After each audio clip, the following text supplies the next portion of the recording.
Kia ora koutou, no mai ki tēnei pahotanga poi tukohu. Welcome to the basketball broadcast for day 4 at the Aon U19 Nationals here in Rangiora, North Canterbury. I'm Sam Watkins, next to me is Calvin Fisher. First one up for today is the boys' 5th, 6th playoffs. Franklin boys playing against Porirua.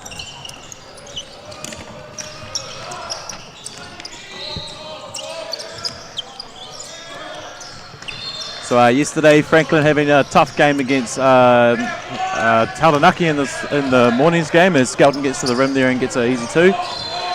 Started off a little bit slow, but got into it, and they had a great second half. Unfortunate to lose by about 8, I think it was, but they're looking good in the second one against Wellington, and I think they're potentially the favourites here for this 5th, 6th game. As Tutuhi Lewis puts in a 3-ball. Yeah, agree, Sam. They would have to be going in as favourites. Always hard to get up for a match such as this, but yeah, they've started off really well. Yeah, once you always lose that main one that's going to get you into the semi or the final or whatnot, it's always hard to get up for those last 2 that you might have. But it looks like they bounced back quite well in that Wellington game, and they're looking as the ones that are bringing the most energy so far.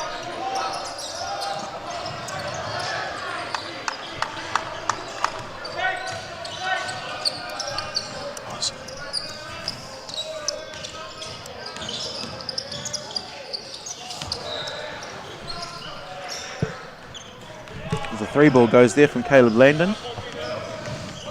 So Porirua bringing the ball up through Nwari here.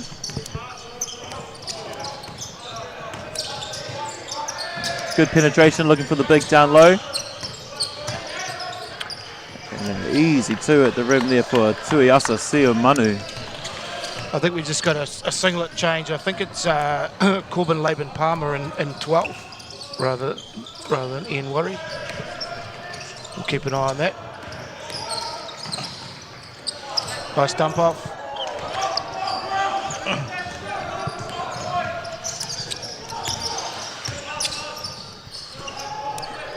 So here is Laban Palmer here looking to attack. Good up fake, but good defense from Lewis there to stay in front.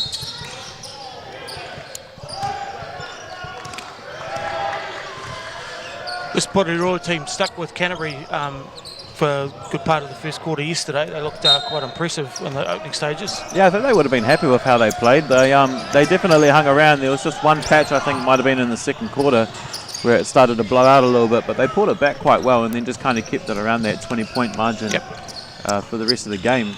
But as we saw in that semi-final against Otago, that Canterbury offense is potent, so they're doing really well to stay there. Absolutely. Running here. Nice finish.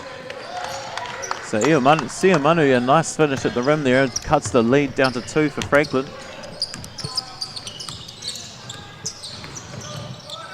Lewis finds the baseline driver. Great kick out into the corner. 3-ball unable to go from Caleb Landon. Porirua looking to at least tie the game up here and maybe take the lead of a 3-ball. So go through Laban Palmer. Kick out. Nice move to get to the rim. I was going to say good defense there from Lewis, but there's been a foul called, so they must have seen something wrong there. I think that's 2 early fouls on Lewis. Yep. Looks like you're right there, Calvin. There's the bench waves to the coach that will be his second foul.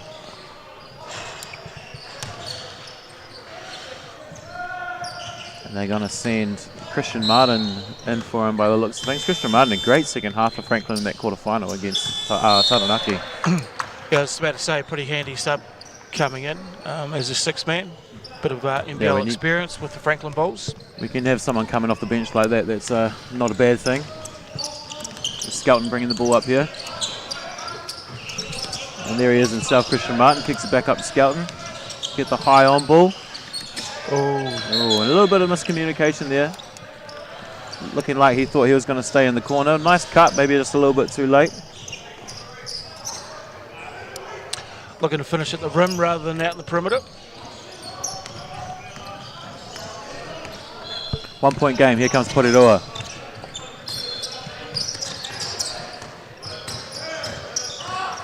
Laban Palmer down at the rim.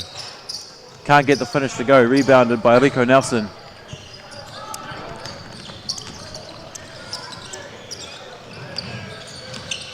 Skelton looking for that on ball again.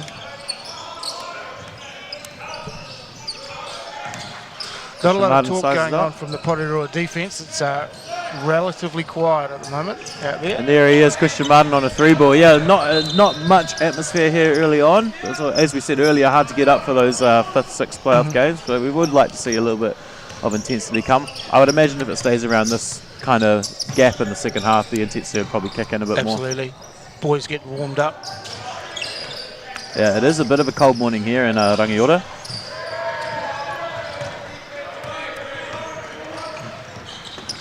Good kick ahead from Skelton.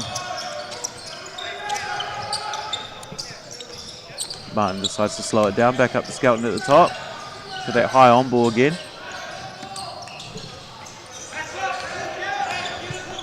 Langdon, a couple of early shots not dropping for him, but it's good to see him just taking the next one as it comes to him.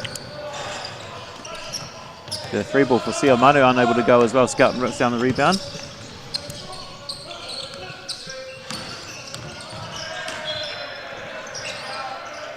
Martin doesn't get the second one to go. Back out to Martin, he'll attack now. Right idea to dish off there, but just couldn't connect. Both teams struggling to find the hoop at the moment. And a good kick out for a wide open shot. Just unable to get it in, but offensive rebound. And Randall Painga put the ball back in for Porirua to cut the lead down to 2. Franklin gets up on the break. Met at the rim, but a foul is called. So that will send Rico Nelson to the line for 2.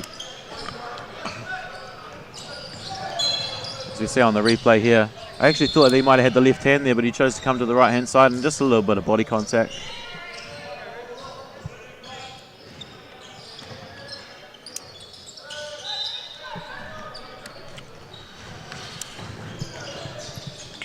Couple of substitutions for Franklin, including another NBL player in Jet Thompson, and also First one goes for Rico Nelson. substitute referee with Harry Apes stepping in, saving Brendan Douglas from doing a back-to-back game. Yeah, he did mention that hopefully there would be something for him to do that back-to-back, but Harry Apes has turned up, so it looks like he won't have that back-to-back anymore.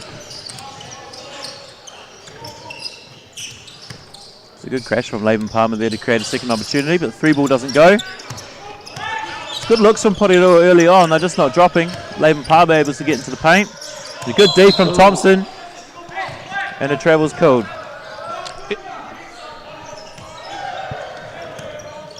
Yeah, Porirua getting a couple of second and third looks at it, but as you say not being able to pop it in the hole at this stage. Yeah, early on, hopefully they'll get some to drop. Thompson for a 3-ball.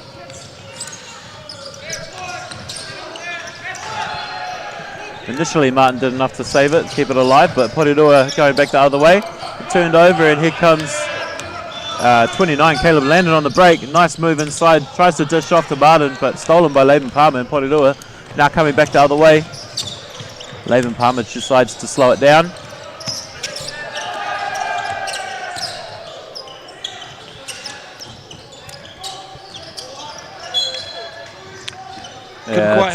Couldn't quite hit the low block there. Yeah, it just seems to be a little bit of lack of communication on both sides. A couple of wayward passes just not connecting early on.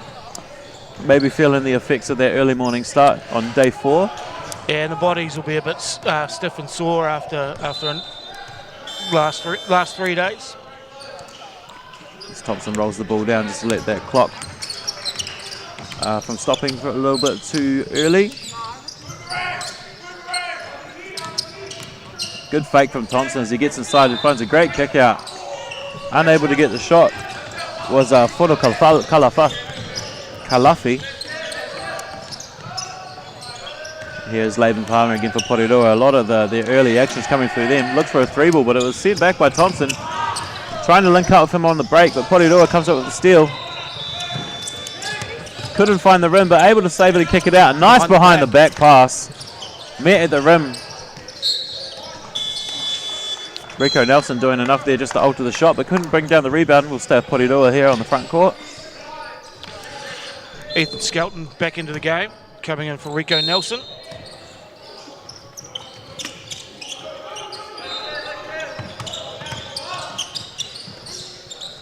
Nice dish inside, but again, unable to find that finish at the rim.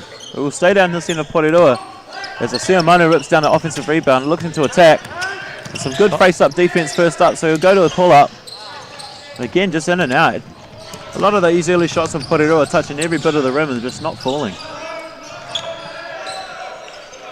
Martin sizes up the defense, looked at a three, but then thought better of it. A tip from the Porirua defense will keep it with Franklin. 11 seconds left on the shot clock. Still plenty of time to get up a decent look.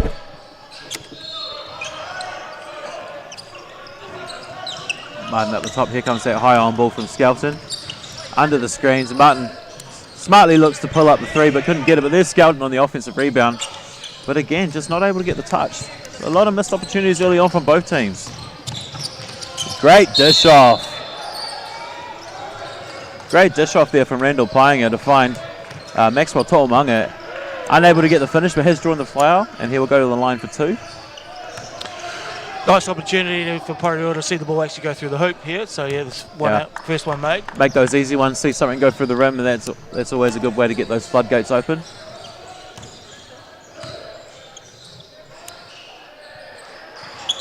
Splits his free throws. Martin does enough to tip it to Skelton. Coming back up court through Jet Thompson. Back to Thompson in the corner. Good move, baseline. A great kick to wide open in the corner. And there is Sione Kalafi. Right in the corner, not making any mistake on that three ball.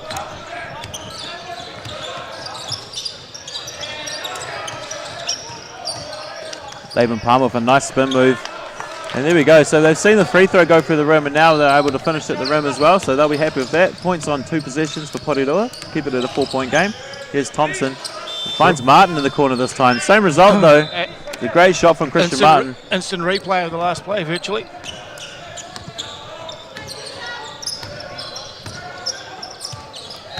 Laban Palmer sizes up Skelton. Takes him off the dribble. A nice move to the rim, just takes the contact from Skelton. And we have an and one on the play here, so that'll be Laban Palmer going to the rim. Going to the free throw line. Been very impressed with Laban Palmer across the course of the tournament. You see the replay here. Just able to get that right hand drive, takes the body contact and finishes it nicely. Free throw in and out, so Skelton rips that one down. Thompson sizing up Laban Palmer, looks to get downhill. And he's getting into that paint area very easily. He finds Martin again on a corner three, unable to get it to drop this time. Thompson just been easily getting into the paint whenever he wants on those drives. Yeah, attracting at least two, maybe three defenders at times and finding the open guy. They've missed the last one, but they've hit a couple of them previously, so working quite effectively for Franklin. Yeah, well, 2 out of 3 on the corner three ball. I mean, they'll be happy with that, and probably something that they'll keep looking at. If they can get, if the defense is going to collapse and they can get kickouts to shooters like Martin.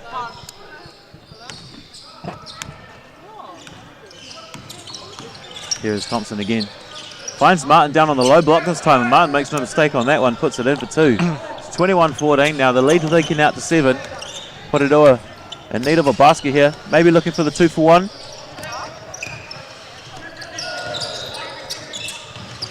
Thompson active on defense as well. Sio Manu, nice move there to get the touch off the backboard. I imagine that Franklin will hold it here for the last shot for the first quarter. Probably looked a similar tactic with Thompson penetrating, finding an open man.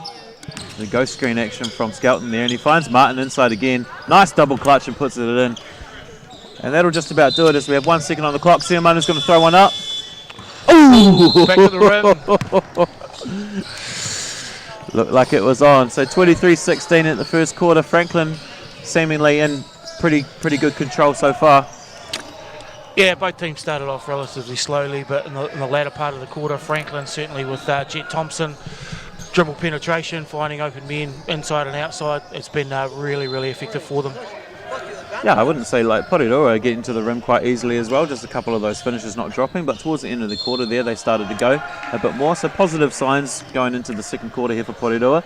Unfortunately down 7, but they were seeing the ball go through the hoop towards the end there, so that'll be good. They'll be happy with that, I'd imagine.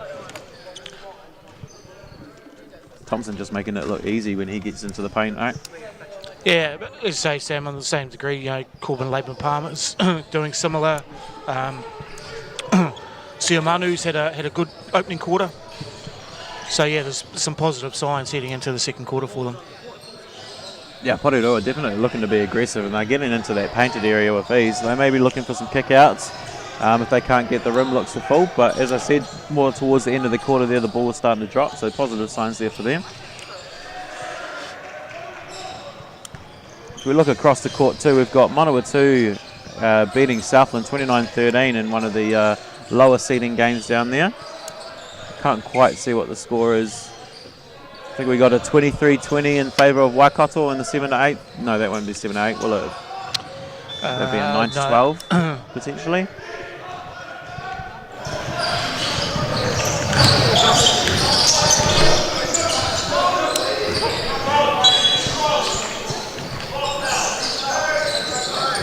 So we have white ball here going into the second quarter. Porirua looking to eat into the 7-point lead a little bit here.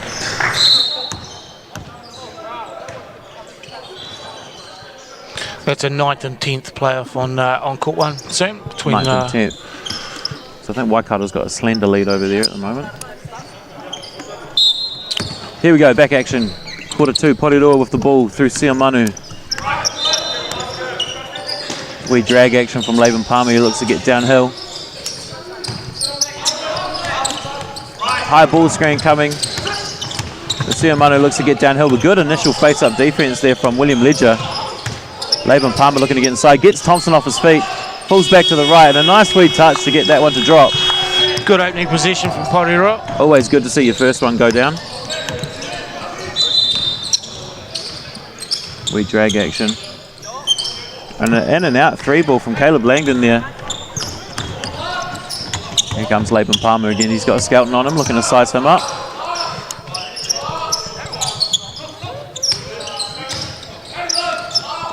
A nice slip to the rim from Maxwell To'omanga there.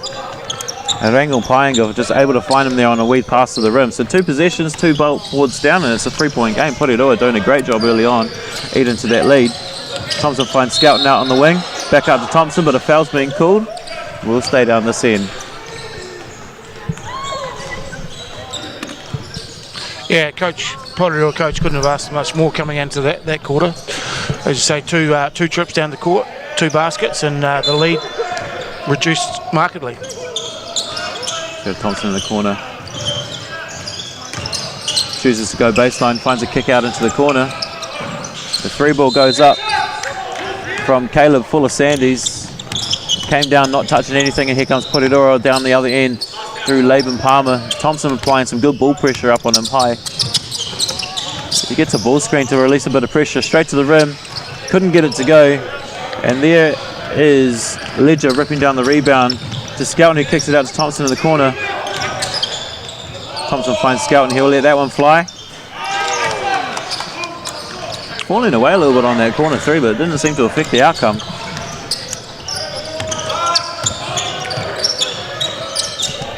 Liking the intent here early from Porirua. They've definitely got a game plan, trying to get into the paint area. Not quite able to be effective on that occasion, turning the ball over. Franklin looking to come down the court and build on that lead they've got. Good battle out the front with Jet Thompson versus Laban-Palmer on defense. It's quite intriguing, actually. Drag action from Ledger as he looks to roll. Thompson finds him. Up with the left hand, but couldn't get it to go. Just as I say that, Laban-Palmer's headed to the bench for a break. Yeah, that'll be his first break for the game, I think, so deservedly so. It's a good move there from Paenga to get to the rim. A nice finish with the left hand.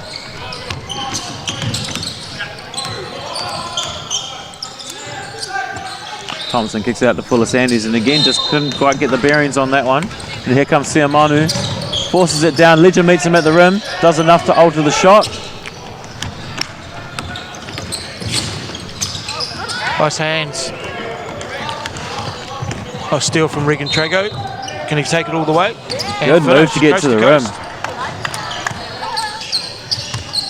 Easily shredding the defense on Fuller-Sandys there to get a nice touch off on the rim there. We're looking at a 2-point game now. Thompson elects to shoot, can't get that one, and Porirua rips the ball down.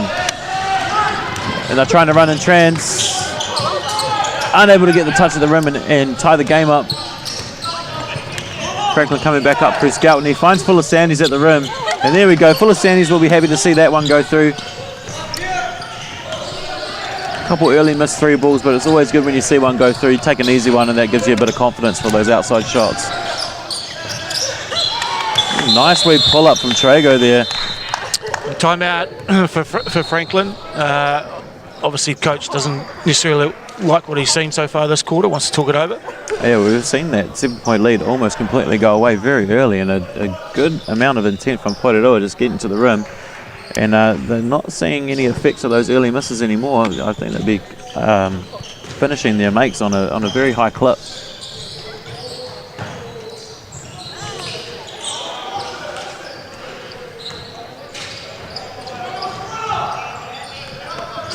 Looks like we're going to see Lewis coming back into the game now. Maybe he can add a little bit just for Franklin to try and grow this score again. I would like to see them go back to the penetration they were getting in the first quarter. They're getting those kickouts and some good looks at the rim as well. It seems like they've kind of just gone away from that a little bit at the moment. Whether that's the pressure from Porirua or the intensity coming back up from them or not, I'm sure that's what. Lewis is certainly a guy that you would be happy to see on the 3-point line from a kick-out, high percentage perimeter shooter. So yeah, let's imagine that's a role he's going to play as he checks back in. Does have 2 fouls though, so he's going to need to be pretty careful with it in that department. Nice crafty guard. I saw him get up for a big throwdown in the game against Wellington last night. Yeah, one of those young boys out of Te Araha with Alex Stojakovic. So yeah, he's done a lot of work with Lewis. Here is Thompson, finds Skelton in the corner. He's going to take that 3 as well. That one rims out. So there's Martin on the offensive rebound. Finds Skelton on a great baseline cut. And a good up and under to finish that, just to extend that lead out to 4. Yeah, way to stay active for Skelton. Missed the shot, but yeah, nice cut to get the 2. Here's Trago again. He's really looking good in the second quarter here. Finds To'omanga out on the 3-point line, but unable to clip. And here's Rico Nelson on the break. And just like that, their lead's been extended out to 6 on 2 quick baskets. Effective timeout, you would have to say. Yeah, coaches love those ones. Skelton gets in the passing lane, gets a wee tip on it, able to finish with the left-hand lay. And just like that, in the matter of seconds, the 2-point lead's extended out to 8. Great energy out of the timeout from Franklin.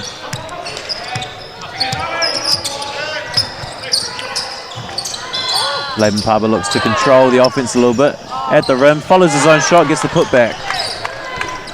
So no box out there on Laban Paba. He's just able to go back up and get his own miss and put it back in.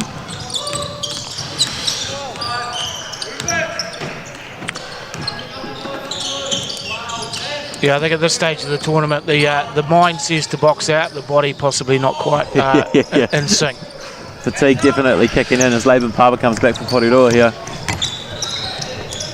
Finds Trago, opts to go middle. Nice wee floater, but unable to get it to go. Challenges Lewis on the rebound. Rico Nelson pulls it down. Here comes Thompson. He's looking to attack. Looks to go behind the back. But Laban Palmer up to the challenge and gets his hands in there. Good spin move at the rim. Met by 2 Franklin players, so he opts to kick out. And a nice move from Regan Trago there to get a nice wee finish at the rim. Nelson opts to give it back to Lewis to bring the ball up. Nice 2-man game there. Not able to find the roller, but we've got Jet Thompson in the corner. Here's that high on ball again. Lewis comes back. A hand in there as he tried the crossover. That's one of those coach killers when you've got someone in front that can just face up and you get someone reaching from the side, bail out the offense. Yeah, I think the defense would have done a pretty good job within the paint to stop Lewis from getting any further, but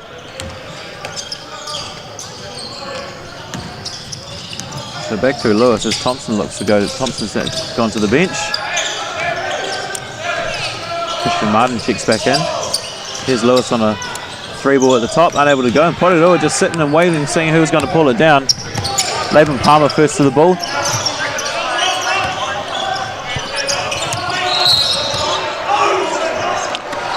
Lewis not happy with that call, and I'd have to agree with him, unfortunately, on that one. He did great to kind of just read that Laban Palmer was going to go right hand there. As we see on the replay here, Laban Palmer catches, shakes to go left. Maybe a little bit of side contact, but I thought initially he did good with his foot speed there. Yeah, I think his frustration is probably as much that I think it's his third foul. But coach electing to leave him in at this point. Good pull up there from Siomanu. Bring it back to 2. So after that lead, shooting back out to 8, Porirua done a great job to pull it back to 2. Here's Lewis on the 3 ball. There's the catch and shoot we were talking about earlier. Yeah, absolutely pure on that shot there.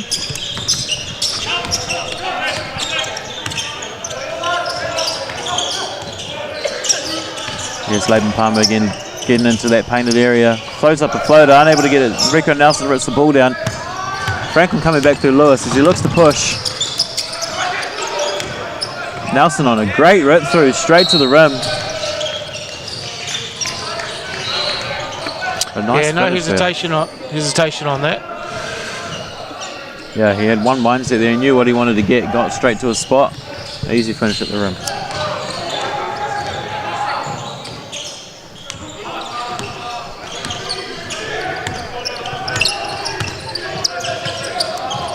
Here is Laban Palmer again for Porirua. Shifts it back up to Trago.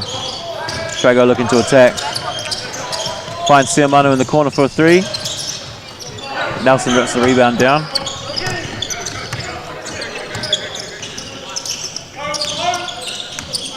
Coming through Christian Martin. He looks to put the ball on the floor. Sizes up the defense. Nice spin move. Kick to the corner. A little bit off.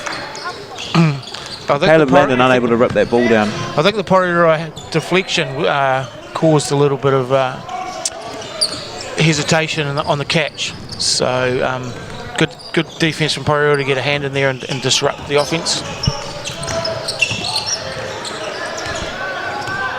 Here's Porirua for Trago. Goes to the DHO on the corner but fakes it and goes baseline.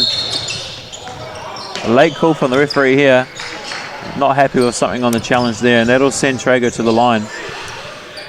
As we see on the replay, as he fakes that DHO handle action and goes baseline. Yeah, just clipped him on the side, not letting him land on that little floater there.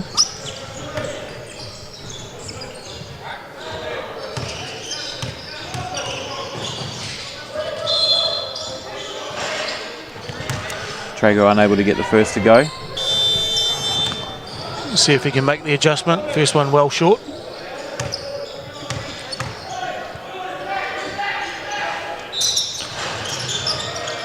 A little bit more on it, but it just hits the front of the rim, goes off the backboard and back off. And here comes Thompson's check back in. Wee action with Nelson. He gets another screen and rolls. Good active hands again from Porirua just to throw the pass off. Yeah, effective roll from Nelson. He took the defense with him, and Caleb Landon filling up behind was probably the open guy on that occasion.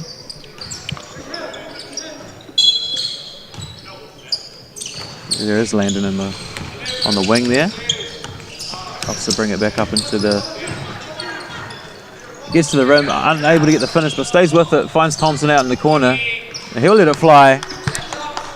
And there's a free ball for Thompson. So we've seen the lead balloon out to 10 now for Franklin. Good move from Trago, able to get that to go. And a baseline spill leaves Franklin with a little bit of an advantage here. There is Landon on a 3. In and out, but Nelson's with it. Goes up, draws a little bit of contact, and he'll be going to the line for 2. Rattles in and out, so no and win opportunity. As we see here on the replay, able to rip that rebound down. And yeah, Maxwell To'omanga just not straight up there, just getting a little bit of contact.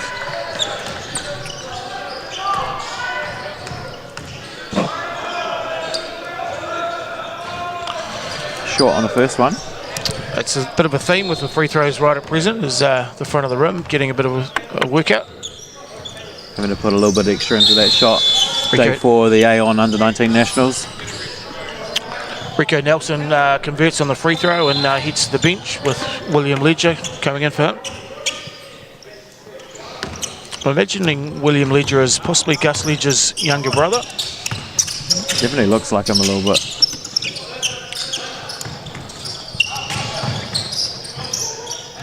Good verticality from Ledger, but a good dump off. But To'omanga not able to get the finish. But here's Seomanu. Spin move and draws a little bit of contact, and he'll go to the free throw line for an M1. So you see on the replay here, good spin move. Able to create a little bit of separation.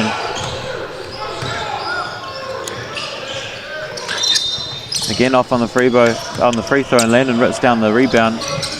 Coming back through Thompson.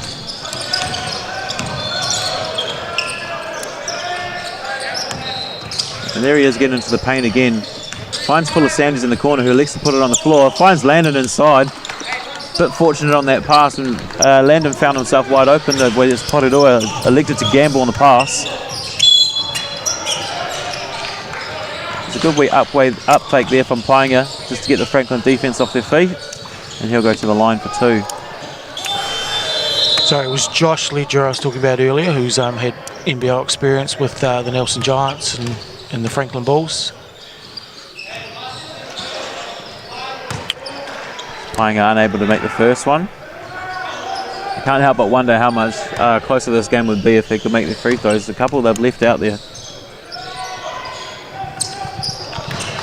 Adjusts on the second and gets that one through. Thompson elects to slow it down for this position here for Franklin. He waves off the ball screen. Waiting for more time on the clock so we can get the screen to come up. Here it comes now from Landon. Nice good pull up. There's Laban Palmer on the rebound. He looks to push. Got time to push ahead. Leaves it behind him. He's trying to get as deep towards the keyhole as he could with time running out, but turned it over in a heave from full court. Unfortunately, just leaving the ball behind him on that drive there. But a good second quarter initially from Porirua. They ate into that lead early, got it back to 2.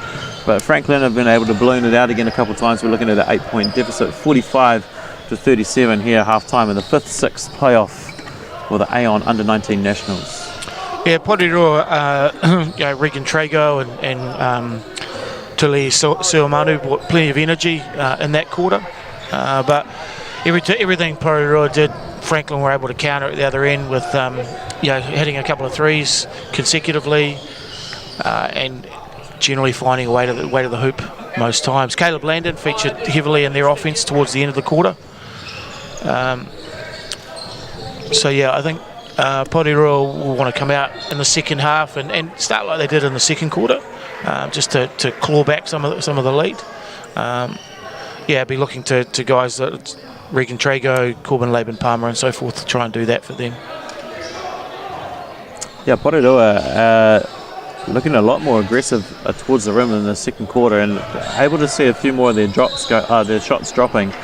There's a lot of those in the first quarter were rimming in and out, but as you said, Franklin just up to the challenge, and every time they pull it a little bit closer, they just throw it to those players that have got a ton of experience and just able to extend it out a little bit further. Yeah, I think you're starting to see the benefit of the program that Franklin have got. These guys have obviously had a lot of basketball within that space. They know each other reasonably well, and as you say, Sam, the experience with the likes of Jet Thompson and Christian Martin and so forth. Yeah, picking that's probably going to start to show through as the game wears on. Yeah, Morgan Maskell doing a great job with the program up there. With a lot of those younger guys that they've been able to bring over to Franklin, a couple of DP roles with the Bulls, and I mean it's valuable experience that you can get when you're running with those guys. There's some big players up there, and Jaden Bazant, and you bring back over guys like Leon Henry with a ton of experience, and just guys that can be a bit of a culture in the locker room. You're not going to get that anywhere else. And Corey Webster, I believe, still to link up with the Bulls, and another one who provide a huge amount of experience and knowledge to pass on to these other young men that are part of the setup. Yeah, definitely. Yeah, it's when you can kind of create that kind of environment where you bring in those sort of guys in that can, you know, they've walked the walk and they've done a lot of different things across their career. Valuable experience to pass on to the younger guys. And on the NBL side of things, I believe Porirua were a contender for the expansion plans for the NBL, but were unfortunately unsuccessful at this time. But I think there is certainly a desire to have an NBL team within that part of the country, which would, again, any expansion for the league is a positive, I would suggest. Yeah, you wonder if it's just with them being so close to Wellington, but they definitely have the facility and everything else to be part of an expansion if there were to be any more teams come into it. Obviously, with the Stingrays due to come in soon. Yeah, Porirua hosting the NBL finals last year, I believe, was a huge success. So just under a minute 30 before we start the second half here in the 5th-6th playoff for the boys at the under-19 Aon Nationals here in Rangiora. A great brand new facility opened for August last year, and it's great to have this sort of tournament here in our backyard. Absolutely. The level of basketball throughout the last three and a bit days has been outstanding. There's some huge talent across both the men's and the women's games in the country. And yeah, as I say, it's great to see it on our back door, and I believe that this is the first of 3 years hosting for Rangiora. Yes, I believe that North Canterbury have 2 more years of their contract for hosting, so they'll get to see it in 2023 and 2024. If you are local and you're watching on the live stream, you haven't had a chance to get down here, I definitely suggest that you do so, because there's a lot of good games coming up soon, a lot more talent. Obviously, a number of NBL players coming up soon. With the you got the 3rd, 4th game, Benji Freeman and Carlin Davison, a couple of guys playing for the Ears there, and in the final, a few of the Rams boys and players like in the Harbour team as well. There's a couple of guys that have been playing for Tuatara, I believe, as well. Thomas Beattie, one I can think of in the Harbour team, who's part of the Auckland Tuatara.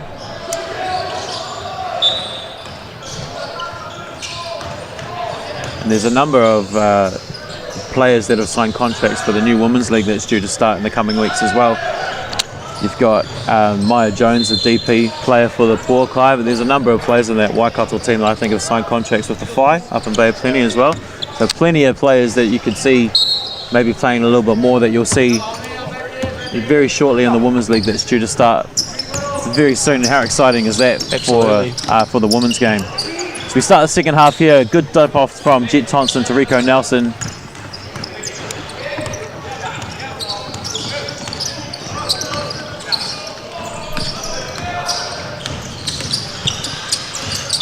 Here's Laban Palmer looking to drive. Draws a bit of contact from Rico Nelson, able to finish, and he'll go to the line for an extra. Did exceptionally well there. He actually tripped over the foot of the defender as he was making that crossover move, but still managed to hold his feet, not travel, and finish at the hoop.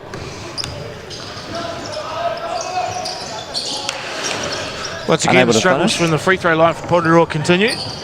You can't help but wonder how much that's going to play as the game goes on. If they're able to keep it within this range, they're going to want to be able to start finishing those free throws, as Rico Nelson just kind of throws up a bit of a circus shot there, but it goes in. He scored both baskets for Franklin so far in the second half, Rico Nelson. So much like we saw in the second quarter of Porirua making their first 2, Franklin have came out strong in the start of the second half and finished their first 2 baskets. So Rico Nelson, Laban Palmer sizes up a 3, able to get into the paint, shakes off the contact and finishes at the rim with the left hand.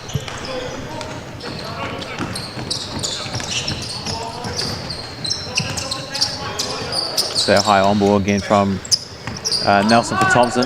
She looks to get downhill, finds Lewis on a wee pop out. And there's that man Nelson again, he'll look to go up. Just unable to get that finish. Laban Palmer finds Trago in the corner. Yep. Stays with it, kicks it out, and there is Siamanu on a 3 ball. Skelton rips down the rebound. Couple of good looks for Porirua. Thompson on an early 3 ball. We'll see that one go out of bounds. It'll be Porirua ball.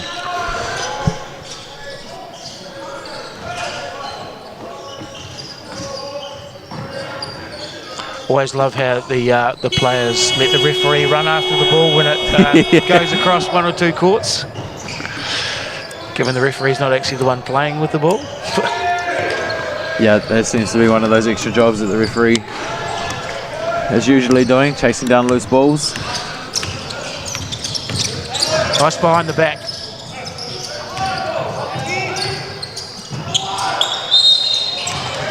Does enough to get the touch off that wee fadeaway in the short corner from Laban Palmer. Very high touch off the backboard. Certainly not intended, I would think. Good change of pace from Thompson, looking for the contact. No call from the referee, and Laban Palmer coming back the other way. Gets downhill, nice wee Euro at the rim. Finishes again with that left hand. Starting to display some of those skills that have been witnessed over the past couple of days, Corbin Laban Palmer. And there is some contact that Thompson draws. Referee waves off the basket. It will be a baseline inbound.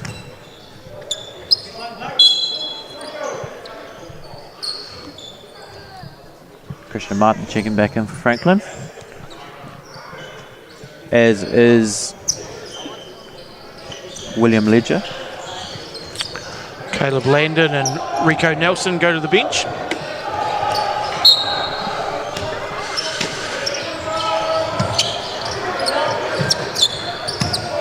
Really any set move from Franklin at that point. Thompson getting downhill, challenges the shot blocking. There is Martin on the O-ball and he's able to put it back in. Here's Laban Palmer again. Thompson applying some good ball pressure, making it a little bit harder for him. It's that battle I was talking about earlier between Thompson and Laban Palmer. Neither of them wanting to give an inch. Yeah, we see the replay here. Good early ball pressure from Jet Thompson. Laban Palmer just doing enough to draw a little bit of contact.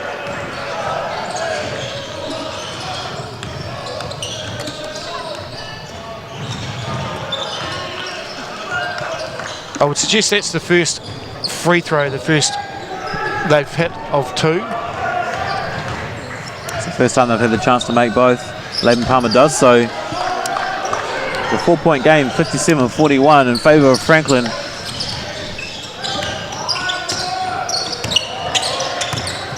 Skelton looks at Thompson in the corner. Thompson finds Lewis in the corner. He'll put up the 3-ball. And down it goes. Some good shooting from Lewis here in this game. Nice find from Thompson. I think he ran out a bit of room on the baseline. Needed to come back out higher, find Lewis in the corner. Let's see how Manu sizes up Skelton. Opts the fade away. Ledger rips down a big rebound.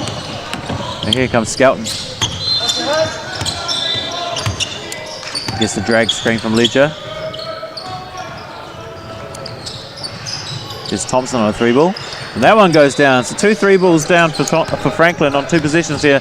Just extending that lead out to 10. The turnover in transition for Porirua and turned it back over again. William Ledger's able to stay with it and get his hand in there and get it back for Porirua. 3-ball goes up from Painga, but unable to go. So as we've mentioned numerous times before, Porirua getting it back to 4, and 2 3-balls from Franklin. They're just extending that lead out to 10 again, just giving them a bit more of a cushion. As Thompson elects to take another 3-ball. Painga rips down the rebound, looks to push.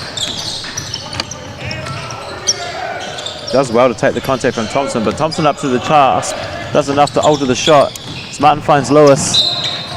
He was looking to get a kick out to Skelton in the corner, but just couldn't pull that pass in. And we'll see a timeout called by Franklin.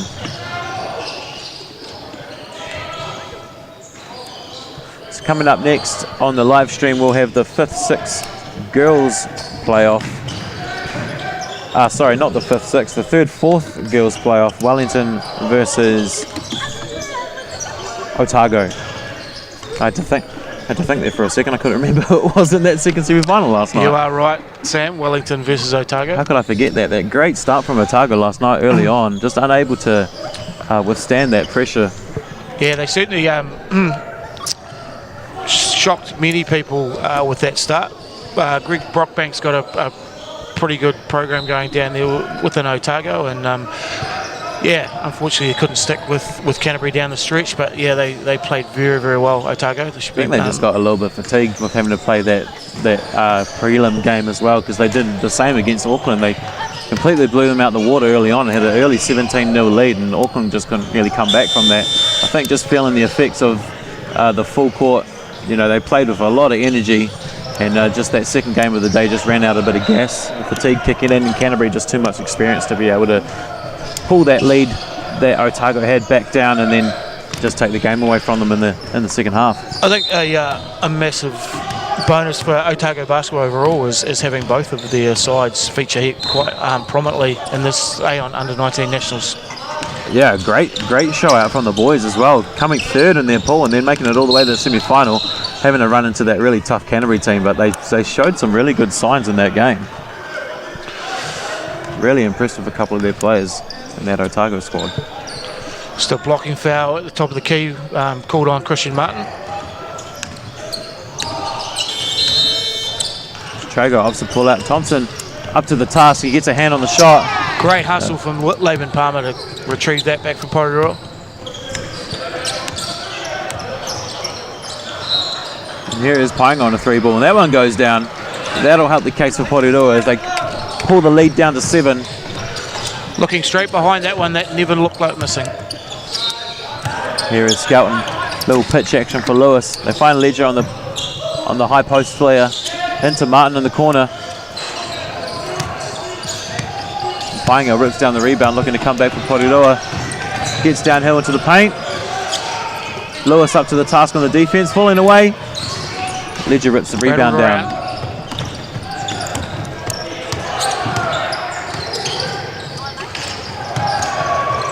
Thompson able to hold. Good pass out to Martin in the corner from Lewis, who follows his shot. Man, he does that well. He's got a couple of offensive rebounds just from following his own shot. It's good to see from the young players. Siamano gets Ledger up in the air. Challenges the defense, and he'll go to the line for 2. So we see on the replay here, I thought it was a good initial verticality from Ledger. And then it's the second one, he's came in and just bumped him a bit from the side.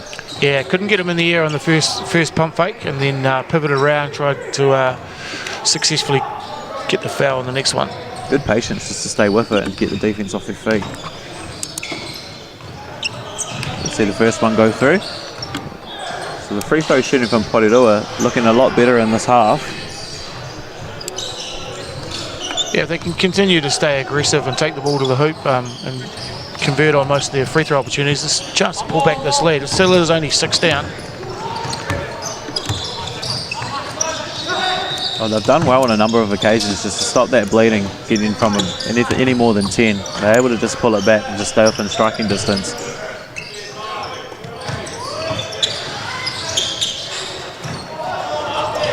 It's a good move from Martin there, but unable to get it to go. And here comes Porirua again on the break. Trago slows it down.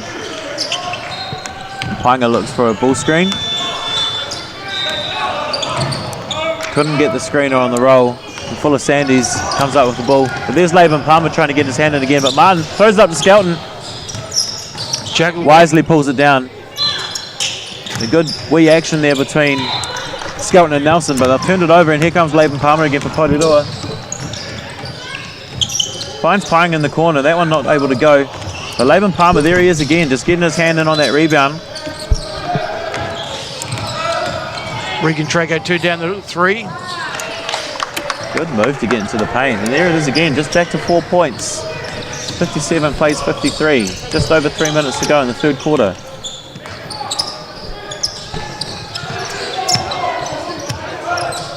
Martin slices up Laban Palmer. Good kick out to the corner for Fuller Sandys. And Fuller Sandys, happy to see that one go. Two misses in the first quarter, but sees that one go through. I would suggest from the angle we were in, he might have even been behind the backboard as he released that.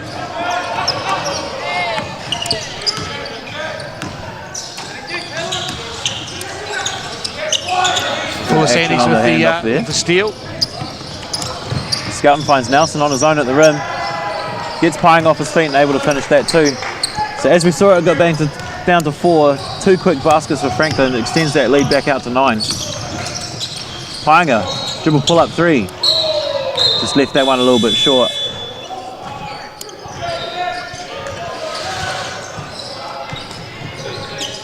Checking in, Caleb Landon, and so think that was Whanokalafi coming in as well. There's Skelton and Landon go to the bench. Good roll from Nelson to find him in a good position. Able to get the first one, but stays with it. Able to draw the foul, and he'll go to the free throw line. Simple but effective. Just standard pick and roll. Nelson fairly open, no help defense coming across on the baseline to stop that. Yeah, Nelson able to get really deep on that initial catch as he misses the first free throw, and then the closer you are, the easier it is to go chase that miss and go get yourself a second chance.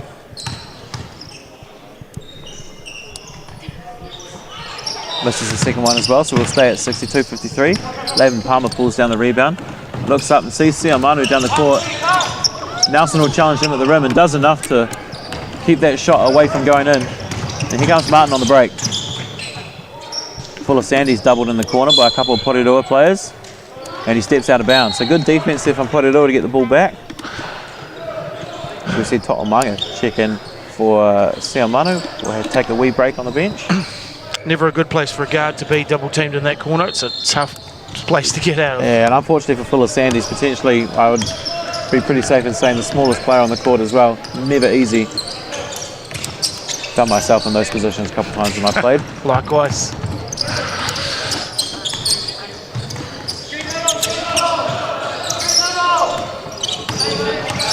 Martin able to get all the way to the rim. Good double clutch move, stays with it again.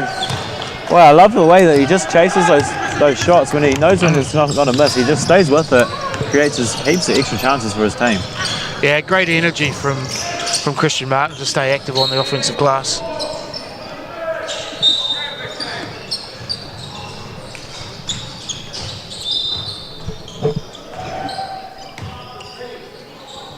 Put it all at 13 on the shot clock here for offensive set.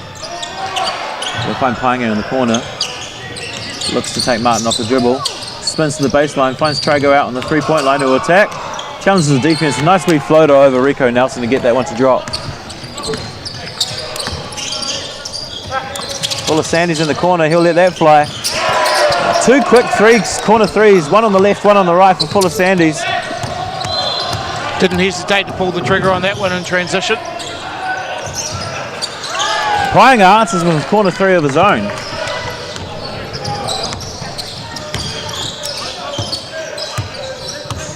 Martin sizing up the defense. Pulls it back, shapes the shoot, then kicks it off to the corner. Landon almost loses it. No hand, so Martin lets it fly. Leaves it short, Laban Palmer rips down the rebound. Quick glance at the clock from Laban Palmer as he brings the ball up the court. Porirua playing for the last shot here. Gets the screen from To'omanga. Looks to get downhill, splits the defense. We've had a foul called on that play, so we'll stay here with Porirua. 6 seconds left on the clock.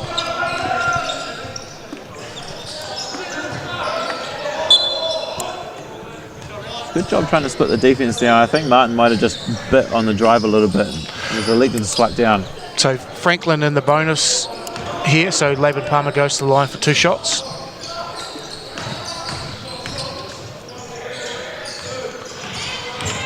Not a bad way to get a shot off at the end of the corner. 2 free ones.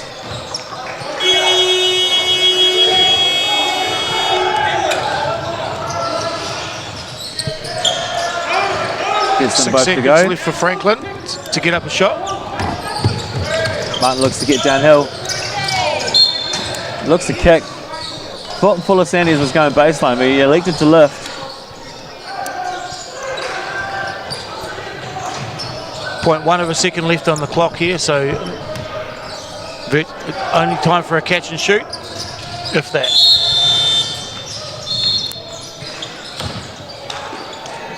Chooses to pass the ball down to the referee down on the other end. So 3 quarters down, 67 plays 60. Franklin in charge of the game. Again, a couple good possessions from Porirua, able to chew it back down to a 2-possession game, but Franklin, every time they just get, Porirua gets a little bit closer, just able to make a couple big shots and extend that lead out a bit more. Yeah, Porirua certainly showing glimpses of some class. One of the last few possessions that Painga kicked out to Siamanu, and he came down the keyhole with a floater.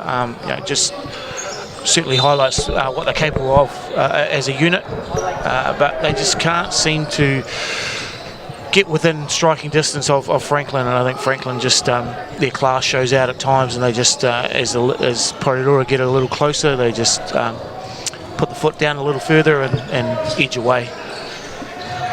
Yeah, we don't seem to be any positions of panic from Franklin. Whenever it gets a little bit closer, they just show great composure, able to get great looks, and they'll be knocking them down just to keep that buffer within enough for them so that they don't end up losing that lead. We did see it get out to 12 at one point, so Porirua done it well to get it back down to 7, but Franklin definitely looking in control of this game. Down on court 2 between Manawatu and Southland. Manawatu have the lead 64-54 with just over 7 minutes to go in the final quarter there, and can't quite see court 1 at this point, which is the game between Tauranga and Waikato. I think that's potentially 75-46. Okay. I don't quite have the angle, but I think it could be Waikato blowing that game out quite a bit, so they've got, if I'm correct, a decent lead over Tauranga down there. Fourth quarter action coming up here as referees look to get both teams in. Porirua, with only those 7 players active for this one, looking to take a little bit more of a break before they come in.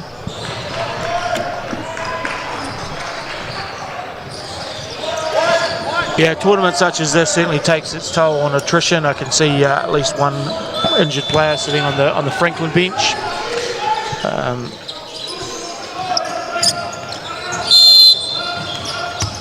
I could be wrong here, but I think that might be Tyrell Kacheki.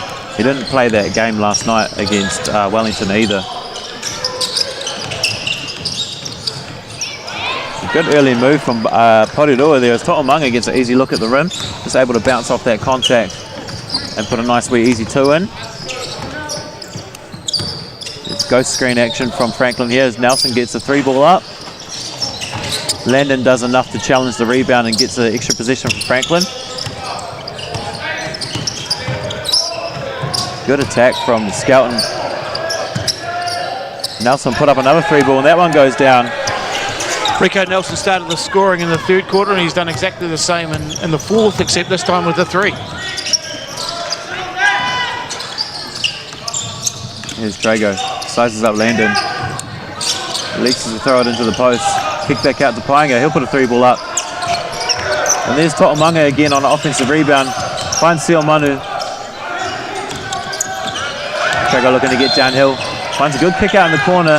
This time Painga elects to put it on the floor. A good floater, but just comes off the rim, and there's Nelson again ripping down another rebound. Thompson looking to attack. Finds Landon, but Nelson thought it was him.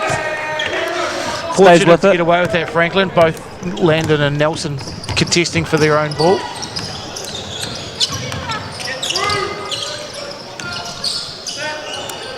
Playing it in the corner. Gets Skelton off his feet. Laban Palmer kicks out to Trago, who put it on the floor. We pull up around the knuckle area and able to get that shot to go over the hand of Jet Thompson. Certainly used all the shot clock on that position. 1 shot, 1 second left on it when he put the ball in the air. And we see the opposite from Franklin as they put an early 3 in the corner. Poirua's out on the break. Sia Manu does well to run the floor, but Nelson there to challenge the shot. Doesn't enough to alter it. Here's Nelson on a trail 3. He's hit one already. Second one in and out.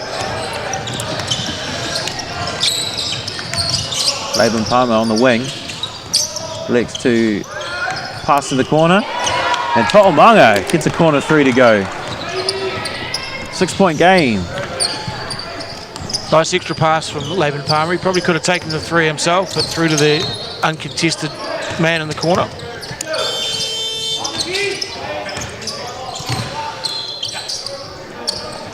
Thompson takes a 3, but a good hand from To'omanga, and he leaks out, and he finds himself one-on-one with Nelson. Hits Painga, back to To'omanga. Bit of showtime there from Porirua as they get the lead cut down to 4.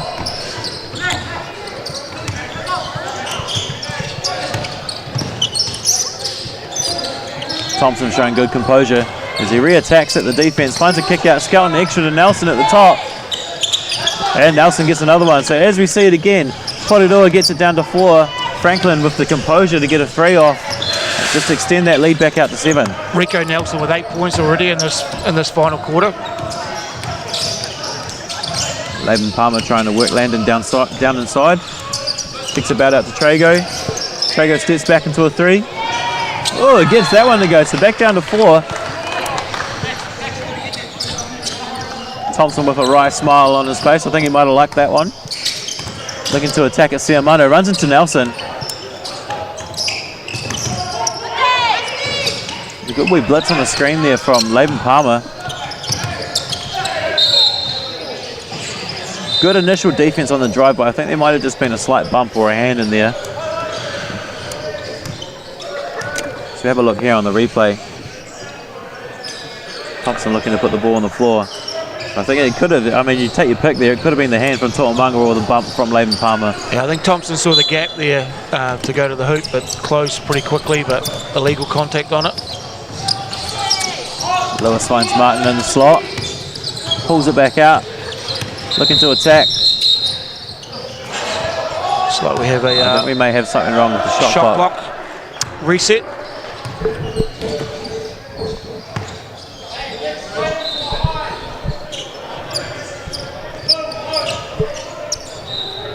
So we'll stay with Franklin. They've got 10 seconds on the shot clock here. Thompson waits for that high on ball.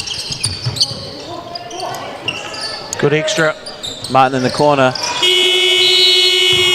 it hits the top of the shot clock above the hoop. And that'll be Porirua ball. Reasonable look out of that short shot clock position. Couldn't get the 3 ball to drop. Porirua, they're doing well. Just to stay within touching distance. I've got it down to 3. Painga elects to put it on the floor, stays with it. Finds To'omanga inside, in and out, but he stays with it as well. Gets a kick out to Trago. Trago challenges the defense. And he'll go to the line for the and 1 as he's able to finish through the defensive ledger there. Great aggressive drive. So we see on the replay, To'omanga's just staying with it, and he elects good shot fake and then attacking downhill. Initial good verticality from Ledger there, but I think he might have just got a wee clip on the hip there. Enough for the referees to call for the and 1. And we have a tie ball game. So Porirua doing well once again just to stay within it.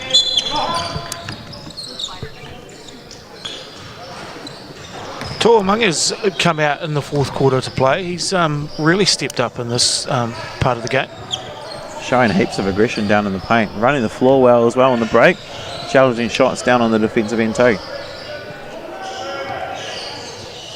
We seem to have another issue with the shot clock, I would imagine. Shot clock seemed to be the thing that's slowed games down here at the Under 19 Nationals this year. Having been involved with the school bench studio, I can assure you it's the one task that people shy away from. Yeah, I foolishly, when I was doing it, the one game that I did, I foolishly said I'd do the shot clock. And not easy. It's always good when you've got a brand new stadium like this. They're gonna do it out to the nines, and they've brought in these high technology. But as you know, technology doesn't always go in your favour, and it can make it tricky sometimes. But overall, the school benches and so forth have functioned very effectively across the course of the tournament. Oh yeah, full shout out to all the volunteers and people doing the school bench. It's definitely the technology that slowed us down, not the people running it. Absolutely. Thompson looks to put the ball on the floor, finds Lewis in the corner. Back out to Ledger. Good ball movement here from Franklin, getting left to right. They find Martin. Thompson will put up a 3. And we're just not seeing those shots drop from Franklin anymore. Porirua able to take a chance to get their first lead here.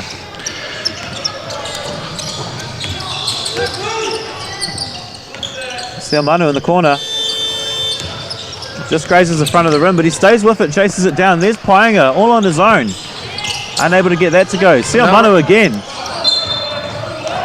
But Porirua definitely showing a bit more intensity than Franklin at the moment. Maybe just getting a little bit too composed.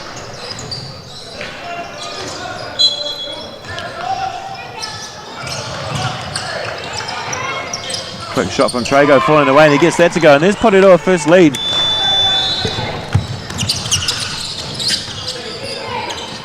Yeah, Franklin seemed fairly focused on the ball outside in the perimeter. There's not a lot of attacking of the hoop at this stage.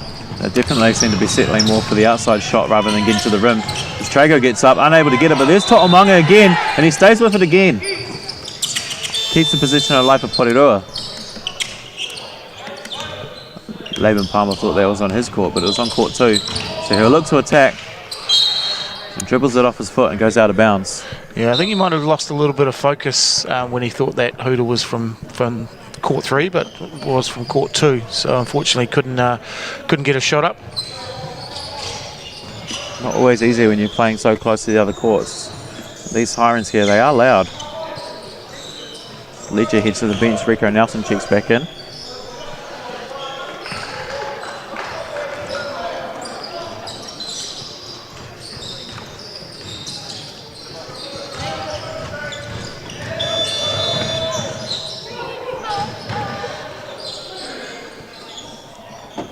So Franklin been settling a little bit more for those outside shots, more towards this bit of the quarter. We're looking to see if they can maybe put the ball on the floor. They found a lot of early success getting at the rim and then getting kickouts or finishing at the rim. Let's see if they can challenge the Porirua defense a little bit more here.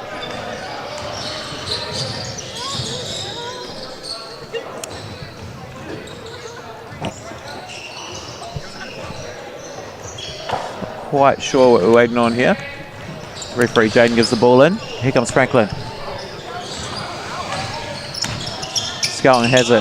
It's a screen from Nelson. Finds Lewis on the wing. Back up to Skelton. Lewis looks to attack.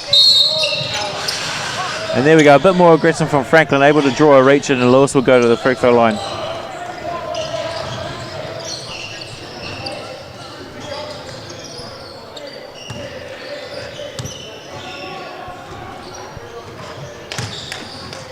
Able to make the first to tie the game back up.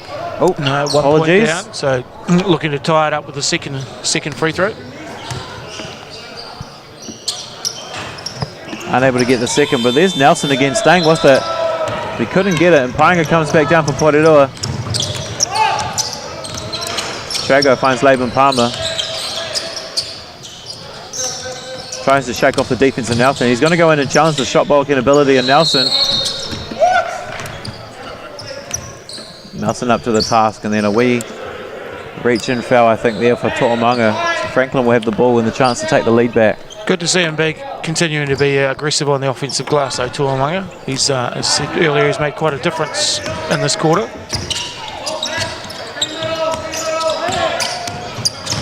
Skelton gets downhill. And that's too easy for Skelton. So good aggression on back-to-back positions for Franklin. Gets them the lead back.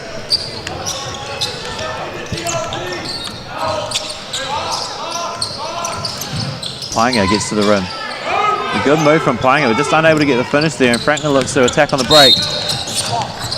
Martin able to draw a foul from Painga. Might have been a tactical one there from Painga just to slow down the break for Franklin. Yeah, I think so. It's always to avoid that unsportsmanlike, it's best to have the contact on the upper body rather than the hands.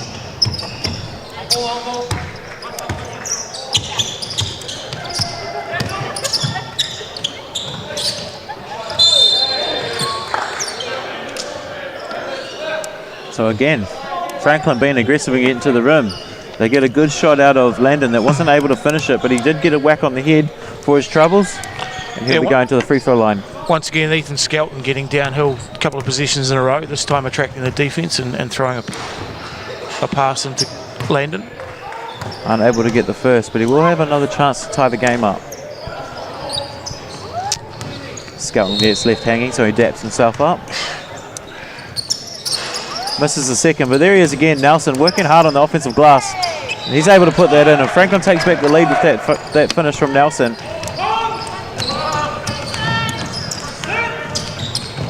Bit of aggression from Laban Palmer, finds Trago on the corner. He'll go to that fadeaway again, and he's been pretty accurate on that falling away shot. Absolutely, he's nailed that from a couple of spots on the court.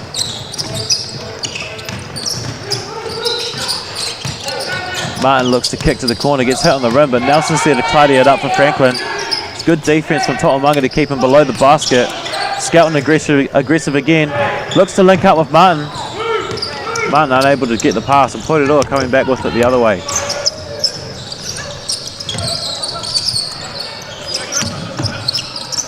Hands off to Painga. A bit of space. Nelson giving him a little bit of space on the perimeter. Gets downhill. Tries to shrug off the defense from Lewis. Kick to Siamano in the corner. 3-ball won't go, and Martin pulls it down.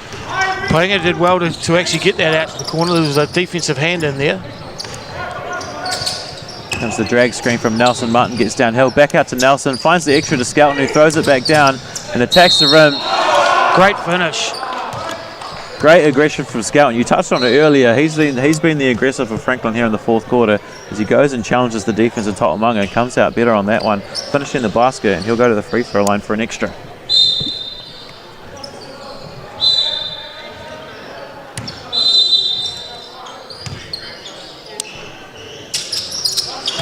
And converts on the N1, so we're out to 4 points now for Franklin, heading into in the last couple of minutes of the game. Laban Palmer sizes up the defense, gets into the paint with ease. And just like Skelton did down the other end, Laban Palmer challenges the defense of Skelton, comes off better, draws the foul. As we see on the replay here, good move to get to the middle. And Skelton just electing to challenge the shot rather than just showing verticality. And a quick as we three head back down from the other end of Porirua. 3-point players. Thompson gets the drag from Nelson. Porirua looking to disrupt this Franklin offense. Good attack from Lewis. Wee hesitation. Just enough to create some separation and gets a tough finish at the rim.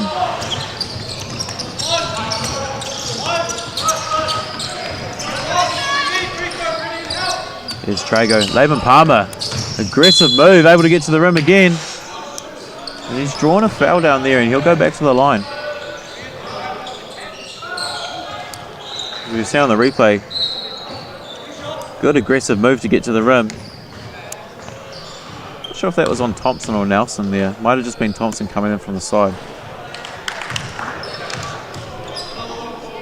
Short on the first one.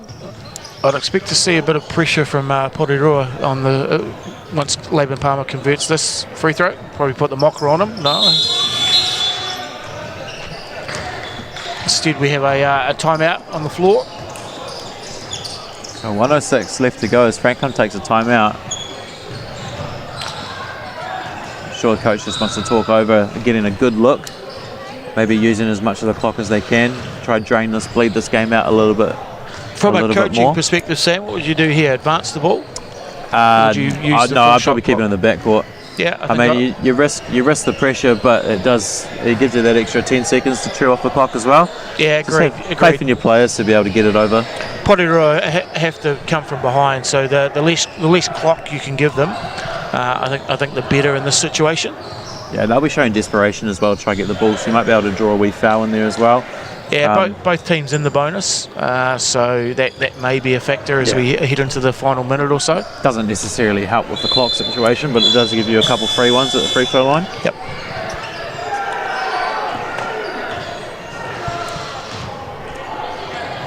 Referee struggling to get the lads out of the timeout. So. Trying to chew those couple extra seconds with their players before they send them out.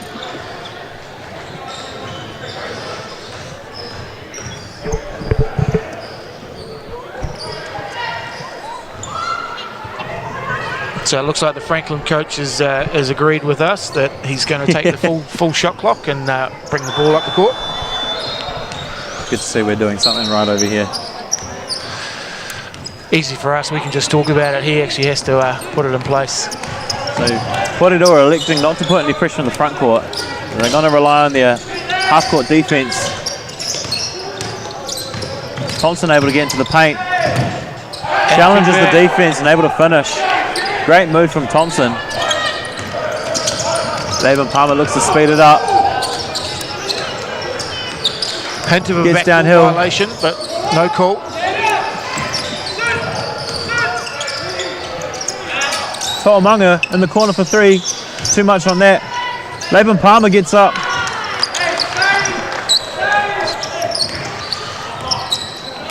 So Porirua will get a chance back with the ball with a 6-7 second shot differential. Now they want to try speed Franklin up here a little bit if they can. Get as much of that clock back as possible. Thompson finds good cut from Landon, and that could be the game there. Good finish from Landon at the rim. Porirua are going to have to go fast to be able to get 2 shots off here. Step back. Paiga steps back into a 3.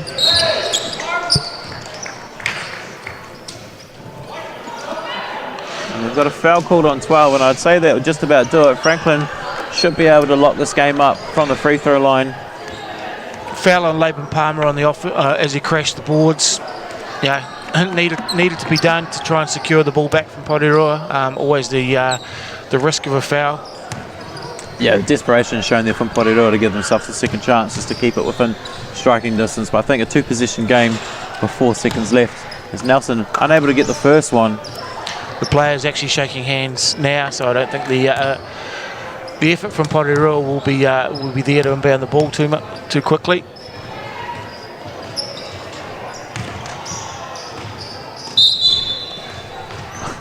Bit of an anti-climactic finish there as no one chases the rebound. I suggest there'll be one pass and someone will hold it for this 4.2 seconds.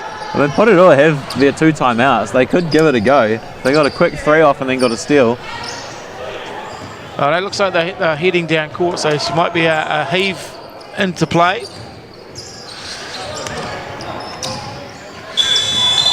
Laban Palmer looked like he was going to throw it up, but thought the better of it. I believe not to throw up anything. So interesting finish there for this 5th-6 game. As we touched on earlier, Calvin, not easy to get up for when you potentially have hopes of making a semi-final and then maybe a final as well. But you've missed that one out and you've had to come and play for 5th and 6th. Not always easy to get up for on the last day. But they did keep it competitive. Good from Porirua to finish that game off. They did get a lead at one point, but Franklin just too much experience, I think, and able to shut that one out. Yeah, I think you're right, Sam. Both teams showed glimpses of class throughout it. The Porirua just simply wouldn't go away. Franklin surged ahead on a couple of occasions. Porirua came back and had some good performers within their lineup. But yeah, that experience within the wider Franklin Bulls setup and so forth, I think, came to the fore in the end. So Franklin taking away that one, 89-85, in the 5th-6th playoff for the boys under 19 Aon Nationals here in Rangiora. Namahi nui mātou koto hononga kia mātou. Thanks for joining us. Stay around. We've got the 3rd-4th playoff for the girls, Otago versus Wellington, coming up very shortly.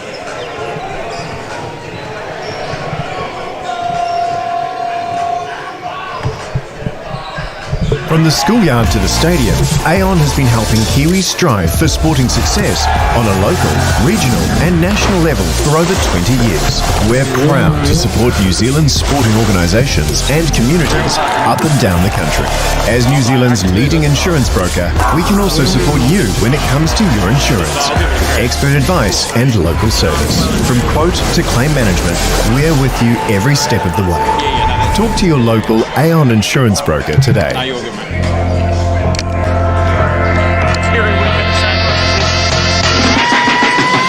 One of our biggest problems we have in New Zealand is lack of facilities, the lack of ability for kids to be able to just go in and shoot hoops. But our Hoops in Schools, Hoops in Parks project enables kids to be able to get out there and just have a go, just be able to shoot hoops and have no boundaries, just go out there, have some fun. By not being able to get inside to a lot of facilities, this solves a lot of our problems. We're seeing the hoops that we've already installed just be so well utilised. Every time you drive past the school that's got these hoops in it, there's always kids using them. We know it's going to increase participation in our sport, which is a great thing.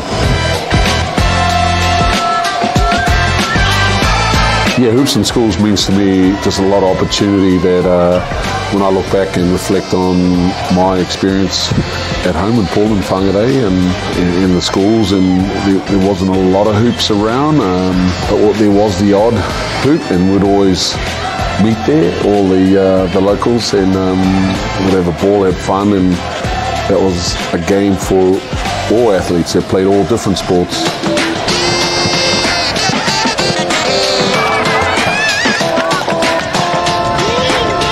fantastic to see the ongoing growth of the Hoops and Schools program across the country as we continue to go into different regions. Seeing Tamariki and Rangatahi continuing to have fun through better accessibility is just priceless. And the true value for us is seeing the positive impact it's having across communities here in New Zealand. It's been absolutely fantastic. We've been able to put 24 hoops into 12 schools right across the province. They were installed a month or so ago, and already we've seen the impact that it's had with kids getting out in there and playing them outside of school hours and the weekends. It's really had a huge impact on the game.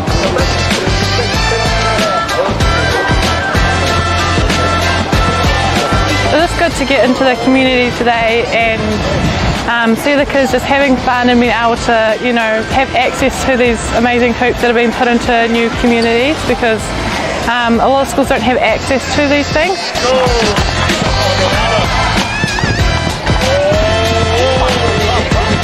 Now, looking at this initiative of putting a lot more hoops in schools is amazing. I've been to 3 or 4 schools today, and just seeing the faces of these young tamariki has been awesome. And it makes you think about where we're headed and where we've been, and it brings a smile to my face too.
Today, we are reinventing insurance. Designed to help you get the cover you really need without being left in the dark. It's a game changer. Real-time intuition, light-speed empathy, and handshake ID. A real heart, brain, and voice. It doesn't just understand what you're saying, it can feel it. Say hello to an actual human being. Hi there.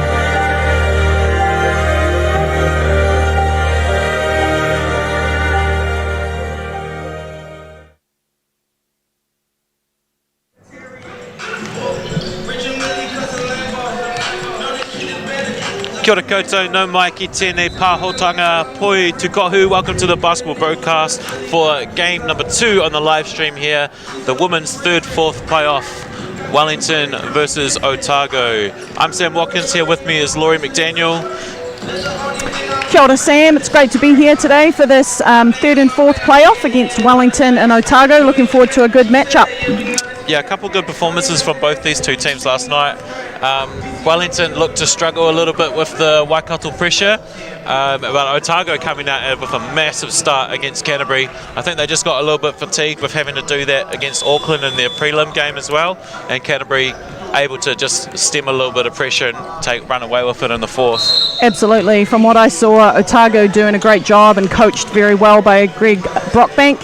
They're getting those players running out in transition, playing some pretty tough defence, and for not having the big names in basketball as people might think, I think they're doing an outstanding job, so it'll match up nicely with Wellington's skill, talent and depth. Yeah, star-studded Wellington team, but I think Greg, as you said, has done a great job at realising what the Otago identity should be and just really preaching that to those guys, and they've really responded well, and they run and go hard. Quite similar to a team that I coached myself, Laurie. I think that we like to do that every now and then too. Yeah, I would total that statement, Sam, absolutely. So teams are Otago heading back to their bench for the moment to have a chat about what the game's going. We see Coach Shea Hyder there at the top of the halfway, still engaged with her team, and we've got just under 2 minutes until tip-off. So we'll have a look at the team lists here. We'll do Wellington first. So for Wellington, Tia Remuera, Amari Rossimi, Caitlin Rudi Curtis, Tawhirikura Doyle, Jordana Davey, Gemma Walsh, Hene Takawa Thompson Laulu, Lily Tolele, and Lauren Tafata, and as you mentioned before, coached by Shea Hyder.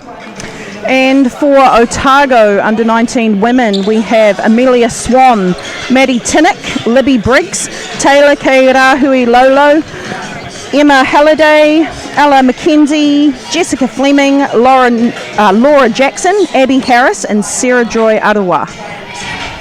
Otago are coached by Otago local Greg Brockbank. Wow, I just destroyed his name. I apologise, Greg. I'm sure he'll be fine with that.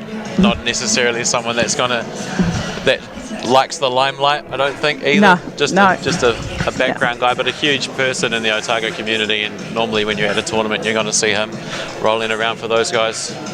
I would like to be able to introduce our 3 referees, but unfortunately I do not have their names in front of me.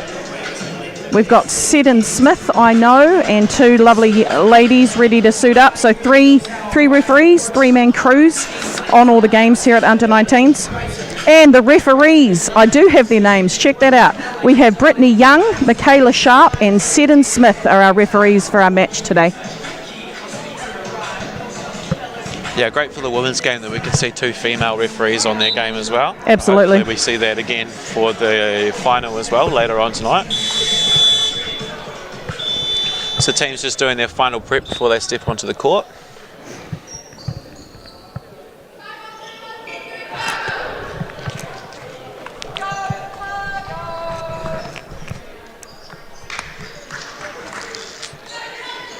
Okie doke.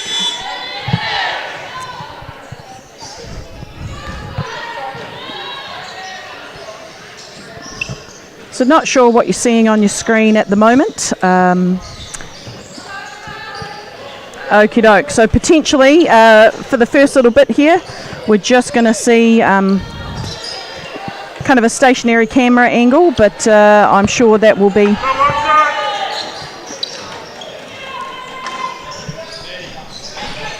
Minor technical difficulties early Slight here technical on day difficulties. 4, but we should be ready to go once the tip starts. Slightly messy start there, but Wellington have the first offensive possession. We've got that lots of dribble handoffs and throw and go actions throughout this tournament, Sam. Seen a lot of that through a number of different teams, all kind of running different, similar styles on offense. Good left to right action as well. Lily having to throw off the 3 at the end there. Not sure if that's the shot that they would be after there at the end of the shot clock. Oh, Yeah, we're having some technical issues on the bench there also, Sam. Similar issue with the game last night against Waikato as well. They just seem to struggle to get into the paint area, and there's a lot of just passing around the front. So I'm sure they'll be looking to fix that today, to try to get a little bit more aggressive towards the rim.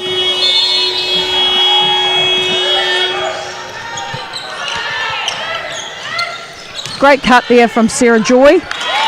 2 points. Lily Tolele there, making sure she keeps her hands up and out. She got a little bit of foul trouble in the game yesterday. Yeah, I did notice her sitting at periods And of time. another issue there. Shot clock technical difficulties, but the good thing with the 3-man, Sam, the referees are all over that. Yeah, the referees have done a great job at noticing when the bench is not necessarily, with the technology on the bench is having a little bit of a fit, and they're all over it. So we have lost the shot clock down to one end as Wellington turn the ball over. And it looked to be out of bounds. So Libby Breaks bringing the ball up here for Otago. Throws back to Sarah Joy. I've been impressed with Sarah Joy. I haven't seen much of her before, but she's been a huge impact for this Otago team. It's Maddie Tannock. Joy. Looks to throw up a shot. No good. But good turupa there from Wellington in transition. In the corner, Lauren Tafata. Great offensive rebound by Lily and foul. Lauren Tafata, probably one of the best. And we've got a replay here on the screen from that 3-point shot there. So a good kuru whiwhi toru from Lauren Tafata.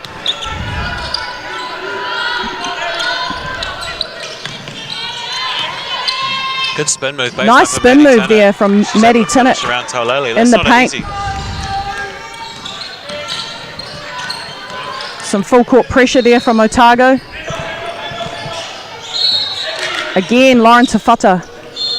She's got a couple of good looks already, Sam. Yeah, she's put in a couple of those 3 balls up. I'm sure she'll keep looking to take those. She won't be worried by the misses early. From the games I've seen, this is how Otago seem to start quite strongly in transition. Yeah, some nice buckets early. They've kind of rattled a lot of teams with their energy, and they just run out in transition. Not the biggest team, but they put on the energy in the half court. And the same thing last night against Canterbury. I think they were a little bit shell-shocked. Again, the corner 3. Wellington not shy about popping up those kuru whiwhi torus. So 3-pointers from the corner for them. Yeah, we saw in the boys' game earlier as well, as there's an early timeout called. I'm assuming that's going to be charged to Wellington, just to talk about yes, and it will be, just to talk about what's been going on so far. But yeah, the first game this morning, we saw the same thing from Porirua, just unable to get those shots dropping. But they just stayed with it, weren't fazed by the misses. And as the game went on, the lid came off the basket and they were able to put some through the hoop and keep that pressure on Franklin.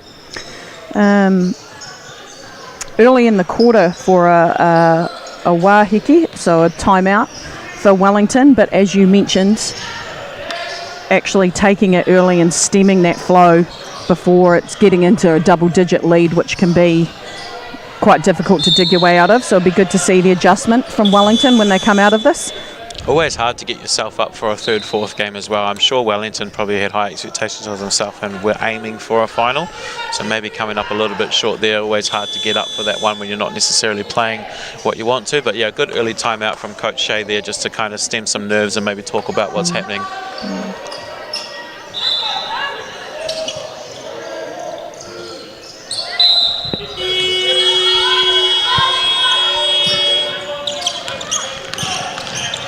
Maddie Tinnock on the ball for Otago. I've been quite impressed with her this week as well. Sarah Joy puts the ball on the floor. Nice drive from Sarah Joy there and a good wheeling motion. Yeah, Abby Harris almost automatic down there. I think she was like 70% from the field last night in the semi-final. Some really good looks for Otago in the paint early on in this game. And an early hara there for Lily Tolele, offensive foul. Yeah, so she'll have to, with that foul trouble that she had last night, she'll be hopefully looking to keep herself out of foul trouble again and on the court. There's some good pressure from Lily Turnover Tolele. there, good pressure from Wellington.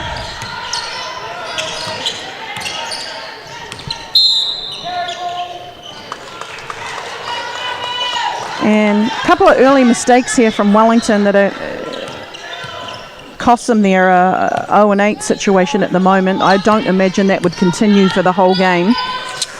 No, I think they'll be able to sort it out at some point. But yeah, back-to-back turnovers, not making it easy to fix the issue that's going on for them at the moment. Great outlet and fast break look. Really nice pass there and good. That's what we want to see more of from Wellington. Really good push of the ball. Yeah, using the pass, barely hitting the floor on that fast break. Textbook.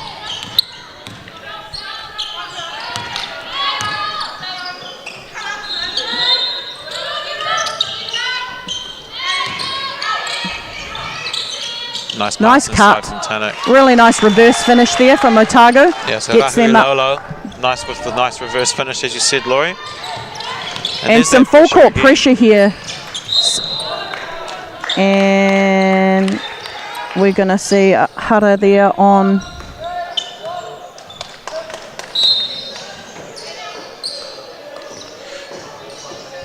So Sarah Joy will be heading to the free throw line for a couple Tuku, a couple free throws here. I think she did everything she could to sell. She did everything she could to sell that foul there. Sure did. Throwing herself on the floor. Potentially a little trip there, but the result was the same. She's at the free throw line. And she's able to make the first but not the second. Then we have an offensive rebound from Otago. No good. Wellington coming back now in transition.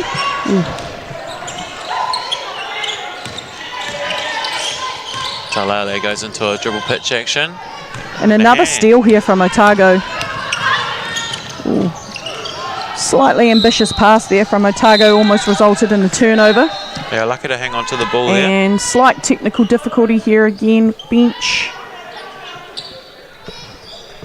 The old shot clock.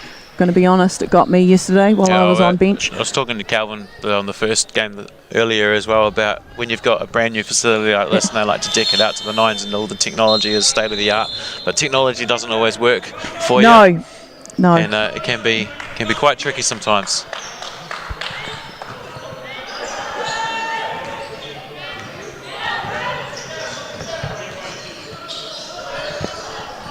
So we've just been told that because of the pandemic, the engineers that would come over from Europe and France and Europe weren't able to come over to help out with the installation. So that might be a few glitches in there potentially that would not be.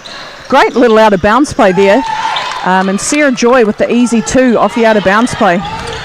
Otago looking pretty polished here at the moment, Sam. Yeah, no, Greg's done a really good job with him. A lot of players new to the area that he's got as well. So not necessarily... Corner three there for Wellington, nicely hit. Not necessarily players that he'd know very well, but done a hell of a job to get these guys running the way they are. There's Abby Harris again, but she's actually to turn the ball over with the travel ball there.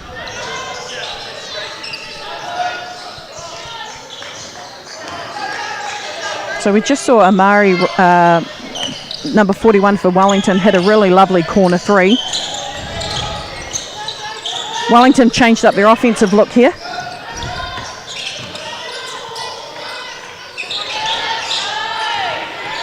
straight up man from Otago. Oh, they are digging down. David will look to get her a Tough look for Jordana there at the end of the shot clock.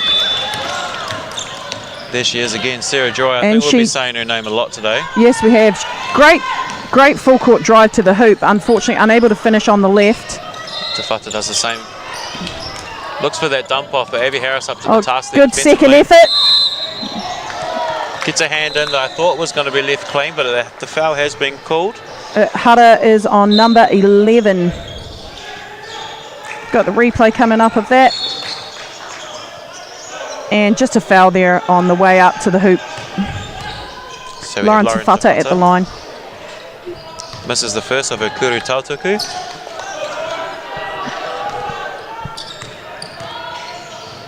I think we're also starting to see some tired bodies, Sam. Yeah, day 4 is always a bit tough. Yeah. Depending on the game time, the amount of moi all the players are getting, probably not what they'd like. Yeah. New bed. There's a lot of factors that you don't often think about that can play their part. Ooh. So 3 ball goes up. Alan McKenzie unable to get that one to drop. Some nice hustle there. Chased down again by Otago.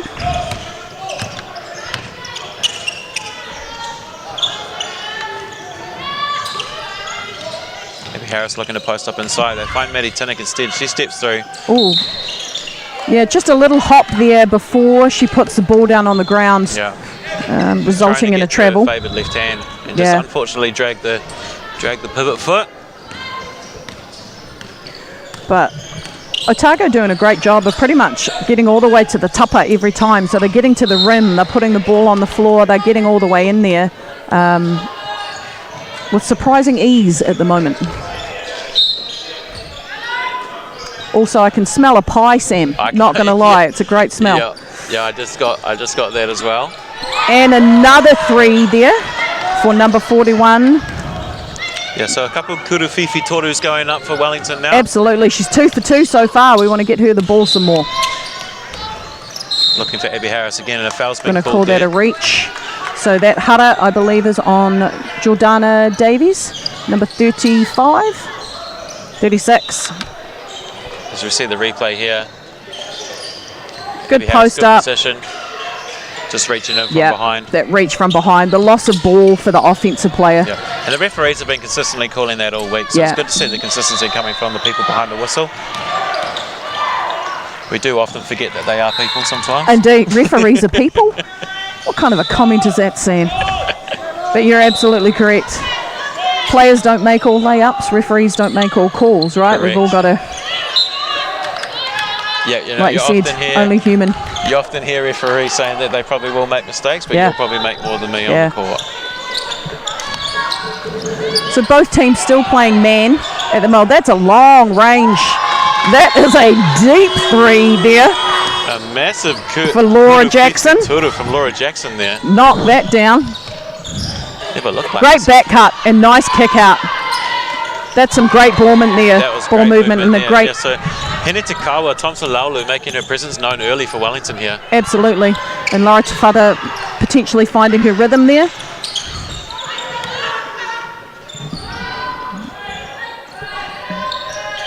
So Otago will be looking for a basket of their own here just to stop the bleeding a little bit. Libby Briggs will swap up. Libby Briggs. Bit short on that one. Definitely not shy. No. Oh, right idea. Oh, landed. Falls in the lap of Tafata. Wellington able to keep it alive. Great cut.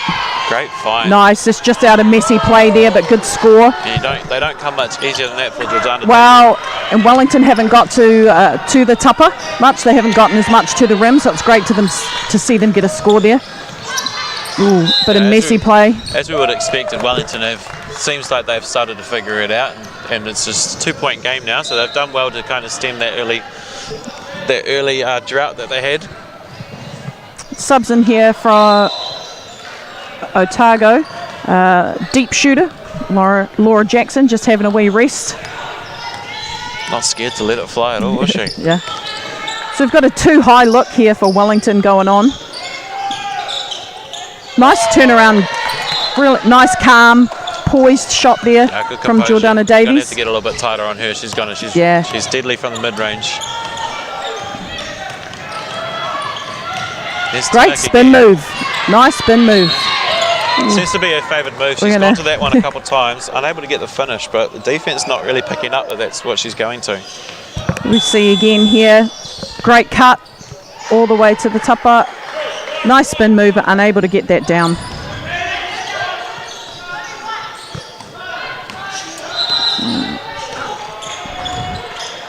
What we've seen so far, Sam, I'd say a lot of Otago's drives are very strong hand, very dominant hand drives. Jordana Davies, was that? That was it. That was it. Yep. A huru whiwhi toru for Jordana Davies. So she's starting to heat up, knocking a couple jumpers down.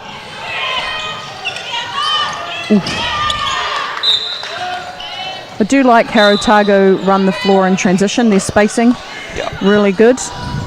Moving the ball, a lot of cutting action, less dribble than Wellington. Yeah, you would imagine that they've kind of figured out how they want to play early on, and that's just what their focus has been leading up to the tournament here. Little hezzy. Great ball movement. Nice open look. Good box out. Libby Briggs able to get her hands in there just to slow the transition down for Wellington. So, as we talked about before, Sam, all the kaitakoro, so all the players now a little bit more fatigued, potentially more likely to turn the ball over.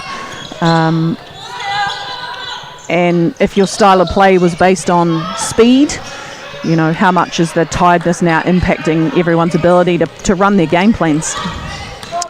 Yeah, when you've got smaller lineups, you're going to have to try and be fast to counter some of the bigger players, and on day 4 that can be tough.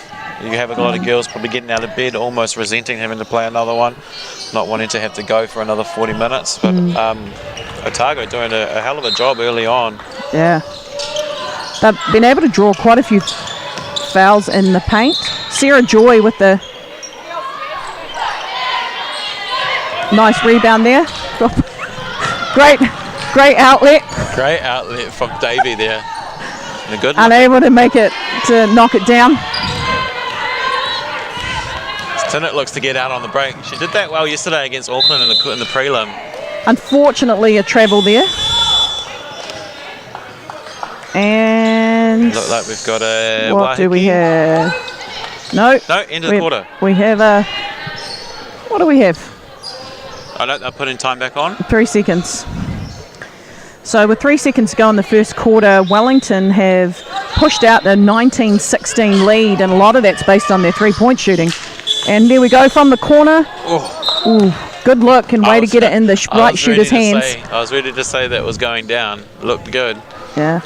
So almost a bit of an anticlimactic finish to the first quarter there, but Wellington doing really well in the second part of that quarter to get out to a 3-point lead after that early start for Otago. Absolutely. As you mentioned, kuru whiwhi toru for Wellington, so 3-point attempts, and makes their percentage in this quarter, I imagine, be quite high, and it's probably the difference maker in the score at the moment. Yeah, that's definitely played its role in helping Wellington eke back into that deficit and then take the lead towards the end of the quarter there. I do think potentially Otago are going to have to be mindful of when and where they're getting their hara.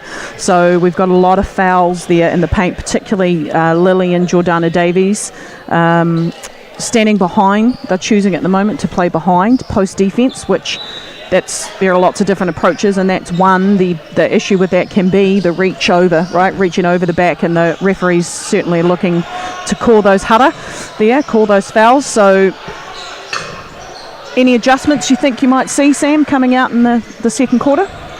Well, Otago obviouswill had that super fast start, and then I think it might have been like Sarah Joy went to the bench and they kind of just lost that bit of energy a little bit, so bringing her back in will hopefully pick that back up again. I'd like to see a couple more touches for Abby Harris down low as well, as we touched on earlier, 70% from the field, and left-handed as well, which even at the under-19 level can always be a tough matchup. Same for Jordana Davies on the Wellington side, though. She's also a lefty, and she will always look to get to that left-hand side as well. Well, I find interesting, for some reason it's it's difficult to guard left-handed players, Sam. I don't know why that is, but it definitely seems to be the case. So all those kai takaro that are left-handed, everyone seems to struggle. Yeah, no, definitely helped for me when I was playing when I was younger, because being a left-hander myself. Yep. Never worked on my right hand though, so when it got to the higher level I was a bit stuck there. Once I couldn't get to my left, the right was almost useless. Well, which we're is going why I to sit in the coaching chair now. start of quarter 2 here in the women's 3rd and 4th playoff. We have Wellington up 19-16. Otago looking to eat into that 3-point Wellington lead.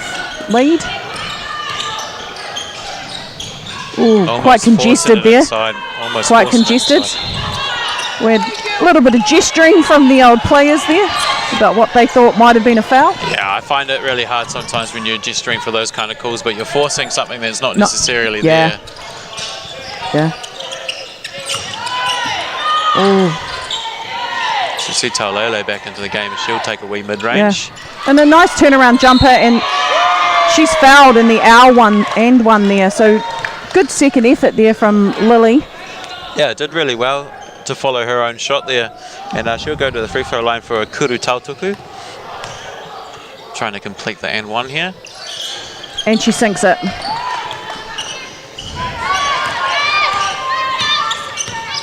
So good first position from Wellington, able to double their lead out to 6. Both teams still in man. Love to see it, Laurie. Not Yeah. necessarily a fan of the zone myself. No. Good. Oh, Good And- inside-outside there. yeah. And Alan McKenzie, I think that was it, hit the kuru fifi toru for Otago there. And another one. A little bit long on that shot. Otago coming back down in transition. Not seeing quite the speed that we've seen in games for them getting the ball down the court again, those tired bodies. Yeah, I think the fatigue's starting to kick Yeah. in a little bit earlier on this last day for them. Got some nice high-low actions going on here and some big-to-big. Yeah, good inside-outside as well. That's how they got that kuru fifi toru for Yeah. Alan McKenzie on the previous position as well.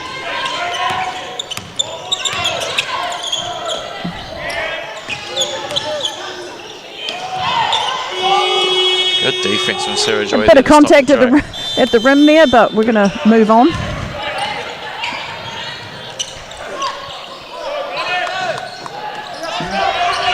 Looking inside for Harris. There she is. She'll go to Mismatch a there, taking it to the rim.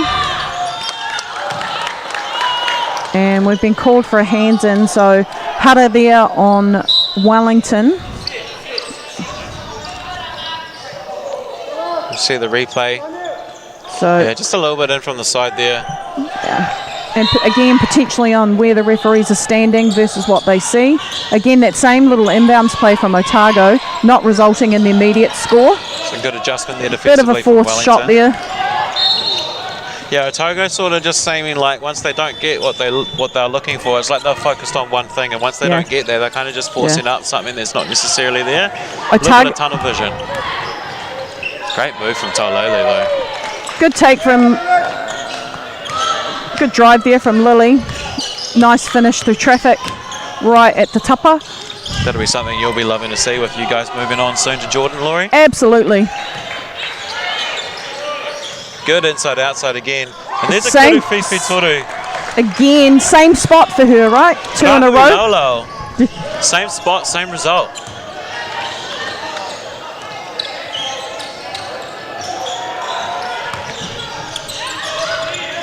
And a retaliate. Oh. Nice kick out, inside out play. Great cut. And we've got, and the basket will count, Lauren Tafata getting to the line. Yep, so a kuru tautuku coming up for Lauren Tafata. Great cut on that skip pass from Taulele, just opening the lane there for herself. Absolutely, after a great offensive rebound. Definitely a change in momentum from the first quarter from Otago to Wellington, now attacking more at the tupper, getting more Hara drawn, going to the foul line. Yeah, Taulele making her impact felt a little bit here in the second Absolutely. quarter, I feel. I was And we waiting have a for that travel call there. I was waiting for that. It looked like she just shifted the pivot foot a little bit when she jabbed left and then went to go right. Ooh. The mucker there, the pass just not quite where Lauren Tafata wanted it, I think. Resulted in a I turnover. don't think Sarah Joy could believe that it was right there for her to take. And we have a Wahiki here from, do you know who called that, Sam? I'd imagine that it would have been, yes, it was Otago. Wanting to maybe talk about what's happening on the offensive end, plus also take the advantage of the baseline inbound and something to draw up. I also noted Otago, the last few possessions have been trying to deny the high post entry for Wellington. I don't know that it's actually working in their favour. We're seeing some more driving and cutting. The denials opened up the driving lanes a little bit more. So we'll see if that gets adjusted by Coach Greg Brock back there. Well, we were seeing Tafata do a great job at just moving off the ball when it gets skipped to the other side. She does a great job at cutting right through, and she's just found herself wide open on a couple. Yeah. I think Otago there, the longer they're running through their half-court offence, getting a little bit stagnant towards the end, and like you said, they're forcing up some shots that potentially aren't the ones that they want. We've got some shenanigans occurring out on the court there from some North Canterbury volunteers who I have to say look outstanding in their purple volunteer shirts. Clear and visible. Do you expect a 2-3 from Wellington here just to switch it up on the inbound? Or On the just inbound? stay true? Let's have a look, Sam, shall we? I do like the old mind games that the coaches play with each other. Absolutely. Or you start in a 2-3 and then you man once the ball's been caught after they've made an adjustment. No, we're in man. A little bit of a trip / push, but we're going to roll with it. Nice little hezzy there. Sarah Joy gets her own rebound. Good kick out, good ball movement. The hot shooter. I'd shoot that myself, but good rebound there by Lauren Tafata. Nice punch screen and trans. Good handles from Tafata as someone her size. She does really well at just gliding through in transition. Again, another hutter from Otago at the tupper, so they're fouling at the rim a lot, which is now sending Wellington to the free throw line. As you see here, great punch screen in transition, good handles from Lauren Tafata, great cut. Bounce pass. Absolutely, pass off the dribble. Yeah. Yep. So you would say Coach Shea Hyder must be happy about the adjustments her team have been able to make here. Yeah, because I don't think they were able to do that last night as effectively against Waikato, so she really should be happy with them having the same issues and they've been able to fix it definitely a lot earlier than they were able to last night. Sarah Joy. Yeah, late side contact from Tafata, I think, there. Potentially there. She had the kick out in the corner for an open look. Sarah Joy there deciding nice left to right. Hezzy. Lauren Tafata potentially just not quite square. Yeah. So I think that hutter was on Lauren. Free throws no good there for Sarah Joy. Wellington come up with it. Wellington with a 5-point lead with almost 5 minutes to go in the second quarter. Lily Tolele there. Oh, that's barbecue chicken nice, down there. Nice heel, smart, recognised the mismatch. And a good mucker in there to her. She's able to finish. Great cut. I really like Sarah Joy's up fake kick on. Cut to the hoop. Yeah, that was really good nicely done. Defensively, after a step back, you're going to be expecting that shot to go off. So Absolutely. Up fake and then just kick. And you're off balance, often in a split stance, so you're kind of wide open for that face cut. And just the knowledge and the intensity just to kick it on and then cut straight through. Absolutely. Keep the play alive. Absolutely. Nice seal. And I think Taulele knew that she wanted to get to her left there. She had the baseline spin middle to the right, but she didn't want to go there.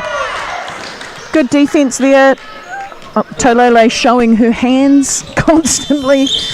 I'm not fouling. 7-point lead for Wellington.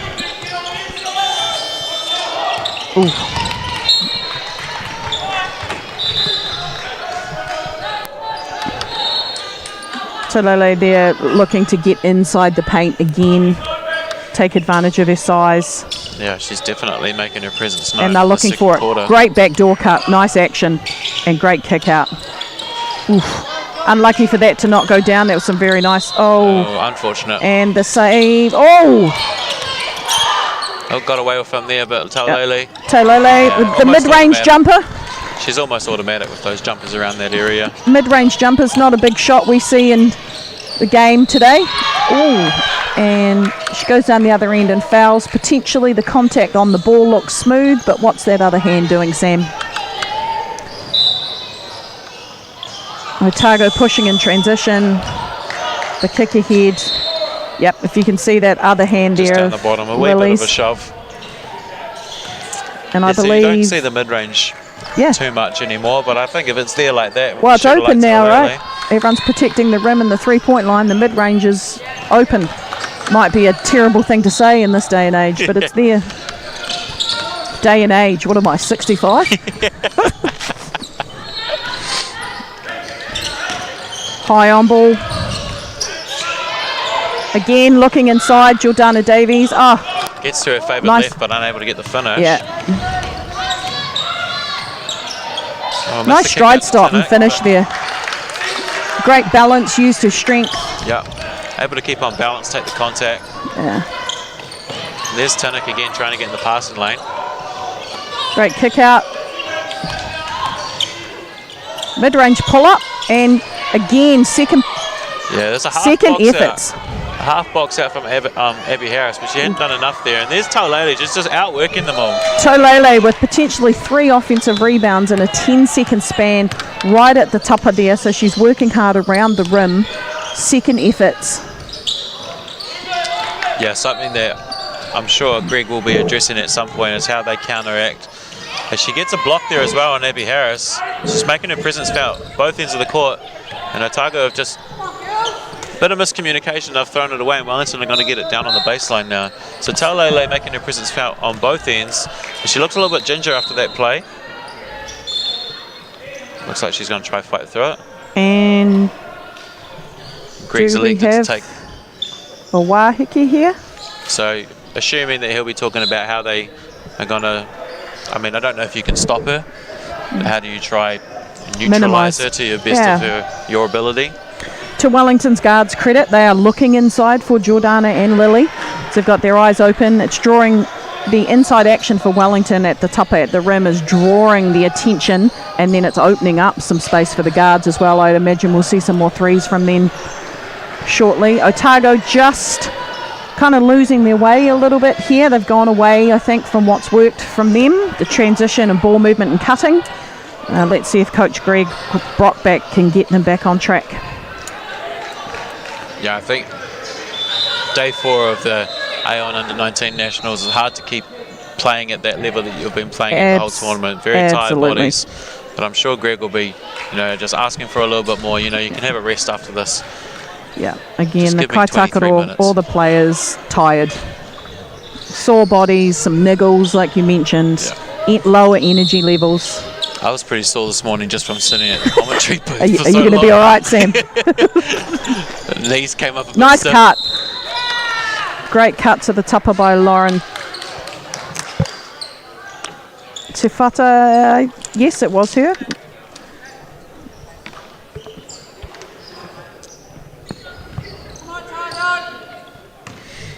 At the free throw line now for 2. Otago, just the Hutta building up the fouls. They're fouling more consistently.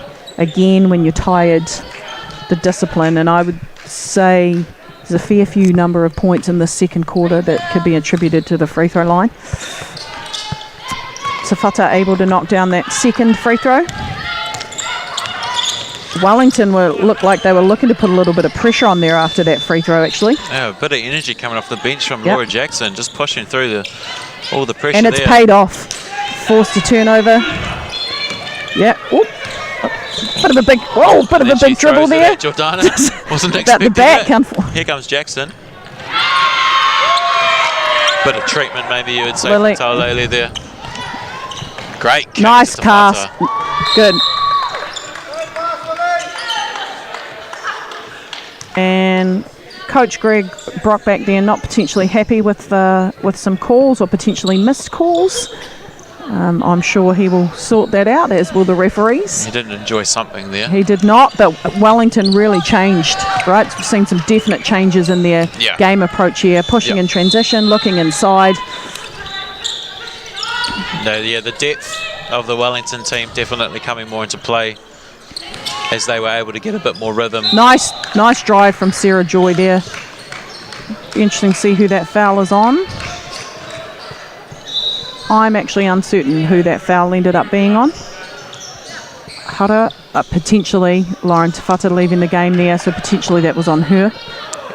You never want to assume, but it could be a high possibility that it was on her if she's going to exit. She's been playing very well. Sarah Joy knocks down her first kuru totuku and misses the second. Good hustle from Tinnick. Hustle for the rebound. We're gonna give that back to Otago on the sideline here. Tinnick just able to reach around the defence there, and as she tried to slap it down to save it, it's hit the calf of the Wellington player, and Seddon doing a great job of being able to see that and calling the ball the right way. Nice cut and a great mucker there that ends up, and again 2 points at the tupper for Otago. This is where they excel, right? The passing and cutting game. Yeah, that was a much better look out of that that's where they've found their success so far. And Otago in a zone here. Yes they are. Corner 3. Oh, that's a tough great look.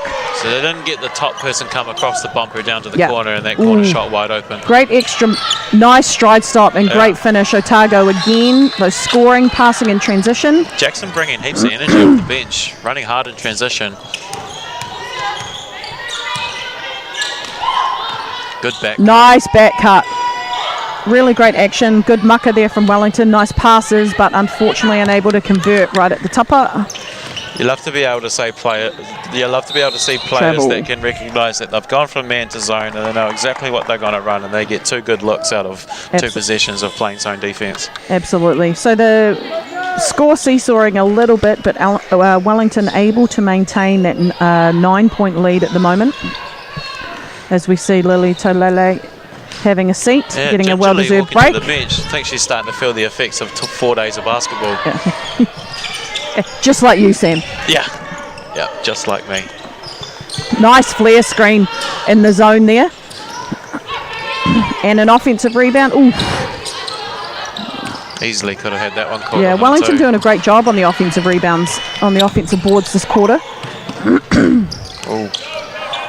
Fortunate to not be a turnover. A little bit stagnant at the moment. Here we go, some more movement, pass and cutting. And the 3. Again, potentially some mental fatigue and physical fatigue coming into play now. Bit lacklustre there from Tia Remuera, which will keep the ball with Otago. Not sure she was expecting it to fall right on her lap there.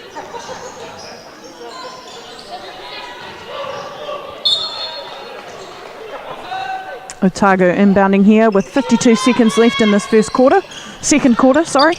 half. Good jabs there. Nice on ball. Wellington come up with that again, pushing in transition, and this is again where Otago can earn their way back in. Yeah, Tinnick did a great job of just getting her hands on a lot of loose balls yesterday against Auckland as well. Yeah. Just keeping plays alive for Otago. There's Jackson again. Energy. Shot through the roof from Otago here. No good, but the follow-up. Ooh. Multiple second effort plays from Otago here, right at the tupper, so right at the rim. Offensive rebounds, chasing the ball down, and as they've come up with the cutter drawn from Wellington. That's how you want to finish off your quarters, right? Finish off strong. Absolutely. Carry a bit of momentum If they into can the get next. that lead back to 5 or 6 potentially. Yep, so lead down to 6 for Wellington. Wellington will want to extend this lead out and get a good score here. We've got some face guarding occurring over on the corner there for their corner shooters. Otago still in their zone. They're in a box and 1. Great ball movement. Nice mucker. potentially just Good throwing look. a couple different looks to try And throw that, Wellington off guard. that will close the quarter out with Wellington taking a 40-34 lead over Otago in this women's third and fourth playoff. We've got a 5-minute halftime now. Coaches get a chance to have a chat and make some adjustments. So you touched on it earlier about Otago not necessarily having the star-studded lineup as opposed to like your Wellingtons, your Canterburys, your Waikatos, even your Harbours and your Aucklands. So that you got to say they've done extremely well to make it all the way to the third, fourth I would agree. Playoff. I would agree.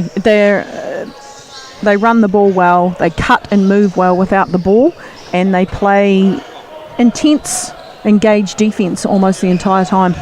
And it served them well, right? They're in playing for third and fourth.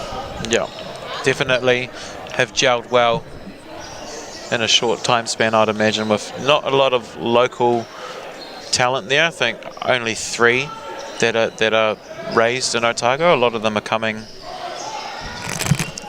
from in for university after high school, so a lot of new players not played with each other like maybe some other places are. But yeah, they've done an extremely good job, and so does the coaching staff to be able to get these girls to where they are. Absolutely. For those listening in that are interested in learning some te reo kupu, some basketball type words here, some common words that we might hear and might use for basketball are tapa. So tapa is rim, so getting to the rim, it's tapa. We've got a foul is hara. So we're actually seeing quite a few more of these in that second quarter, particularly from Otago there in the paint against Wellington. Any common words that you think would be useful for shooting, Sam? Well, you can't shoot without the poro, the ball. Yep.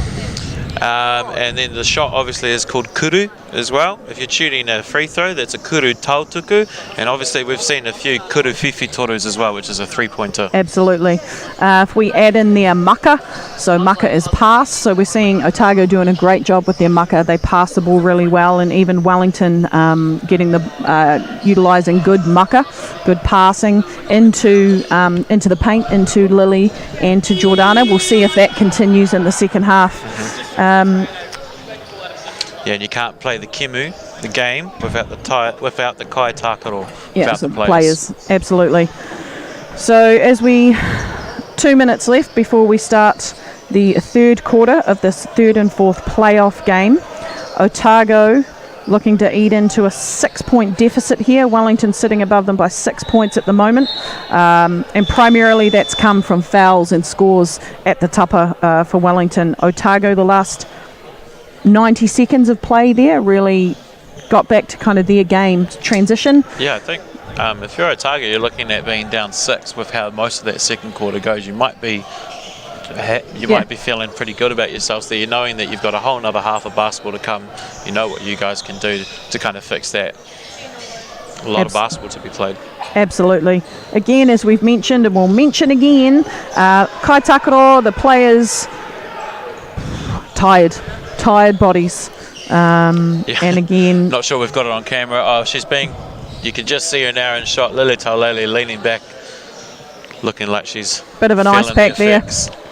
Yep. A couple of players having some snacks. No. Yeah, we can see some on the floor as well. Yeah. Just trying to get as much in as they can. Yeah. And this is where, coaching, as a coach, you're tired yourself, trying to coach energy and discipline, keeping players engaged on day 4. Yeah. Late nights, scouting, watching film, yep. maybe spending some time watching other Sleeping games. in a bed that's not your own. Yeah.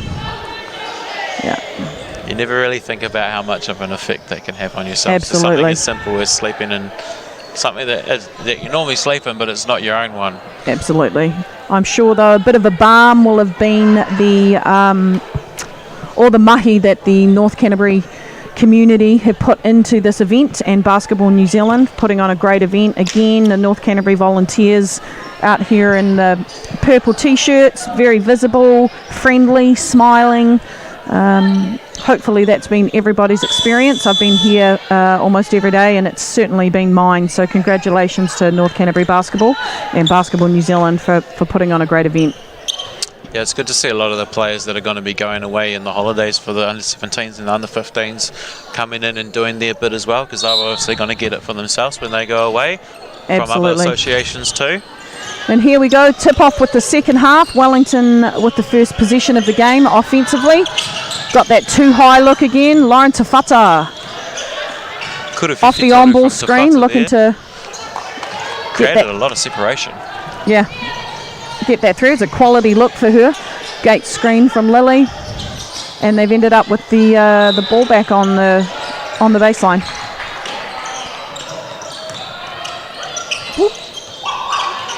Otago just looking like they're sitting off a little bit. There's a little bit more ball pressure applied. And a wayward pass will give them the ball back, but they are sitting back a little bit deeper than what we may have seen in the past. Potentially more concerned with the paint scores than the threes at this point in time. Wellington still in man here. Can't contain. Otago moving the ball high on ball. And great hunting in the lane there, Wellington. Nice pass in transition. Really great. And no dribble in that transition play. I love transition fast breaks with no dribbles. Yeah, although not necessarily fans of the netball, I am more of a fan of the basketball. Sorry for those that are listening, but when you can see it go up and down the court like that without it touching the ground. Absolutely. Super fast. That hutter on Otago there sends Lawrence Futta to the line for two. Misses the first. Gets a chance to knock down the second. And again, Lily Tolele with the mid-range jumper off the offensive rebound. Second effort plays really showing here.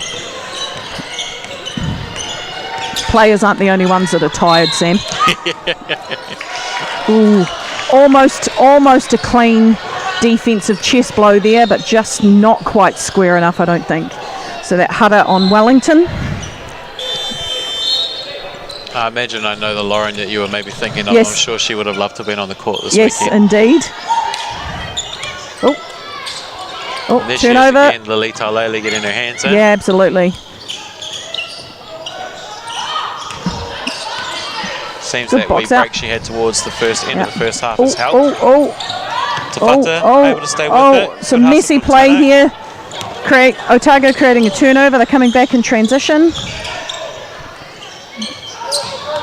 Thought Mackenzie might have looked to pull nice that kick one, out. I thought she might have as well. Little deep on the three there. Wellington looking to push in transition, and then have just gone, you know what, actually, let's pump our brakes a wee bit. Also, I must say, different coloured sweatshirt for the old Wellington group today, the green. I've seen them in the white, the green. Yeah, I noticed that on the first day they rocked up in the white, and then the second morning they were in the green. I wonder if they have how got many a couple of different... alternate, I like it. Do they wear the green when they wear the grey, and then they wear the white when they wear the black? Hey, these are great questions, Sam, and important questions. Oh, it's something you need to know. Yeah. I'm a fan of it, though. Yeah. Oh, step back into it. In and out there, but I like it. Ooh.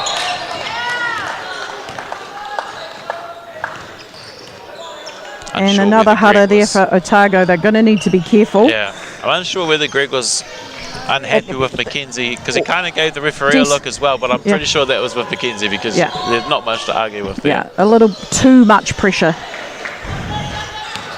Wellington here with still 8-point lead.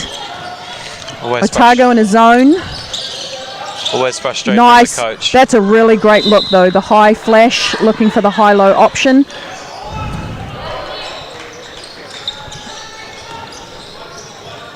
Just that mucker, just not quite where it needed to go.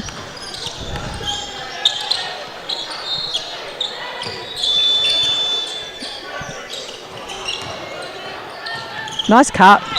Yeah, good cut off the ball, but Abby Harris could have easily spun back to her right hand there, just trying to force the left hand side a little bit too much. And these are scout things, right? Is that a scout? Do we know she doesn't want to do that? Do we force her? I'm going to give Lily Taulele the credit there because she's done it a couple of times. She's always shading her to her right hand, so I'm going to give her the credit of knowing that she wants to go left and she's Ella McKenzie. No, not Ella McKenzie. Oh, missed time jump on the rebound there. Rahu Lolo, I think that crossover. was at the free throw line just then. Yeah. Right idea, just a little bit off. Again, we're just seeing that fatigue coming into play, creating some series of messy basketball. And it's understandable. Again, day 4, potentially game 6.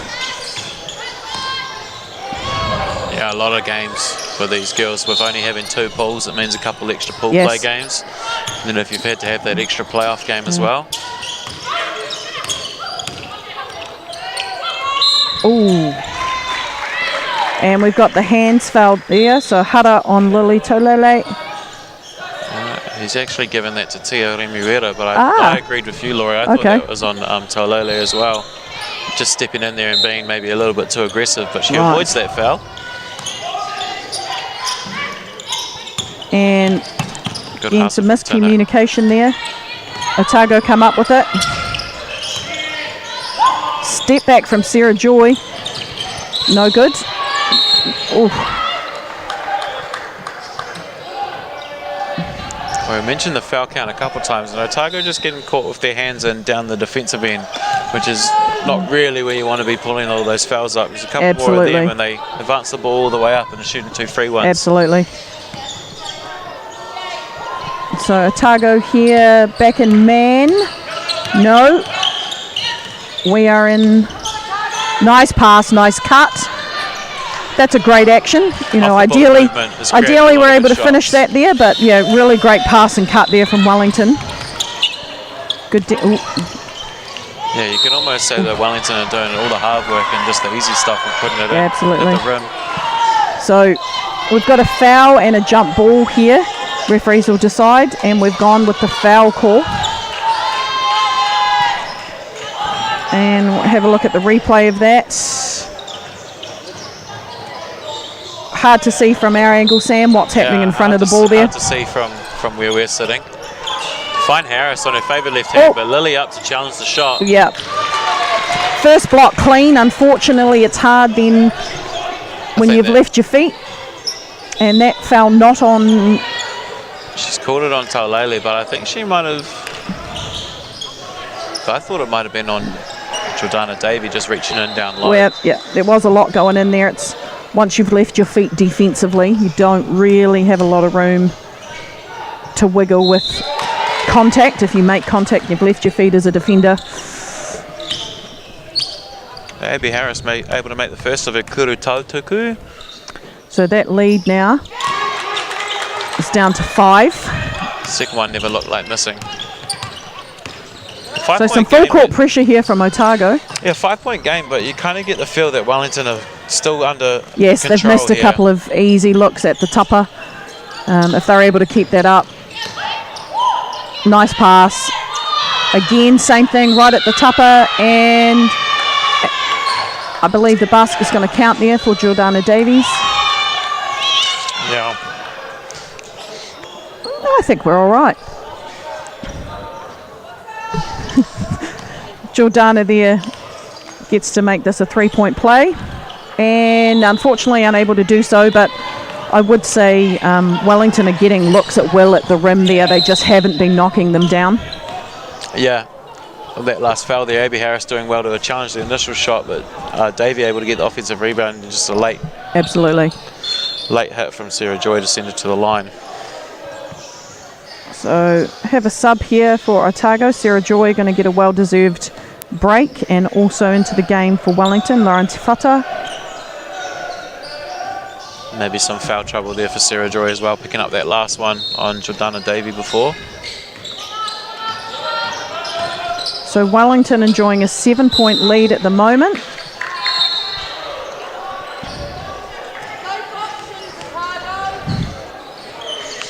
So Wellington feeling like they must be feeling like they're in full control here, but they're still, Otago's still very in the much game. in the game. Absolutely. Right within striking distance. They can get a couple shots to drop. Again, Lily Taulele able to get her hands on the ball. And again, Abby Harris not looking really to use her right hand, just forcing that left drive.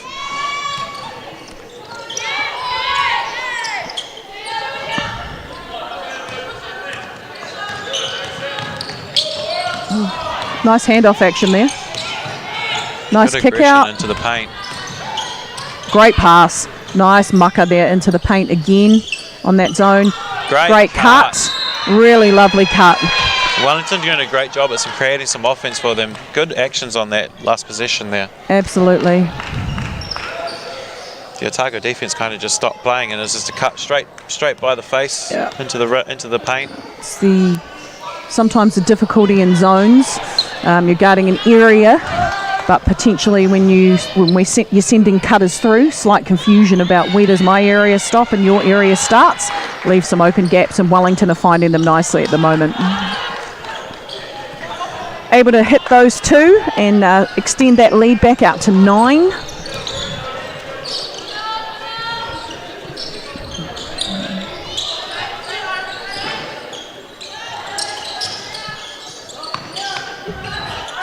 Libby Briggs looking like she was thinking about cranking that shot. Yeah, I thought she was going to pull it. And we've got the long ranger. Not afraid to pull it from the logos. Wellington moving the ball in transition. Nice mucker. Good inside out. That's a shame because that's great ball movement there, but it's a great shot to take, right? Yeah, you would take that shot every day of the week off that action. Ooh. Good movement there from Libby Briggs, I think, going to come up with the header there. Good hustle from Briggs, but just a little bit too late, and Absolutely. unfortunately she's cleaned out the player there. No, thank you.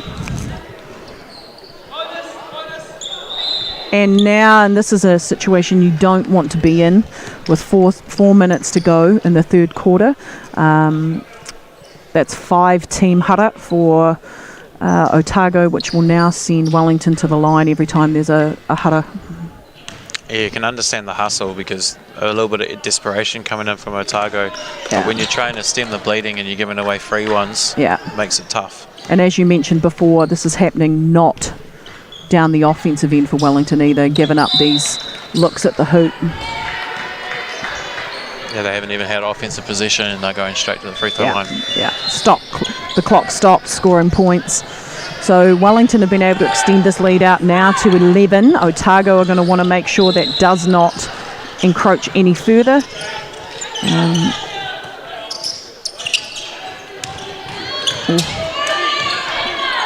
Just lacking a bit of movement off the ball, the Otago team. Just a little bit stagnant.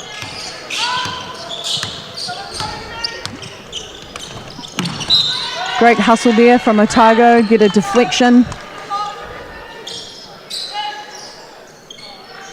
Lauren Tafata sporting a lovely bruise on her arm there. Yeah, I noticed that on day one. I thought it was like one of those like suction marks that gets left from that recovery stuff, but I don't know. I don't think it is. I think it's a bruise. Yeah, it looks painful. Mid-range jumper for Lily. Little too many wheat bix this morning. Tafata. Again. It should have been a shot clock reset, I think, but Sarah Joy all the way to the rack. Lovely dump, lovely pass, lovely rack play. As well. Yeah, and this is where Otago can get that, start eating into that lead in transition. Good looks at the tupper.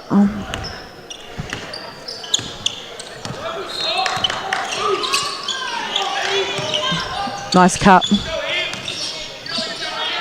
And feeling it from 3. Yeah, good luck. Late closeout on that. That was definitely uncontested. Yeah. So Wellington's kuru whiwhi toru, their 3-point percentage. I'd be interested to know actually what that is. Yeah, they haven't necessarily taken as much this quarter, but they're still making them at a pretty decent clip. Yes, I would say so. It's just the inside-outside threat, right? It's very difficult. Yeah. Looking inside for the cutting, shut that down, and then they've got some shooters there that can knock it down from range. Always taking I would say they've always taken a great look on offense, creating a lot of good stuff, and nothing's really been a bad position for them. Wellington able to extend their lead out to 12. Got a horn set here. Ooh. Jackson getting in the passing lane, doing a good job there. Nothing's ever easy with Otago as far as defensively. They're in lanes, they're moving, they're applying pressure. It's a good way for them to start eating into this lead. Oof. Yeah. We've got another hutter there from Sarah Joy. This is where it starts getting a bit. Yeah. Greg Brockbank will not want to be seen sending them to the free throw line. And she's going to come back out after that one. That's her fourth. So Abby Harris will check back in quickly. Always find you're a little bit guilty when you stick your hands in and then pull them out. back out. It's normally a sell to the referee. Yeah.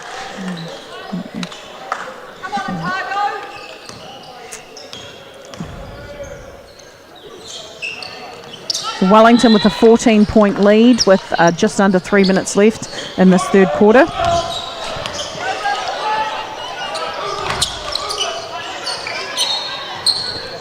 Wellington still in man. Again, as you mentioned, just like not wanting to. Ooh, good chance. Nice block. Butter, but the good second. Abby Harris, stays with it. Yeah. I thought initially she looked to go right hand. Harris now gets to the line.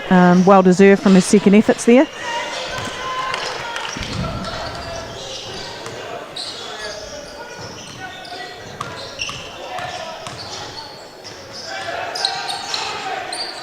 Unable to get one at the Kurutatuku. Jordana Davies coming up with the rebound. She's been a little bit quiet in the last couple of quarters.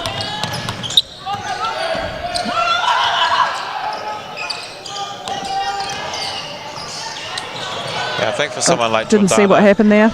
could be a little bit tough sometimes because traditionally Nice playing pass. for Hutt Valley, so maybe a couple of players she doesn't usually play with. It can be hard to kind of find your where you slide in with different players sometimes. Wellington looking to push with some pace there. A little bit of a turnover, but at this point in the game, still wanting to play with pace is not a bad thing.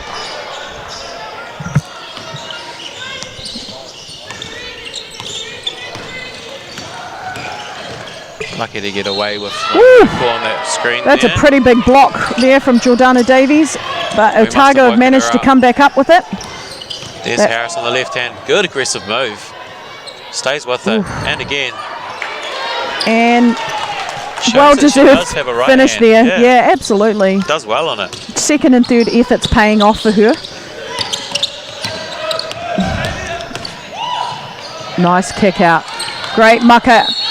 And that's really nice series of play there from Wellington. Extended that lead out to 15. Yeah, you think about how Wellington started the game offensively and how they are now, and it's a huge turnaround. Yes. Couldn't tell you the last time they had not the best look on offense. They just get good look after good look.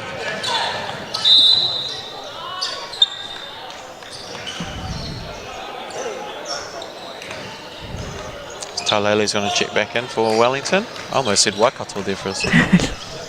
Starts with W, Sam. Ooh. Bit of fortune there for Wellington to keep the ball. Oh, great hands there. Again, Otago still in it defensively. Oh. And the foul for good luck. Unfortunately, I'm sure she'd want that one back, but she did extremely well to run the floor hard. And Laura Jackson, she's came in and done exactly what she does all the time, just unfortunate. I'd say it must be, with the tired bodies, it must be difficult at the moment for the referees to distinguish between and call incidental contact and contact that's actually interfering with play. Yeah.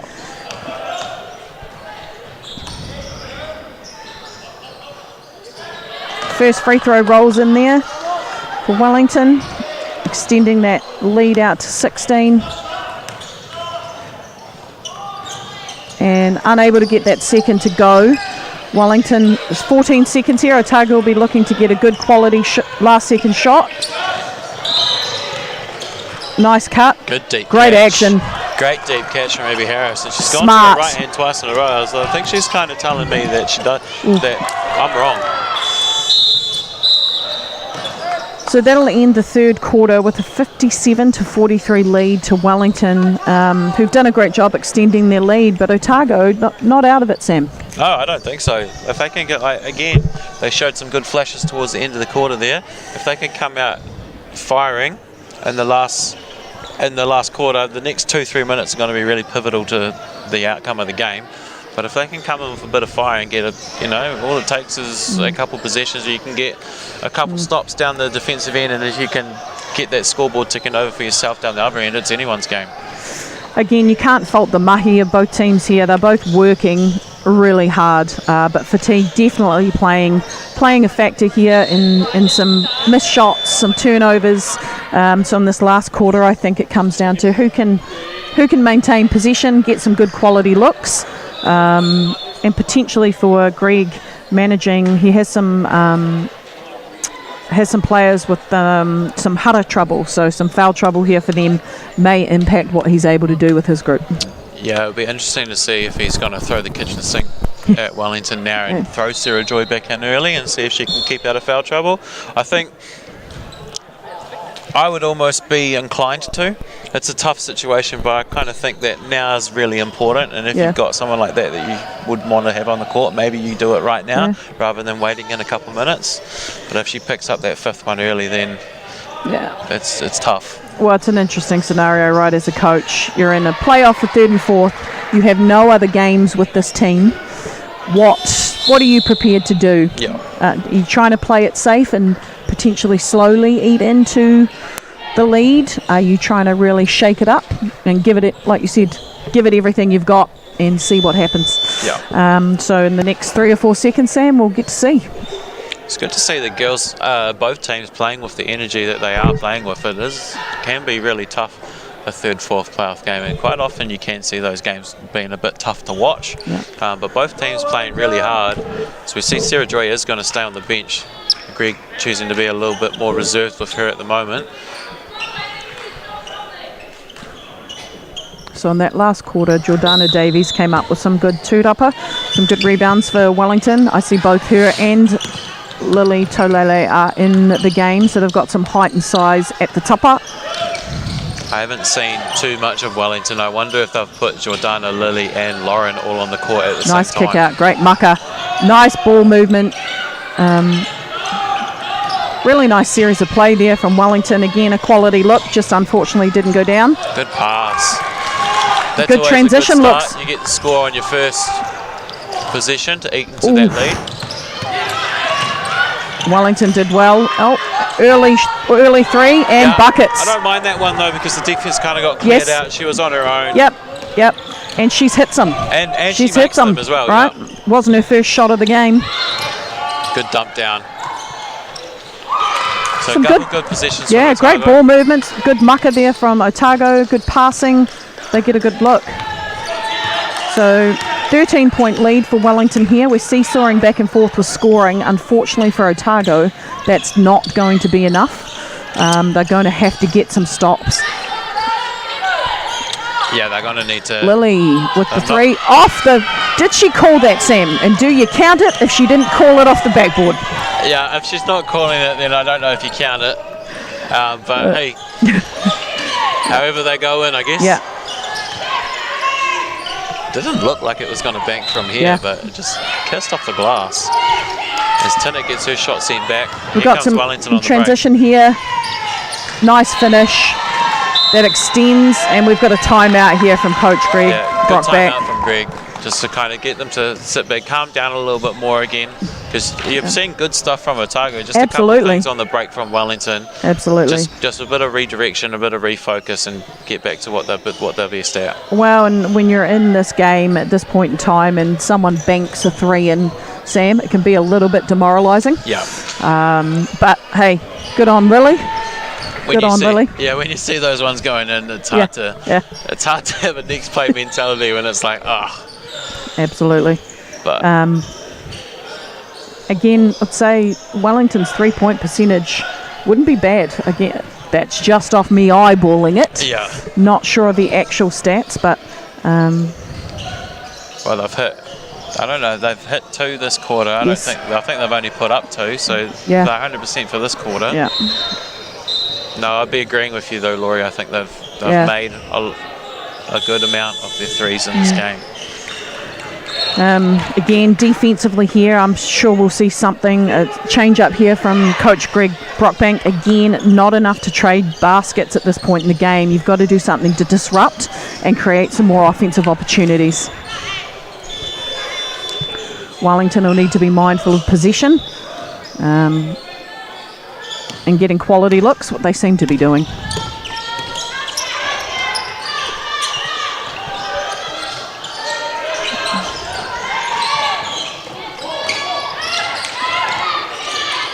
Sarah Joy from 3. Good look. There's a lot of separation there. Absolutely. I think she has to pull that every time. Again, Jordana Davies with a toot upper, so she's getting involved in the rebounding end. Otago with getting out in lanes with the steal. This is what Wellington will not want to see. Unforced turnovers. You can't knock the effort of the hustle. Yeah. Laura Jackson, she's had a few deflections and steals just getting into that passing lane.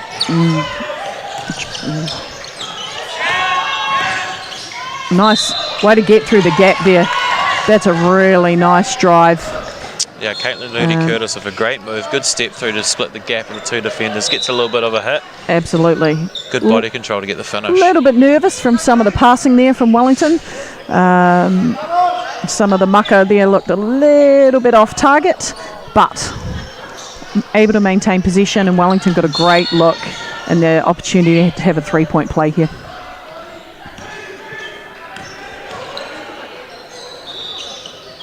And they do so. So with 7 minutes of play left, 19-point lead for Wellington. Good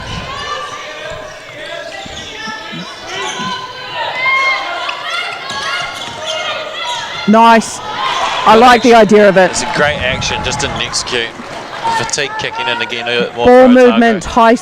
high pick and roll, diving. You're big, who's probably your leading point scorer this game potentially. Yeah, like you said, the idea of it. Nice. We've got a 1-2-2 here. 3-quarter 1-2-2 from Wellington, from Otago. Ooh. Yeah, desperation really starting to kick in for Otago. They've got to have to go all for it now. Sure. Yep. Going to see a replay of that now. So some good pressure here from Otago. Able to split the D, and just that reach in of the hand at the end. Those are the ones that get a little bit frustrating when you can slide your feet across and just get in front. The reaches always tend to come out when you're a bit more tired. Again, a little bit of pressure there from Otago's potentially force a turnover for Wellington, and that's what they want to see. Limiting Wellington's chance to extend the lead.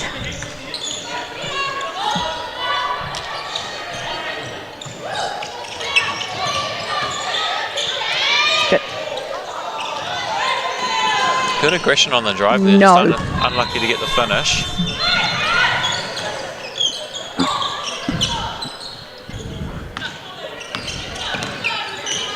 High pick and roll there.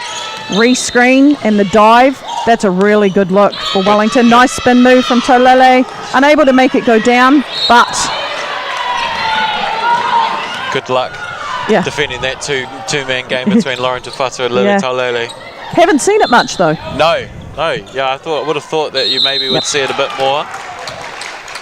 I still would love to see those two and Jordana Davey on the court all at the same time. Yeah.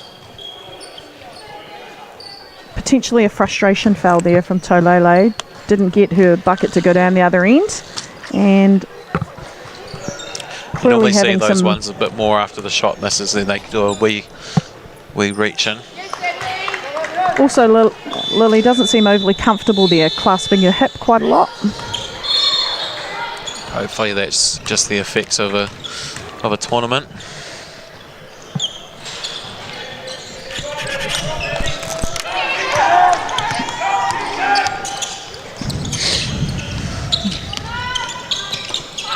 Nice, great steal again from Otago. And that's potentially Lily done for the game. Yes, why don't we have a look at a replay of that? Otago getting out in the lane there, creating a 2-on-1 situation, 3-on-2 actually. And again, frustration foul. Yeah. Tolele on the bench. Looks like the bench had her on 4, but you would imagine that maybe that's her sitting for the rest of the game, I would- especially if the lead stays like this. Exactly. She's clearly physically uncomfortable. Something's not looking too great there for her.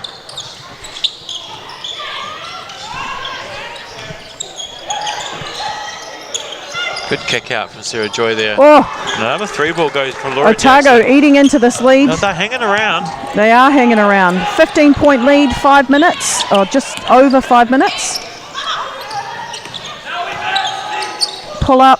That's read. a really nice, controlled mid-range jumper. Great Smart read as play. well. She saw the big sit back down at the hoop and just pulled up. Yeah.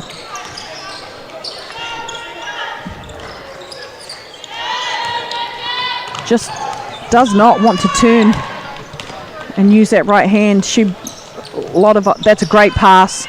Nice transition basketball there from Wellington. Yeah, again, the ball not really hitting the deck much on that run from there. Abby Harris getting some great looks down on that low block. Yeah. Would love to see you just turn and go up with that right. They're finding it so easy to get the ball to her.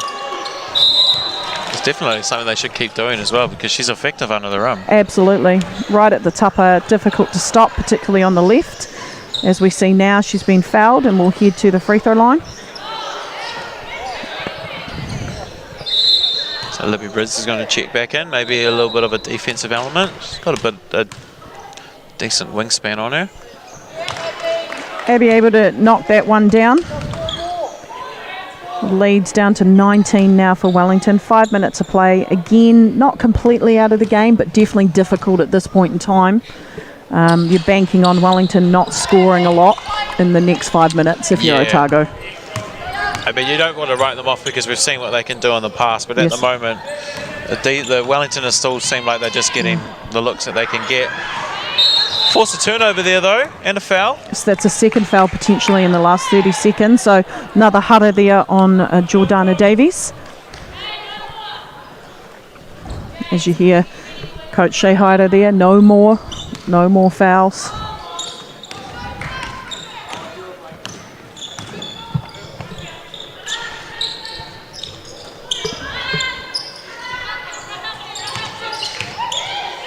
Otago's going to have to look to be a little bit more aggressive here on this end, I think, if they want to eat into this lead. Potentially not the shot for Abby Harris there, getting to the rim. Drawing fouls. Wellington clearly are fouling. I love the look there and the idea of it. That was a mucker. good read. That was just a good defensive play from Laura absolutely. Jackson. But Otago have their hands in passing lanes, so those passes need to be above or below the hands of those Otago defenders. Sarah Joy coming out here. Potentially popping in a couple of shooters. Yeah, I'm wondering what that sub is. Just maybe needs a drink of water. Got to hydrate, Sam. It is important. It's funny you say that, actually. I noticed some of the drink bottles on the Wellington bench. Jordana Davey, big, massive drink bottle. Hydrate. The importance of fluid. Good to see it's getting through to those Wellington girls. Unable to knock down the first free throw. Whoop. And second one good. So we're back to a 19-point lead for Wellington with just under 5 minutes of play remaining in the third and fourth playoff.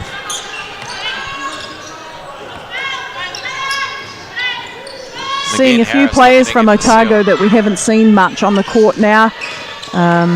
Is this potentially a little hop there before the ball went down? Good kick out. Nice rebound at the tupper there from Lawrence Fata. Looking up. Nice mucker off the dribble. Corner three. Good look again from Wellington. Absolutely. They just seem ending positions with good looks every time. Absolutely. And Lawrence Fata in particular, really nice. You've mentioned before, off the dribble, the one-handed push pass up the court. Ooh. There's just a little bit late. Yep. Saw the pass coming and thought she could get it. I was going to say that with Sarah Joy being taken out, maybe that was the white flag from Greg, but it looks like she's going to come back in on the shooter. Maybe for Abby Harris, yeah. I don't think we've seen Abby come off the court much. And it looks like Coach Shea Haida here has taken Tafata out of the game. Tolele on the bench potentially now. Finishing the game out with three of your starting 5 on the bench. Ooh. Abby unfortunately able to knock down those free throws, so Wellington hold that 19-point lead with 3.5 minutes to play. Sarah Joy's going to have to wait a little bit longer before she Good comes back movement in. and nice drive there. Again, didn't go down, but a great look for Wellington. Ball gets kicked out.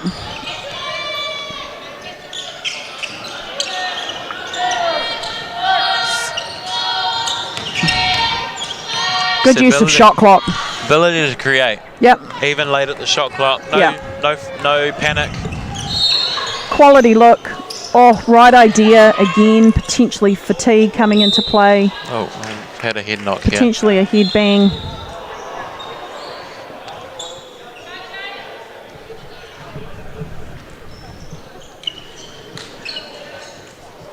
Sarah Joy checking back into the game. Abby Harris coming out. She must be a tired I would imagine she'd be tired.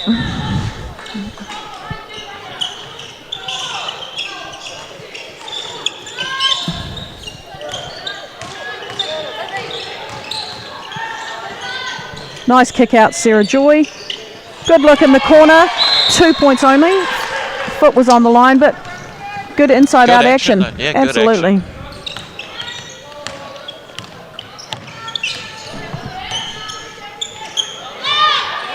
Corner 3. Offensive rebound. Ooh. Again, some quality looks from Wellington. It is potentially early in the shot clock sometimes, but they're shooting well. They're open. With the makeup of the players that they have and the way that they're moving the defense, it's still a good look for me. And like you said, that they've made them as well. So Otago get a 5-second call there on the inbounds play for Wellington, just not able to find a mucker and get the ball in play. good to see them playing right to the final Absolutely. whistle.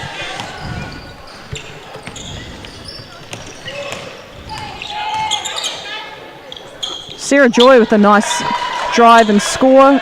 Difficult through traffic, but gets the finish. Right hand on the left side. Wellington maintaining a 14-point lead. Great step through. Yeah, great Again, move. quality look at the tupper. That one just doesn't go down. Wellington Less than 2 players, minutes to play. A lot of them have really good footwork down low. Yes, they do. We're starting to we're getting a little bit of an interesting situation here. We're at 11-point lead from Otago with just under 2 minutes to play. And an 8-second violation. 8-second violation. Still a lot to play, a minute 40. Coach Shea Haida looking at her bench here. I'd imagine the way that Lily Taulele's stretching her hip out, she's done for the day. But maybe Tafata's going to You would hope in. so there, Sam. Yep.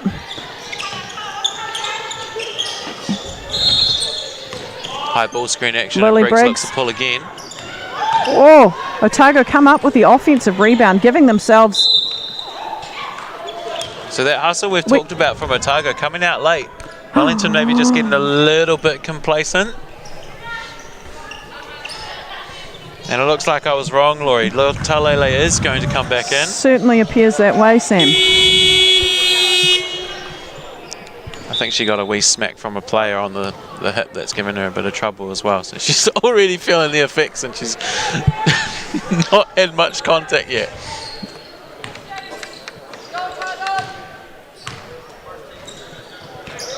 And Sarah Joy able to convert there. Oh, I think they popped that on the... I don't think that score's accurate. There we go. So 10-point lead for Wellington there with close to a minute to play. I'm not comfortable writing Otago off here with the way they play. Me either. So potentially a 4-possession game here. Although what we do see now is what I was Long asking two. for. With Davey, Tafata and Taulele all on together, Yeah. we finally got it with a minute left to go. Sarah Joy looking to get all the way. Good change of Draws pace. a foul. Good change of pace to just to extend that drive out to the rim. And here we look at a replay there. Potentially we don't look at the replay, but that's all right. Sarah Joy to the line. Looking to shoot 2, and she can make this a single-digit lead now, Sam. 1 minute, 3 possession game. Scary hours for Wellington. It's not all locked up just yet. Yeah. Maybe a bit of complacency kicked in a bit earlier, and Otago took And how, advantage of I mean, it. how good is it that Otago have continued to play? It could have easily blown out. 100%. And see, and There some she is pressure again. here. Forcing a turnover, fortunately forcing a turnover. Ball goes out of bounds and Wellington get the inbound. We'll want to make sure that that's crossed. This might be, what do we have happening here? Do we foul? If we're not going to foul here, Sam, we might be getting into some territory that is going to be difficult to come back from. Great quality look. Really nice patience. Yeah, and I think if you're not going to foul, you probably need to at least have a bit more ball pressure on that. And do we have a Wahiki? We do. I'm not sure. I'm assuming from Otago. I think Greg took that one, yeah. Yeah. 12, back to a 12-point lead. Difficult in this amount of time to come back from that, I think, but full credit to the Otago staff and players. The Kaitakoro they've just continued to put the mahi in. Do you go 3-ball here, or do you try to get a quick look at the rim to get an easy one, and then maybe set up in something full court just to put a little bit, just to keep it ticking over? Great question. A bit more pressure. What would you do here, Sam? I think if it was me, I've got the ability here to sit and not worry about 100%. So I can think It's easy more. for us to pick it I'd apart. be going 3 here just because I'm thinking about the score, but I'd also like the idea of maybe just putting in a quick one at the rim if you can get it. Abby Harris, potentially. Yeah, maybe. Getting her on that left block, having a go. Wellington have been fouling. Something through the rim just to put a little bit of pressure on Absolutely. and then get up and in. Yeah, make Wellington make the decision there. Yep.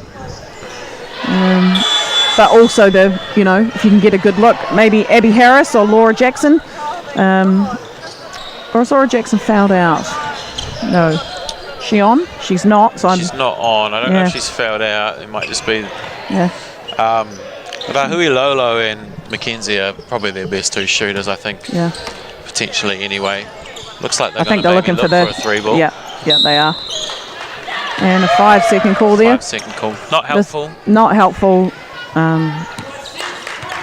Sometimes it gets difficult when you're trying to run a structure to get certain looks. Those looks are taken away. Yeah. Get caught up in looking. I'm not sure. I think it might have been Mackenzie. They had her get out on a flare to go out the back. Just didn't quite see her out there. Good patience here from Wellington. Otago look like they're not going to foul at the end. You'd potentially say that this is the game here. I think if you saw them getting a quick shot, whether it was a 2 or a 3, they might have played Nice that a flare little bit screen. differently. Yeah. Good shot clock awareness. Probably not the grace. Full credit to Wellington there, coming up with the O boards. That's probably the first, maybe not good look that they've had in this, maybe the whole second half, but right at the end of the shot clock, you've got to chuck something up. So that'll wrap the game up for 3rd and 4th place, with Wellington coming out taking the 3rd place with a 75-63 hard fought, you'd have to say, victory over a really tough and resilient Otago team, and well coached by Greg Brockback. Great job from Wellington to fix that early blunder. Absolutely, and, they made some good adjustments. Yeah, they did it nice and early, and were able to even get the lead back at the end of the first quarter, and they kind of just didn't really turn back from there. But Otago, right until the final whistle, were playing hard. Yeah. And they had a sniff towards the end there as well. Yeah, they definitely had a sniff. Yeah, they did. But very tired. Tai Takaro were there. Some very tired players, very tired bodies. I'll be looking forward to a good feed. Get some kai. Definitely. So we'll take a break here before we have the boys' 3rd and 4th game come up, Taranaki and Otago, so we can see another game from the Otago Association. Nā mihi nui mātou koutou hono nā kia mātou. Thanks for joining us. We'll see you again very shortly. Kia From ora. the schoolyard to the stadium, Aon has been helping Kiwis strive for sporting success on a local, regional and national level for over 20 years.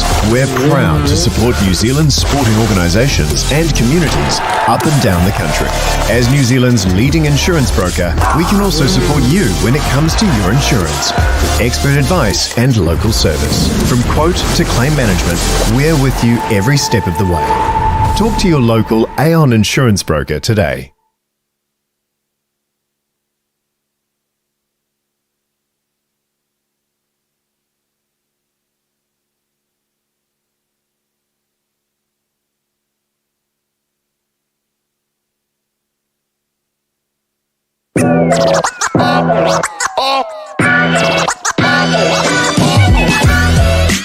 Kia ora, Lauren Hiblay here from the Tall Ferns. We're out here in Flaxmere Park in Hawke's Bay. We've just opened up this new basketball court for hoops and parks. It's really cool to provide the tamariki with somewhere to go, somewhere to be physically active, play a bit of basketball with their friends. Good asset to the community, especially for those young ones who want to get amongst basketball. So yeah, it's really cool to see us open this new facility in this park that is just beautiful in Hawke's Bay.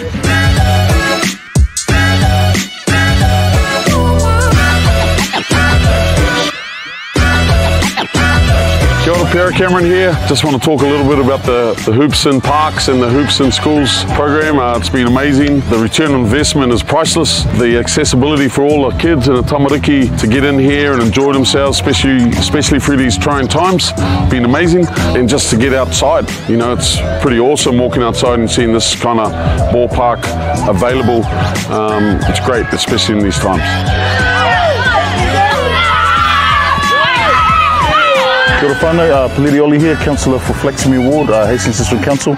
I'm here to support the initiative today, Hoops and Parks. Very, very amazing result, and it's encouraging our people to come and spend time here, and especially together with the youth. I encourage other councils to jump on board. Yeah. Kia ora, my name's Tiatu. Really enjoyed it here at the Flaxmere Courts, and looking forward to play again. We've been waiting for the courts to open for a while now. Now that they're up, I'm glad that they're here for an activity after school.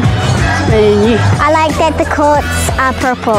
What I like about the court is that it's different to many other courts in Flaxmere. I like these courts because they're in a good position from if you want to go to the park or come here. And I like it because it's easy to bounce the ball and take easy shots. My name's Ricky Lee. Shout out to everyone that made these courts happen, and yeah, me next.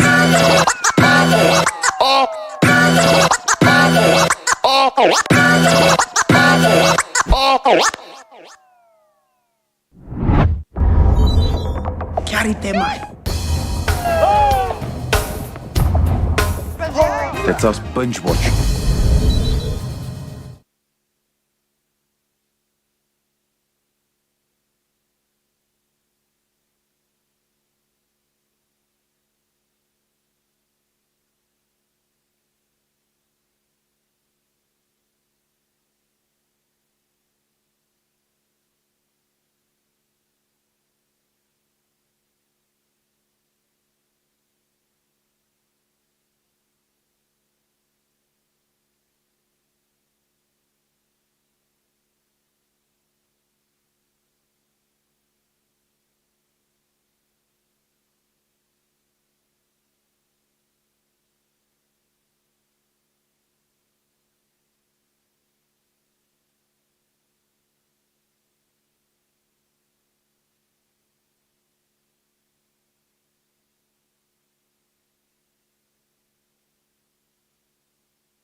Today, we are reinventing insurance. Designed to help you get the cover you really need without being left in the dark. It's a game changer. Real-time intuition, light-speed empathy, and handshake ID. A real heart, brain, and voice that doesn't just understand what you're saying, it can feel it. Say hello to an actual human being. Hi there.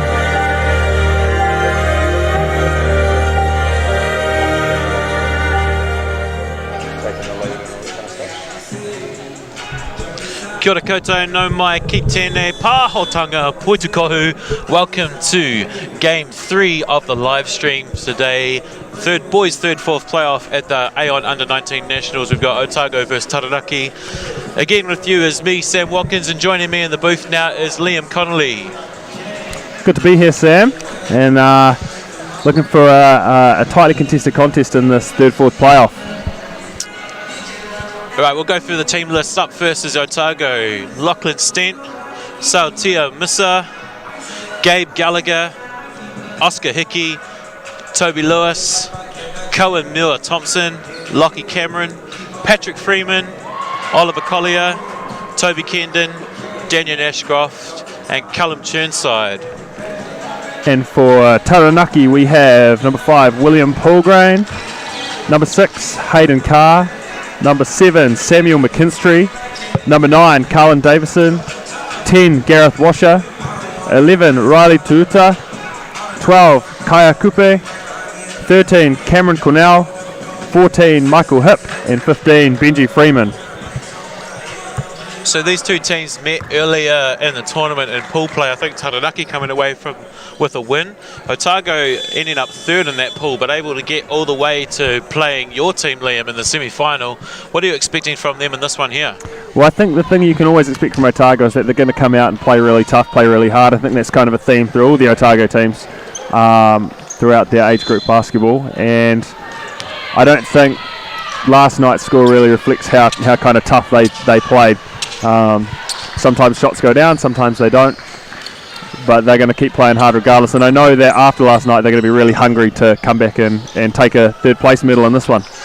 Yeah, well, we saw just before in the game before the Otago girls playing extremely tough, and they almost were able to pull it back and make it a tightly contested game. And yeah, I agree with you on that. I think the boys would show up the same. Obviously, for Taranaki, Carlin Davidson, you add him in for this one here, whether he plays a differing factor in that or not. But I was really impressed with how Otago played against your Canterbury team last night. And so Taranaki wins the tip-off. It'll be Riley Tuta bringing the ball up, setting the offense as they get an easy pass into Davison, who gets a finish. And Taranaki are on the board with an easy 2. 1 up, 1 down for Taranaki. They'll like that one. An easy rim look for Carlin Davison. So Ashcroft brings the ball up for Otago. They find Patrick Freeman. Patrick Freeman, the leading scorer in this tournament, averaging around 29 points a game, I think. He was a problem for us last night, and looking to maintain his hot scoring streak in this one. Correct me if I'm wrong here, but I think his cousin Benji is playing for Taranaki. So yeah, it's a bit of a family affair. That's right, that's right. 2 cousins playing each other.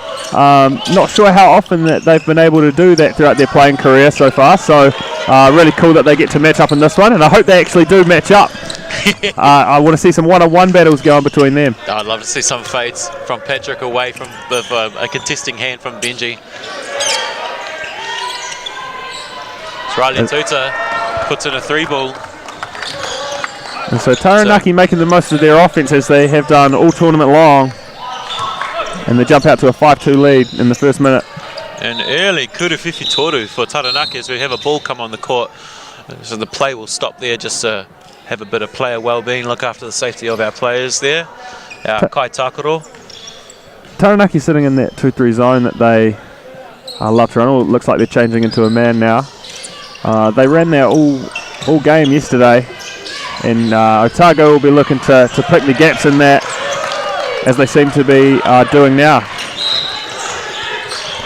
So another basket for Otago trims the lead back to 1 early, as we see potentially our first look at cousin Benji Freeman. He pulls up, That one rims up. Patrick Freeman winning the cousin battle right now.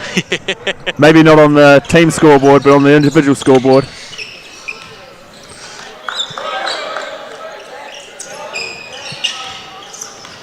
So Ashcroft pulls it back out. There we go. There's the matchup. That's the Freeman matchup, and Benji wins the first battle. As Davison leaves it behind. Tuto on the attack. Been quite impressive, Tuto, over the 3 games I've done for Taranaki. He has been really good to setting their offense and knocking down some key shots for them throughout their game so far. Ashcroft trying to keep that play alive for Otago, but Tuto able to get the rebound. Challenges the defense of Misa. A little bit of contact on that hit, and he'll go to the free throw line for a Kuru Totu to make it an and 1 play. As we see on the replay here, Tuta pushing it out in transition. Nice wee step to the right. And I think Otago won't be happy with how no one was able to stay in front all the way out the court there. He got past 4 guys before he was able to get to the rim, so something that Otago will look to key on moving forward. So the Kuru Totuku goes down for Riley. Here's Ashcroft on the wing. Oscar Hickey makes him pay with a 3. He's been lights out this tournament. Beautiful shooting form from Oscar Hickey. We were talking about that yesterday on the live stream. We noticed how easily he gets that shot off. Just as easily as Cullen Davison can get to the rim. Nice wee segue there.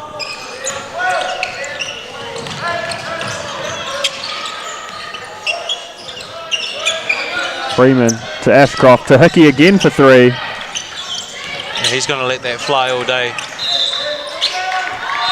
So we have out of bounds as Davison gets up to swat that shot away just so there's nothing going through the rim.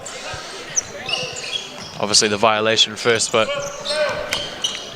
So it'll be Paul Green bringing it up this time for Taranaki. Reversed across the top, stolen by Freeman. Change of pace from Freeman, but good covering. And a no call there. I think the ref's saying that he got the ball on the way across with his body. He's falling away a bit too much on that finish there from Davison. Bit of an up and down display over the last week period, like we're at the Australian Grand Prix, as Ben Sheet would say. Shout out to Sheedy.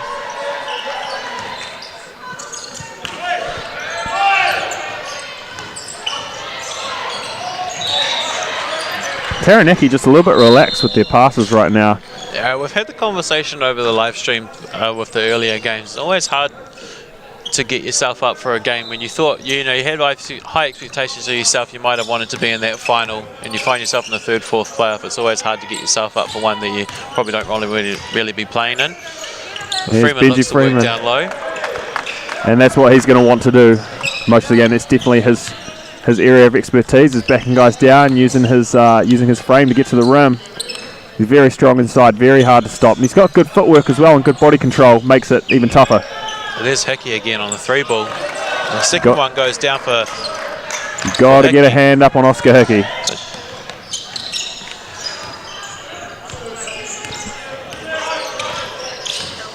There's Freeman getting into the paint again. A little bit too easily. Otago won't be too happy with that, but they're able to come down with the rebound. And here comes Ashcroft. Freeman on the wing. Back to Ashcroft. Both teams potentially being a little bit sloppy with the ball early on. Bit careless with the mucker there, with the pass as it goes out of bounds.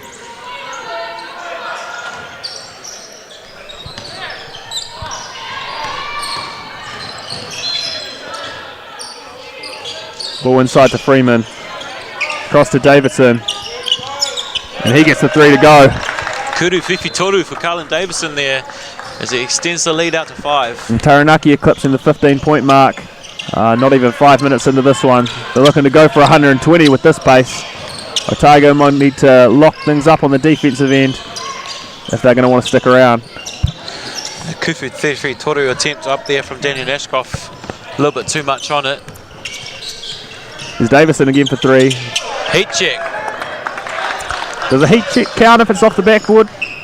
I guess it depends on if you call it or not. We'll say he called it. We'll give him the benefit of the doubt on that one.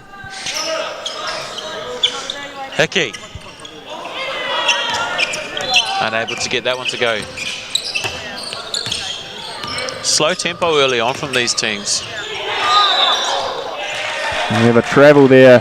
And there's a travel call from referee Taylor Lynch, who I've actually been told earlier that it's his 21st birthday today. So happy birthday, Taylor Lynch. What do you think he'll be hoping for in this game for his birthday? Well, we were having the conversation early on if it's a drink every call he makes or something like that. I'm not sure about that, but I'm sure he'll just be hoping for a good game to be called here. That's Ashcroft on the wing. Gets a ball screen from Freeman. And here's Sotia Misa out to Cameron, and he can't get that one to go. Box out from Washer. I'm sure his referee friends will be looking after him on his birthday. Davison to Freeman. Freeman with the up fake. Another up fake. And they will draw the foul. Good follow from Washer, but I think that basket's not going to count. As we see the replay on this one. Yeah, and Hickey definitely coming from the out of position there. Used his body to check Tuta, and he'll go to the line. Oh, but a rare air ball on the free throw. Yeah, someone might have left the door open there, and the first kuru tautuku from Riley, a little bit short left there. Looks to adjust in the second, he gets that one to drop. Taranaki extend this out to a 9-point lead early on. Again, I think Otago just need to tighten things up a little bit on the defensive end. Yeah, Otago struggling to find a pakete here, a bucket. So there goes another wayward shot.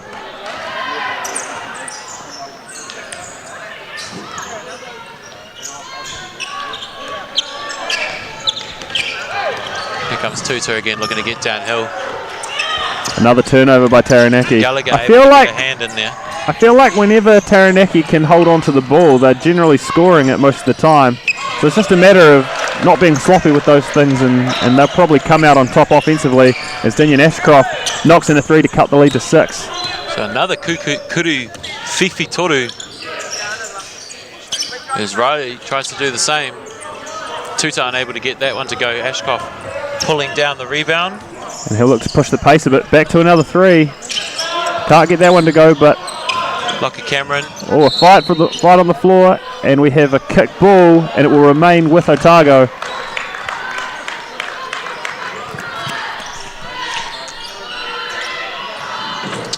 Yeah, so as you touched on before, Liam, when they actually are getting shots off and looks at the rim, they're scoring at a pretty good clip. So maybe something, the turnovers, something that Coach Allard wants to look at. Washer guarding Freeman in the post. Follows his shot. Good help from Freeman to stay straight up there and use his body to keep Freeman out. Davison to Freeman. Freeman on the rebound. Freeman gets a tip. Oscar Hickey making buckets early on in this one. And we get a timeout from Taranaki. I think they're going to probably talk about a couple of things they can key in on defensively, and probably something that Otago wants to look at as well. Yeah, so Otago's struggling to get some baskets going, but they're just the last couple of positions there, they're able to get a couple couple buckets. And on the other end, Taranaki maybe a couple too many turnovers.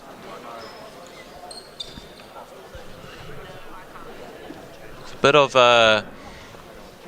low energy in the building early on.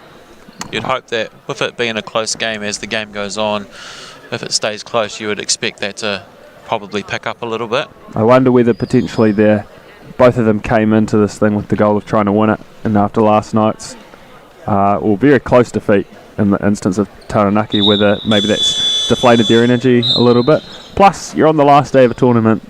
You've had some pretty hard games. You're going to probably have a bit of fatigue setting in at this point.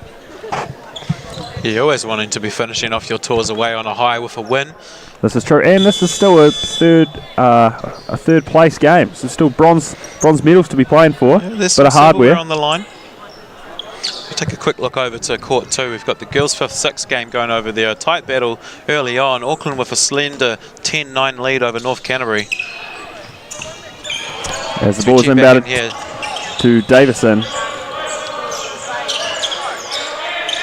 Spots up.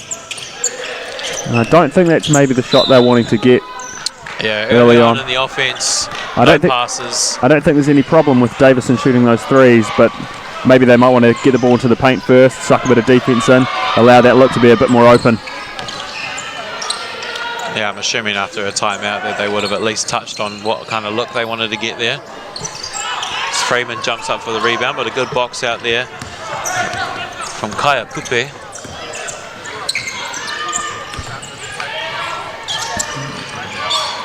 Here we go. We have a three by Hayden Carr. So Hayden Carr stepped onto the court and made a big shot in their quarterfinal to get over Franklin yesterday morning. So we know that he can definitely shoot those Fifi Torus. Down the other end, Hickey gets another wide open three. Can't get it to go, but you wonder when Taranaki are going to realise that that's what he wants to do. Put a hand up. Good crash from Kaya Kupe. Not much of a feature in the game last night, but he's making his presence felt a little bit early on here. Swasher tries to give it back to Davison. And here goes Otago on the fast break. Out to Ashcroft. He'll pull the three. Nothing but the bottom of the net. Another Kuru Fifi Toru for Otago and Daniel Ashcroft. So a couple for Hickey, couple for Ashcroft, keeping this game tight. Probably a couple of contrasting styles here. I think Otago love to get those three balls up, probably with the exception of Freeman. Freeman does get them up, but he's definitely looking to attack the paint a bit more. Whereas I think in the instance of Taranaki, they've probably got a few more inside threats. And Davison, Freeman, Washer can finish around the rim, Cam Cornell as well. Yeah, we've seen what Davison can do when he gets to the rim as he puts up another Kuru Fifi Toru there. And Freeman definitely, he can shoot the outside as well, but more effective with using that strength inside around the rim. And here's Freeman looking to take Wash off the dribble. He'll pull up into one. And they keep proving me wrong. Maybe they can hear me saying. As I said, Davison was an inside threat, Freeman was an inside threat, and they've both just hit me with outside jumpers. It's always the way. Takes him left hand. Watch out. Davison with a thunderous dunk. I'm a bit worried about these new hoops holding up under the force of Davison. Last night's game he had a few thunderous dunks. And you can see the whole system shaking. Yeah. Is it still shaking? 3 games here for Davison, only landing yesterday morning over flight. And so he's played all 3 on this game, and then a number of thunderous dunks, as you mentioned. Is Tuta puts in another Kuru Fifi Toru right on the buzzer. Taranaki would take an 8-point lead going into the quarter. Some fast-paced offense, a lot of good shot making from Taranaki. As I mentioned, whenever they don't turn the ball over, they seem to be getting up pretty good looks, and they're making Otago pay. Despite that, though, still an 8-point game. Otago are definitely still within striking distance of this one. So if you're the Otago coach, Coach Johnson, what are you talking about with your team in this quarter time huddle?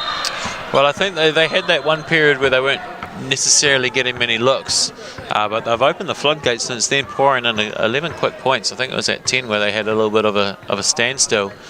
I think maybe Davison is getting a little bit getting to the rim a little bit later on there, a bit too easy. So maybe it's whether you try to get the ball out of his hands and don't let him have another catch, or do you set off a little bit more and maybe don't let him have the outside shot, but you just put like a short contest to it rather than letting him get downhill. But I think, Taranaki have 29, so you might want to talk about the defense as well. A lot of them have been the outside shot, and as we've seen on a number of occasions in these live stream games, those shots don't consistently drop for the whole game. So what if you're Coach Ella Jones here going into this one, into this quarter? You've scored 29 points, some pretty prolific offense. What are you talking about on the defensive end? What's keeping Otago in this one? Yeah, I think they just need to maybe put a little bit more pressure on the ball. Seems to be that offense has taken more of a focus to them in the previous games. They poured on the points in those 2 live stream games that we've covered for them yesterday. So maybe just put in a little bit more pressure. As we said, as we saw Hickey and Ashcroft making those outside threes. There wasn't really much of a contest on those. So maybe just a little bit of tightening the screws on the defense, on the defensive end, getting up, applying a little bit more pressure.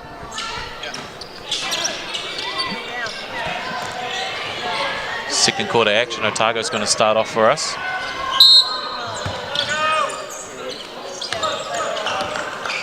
Ashcroft to bring it up for Otago. Kicks it out to Toby Lewis, who had a great game off the bench against Canterbury yesterday. He had quite a good impact for Otago there.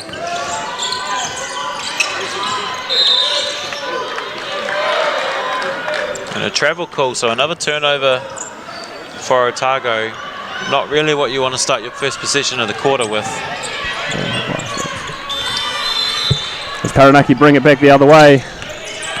It'll be Polgrain bringing it up. Reversing across to Washer at the top. And they're running action for Benji Freeman here. He'll come off the handoff and attack the paint. And just bullies his way to the rim, and he'll draw the foul. I believe that'll be on Toby Lewis.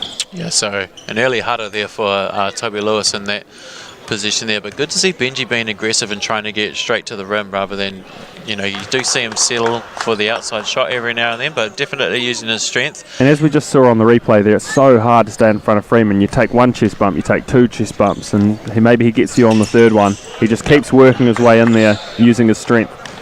So both of those Kuru Tautuku's going for Freeman at the line there.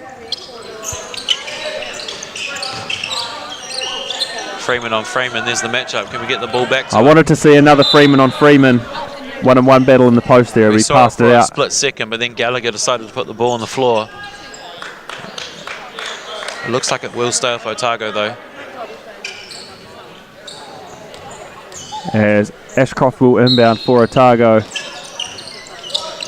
Running their box set. And it nearly gets picked off at the top. And that'll be back over half. Washer getting a hand in there, providing enough disruption to just get it too close to that halfway line for Otago. So a couple of turnovers early here for Otago. Not necessarily got a good look off yet in the second quarter. So it'll be Cornell inbounding this time. Here comes Polgrain, throws it into Freeman in the post on Lewis. Freeman is going at that matchup. Great up fake for him, just to get Lewis off his feet and then just finishing through the contact, using that strength to his ability. And he'll go straight back to the line for a couple more, or one more Kuru Tautuku to try to complete the and one play. And I wonder whether Taranaki will keep going at that until a change is made. I see Otago has got Lewis out of the game, but whether Benji Freeman thinks maybe no one can guard me in there, and whether he keeps trying to go at that, I guess we'll see. Yeah, so two quick hutter, two quick fouls there for Toby Lewis, and he's had to go back and sit at the bench as Freeman's in there again, unable to get that finish.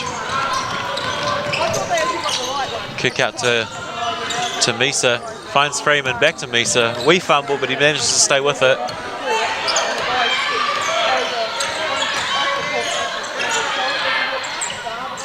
There's Ashcroft getting inside, but good defense there.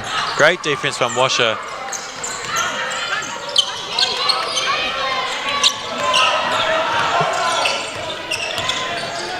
And here's that matchup, Freeman on Freeman. Oh, he doesn't like that one. That's the one he doesn't like. He likes the rest of them. Maybe he's just trying not hurt the whānau. Looks like we'll stay with Otago down here.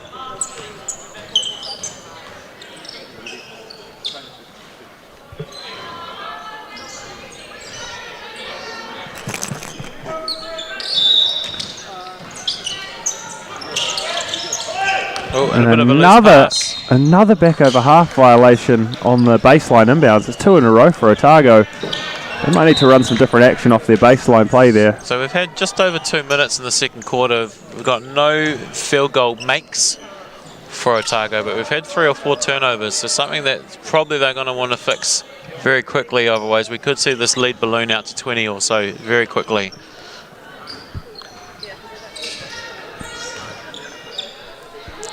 So we seem to have some sort of issue with the technology in the building once again.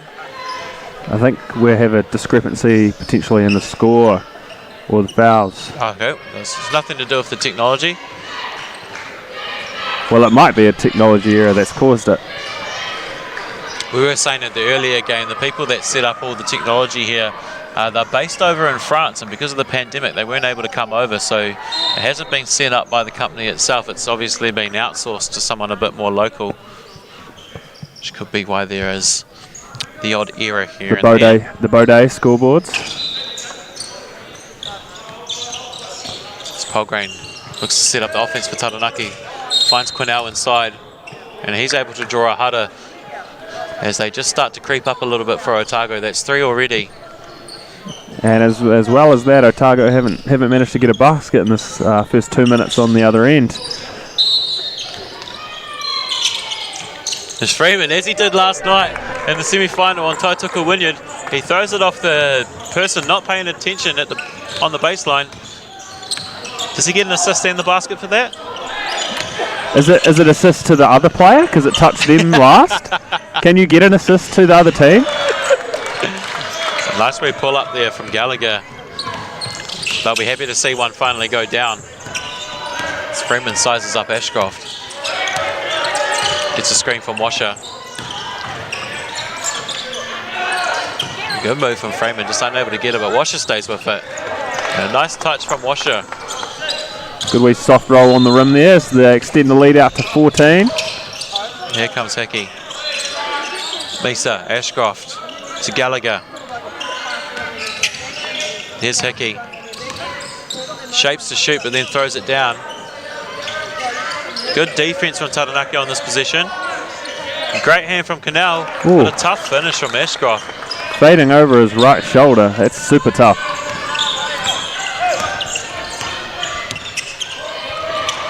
So Otago looking to apply a bit more pressure here. Quinnell gets to the rim. Unable to get the finish, but he stays with it. It'll be kicked out to Polgrain at the top. And picked off there by Ashcroft.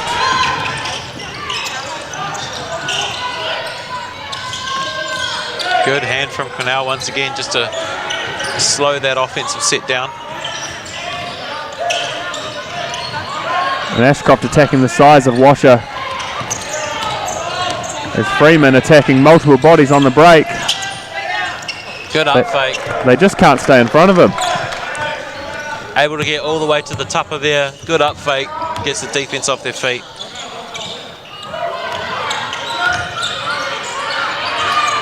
Ashcroft for another 3. He gets that one to go. He's firing early on in this one. So Ashcroft's seen a lot of his shots go down. There's a good hand from Quinnell, but Ashcroft good enough just to get it off. And another kuru whiwhi toru for Daniel Ashcroft. As Quinnell attacks, but it's a turnover. And Otago can cut it to single digits again if they can get a basket on this possession. There's Hickey on the wing. Comes off the on-ball screen. Finds Gallagher. There's Gallagher. Can't get that one to go. It's a good look from Otago though. They're starting to get some better looks. A few of them are dropping. The intensity on the defensive end starting to pick up a bit as well. What a pass from Freeman. Finds Washer right at the tupper for an easy flush, and that'll cause a wahiki to be called by the Otago coach. And while we talk about the inside attacking presence of Freeman, his passing ability equally is impressive. Bit of showtime there from Freeman, throwing the pass behind his head right to a Washer, and gets up and flushes it down easily. He hasn't got many of them this game, but one key pass that I love to see from Freeman is when he gets the ball on the rebound and immediately looks for the outlet down the court. He's very, very good at those ones. Yeah, he was throwing a few of those last night. I think he found someone on the leak out. A couple of them he turned over, but he definitely has an eye for it. Combined with that strength that he has, just the ability to throw it right on the money. And so I think Otago will be talking about how they can limit Freeman's attacks here, whether he's scoring them or whether he's dumping it off like he did on that last one. I think that's the source of the Taranaki offense right now, especially while Davison has been out of the game, although it looks like he's checking back in after this timeout. So Otago definitely talking about how they can limit that. It's good to see the defense tighten from Taranaki as well. They had that long period where Otago didn't get any shots off. They've definitely been a lot more physical, and you could argue that the defense has still been good. Like Daniel Ashcroft's made a couple tough shots. He has. There's been a good hand on his shots. They've just been going down. But yeah, good Yeah, good to see that Taranaki are applying that defensive pressure. So Otago will get the ball on the inbound, and they will inbound to Freeman. Back out to Gallagher to get them into their set.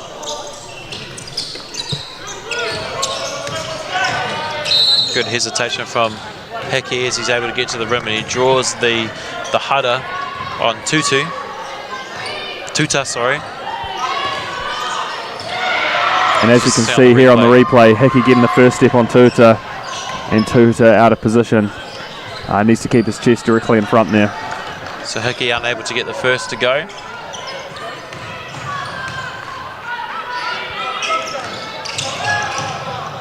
And the second, but there's Freeman to clean it up.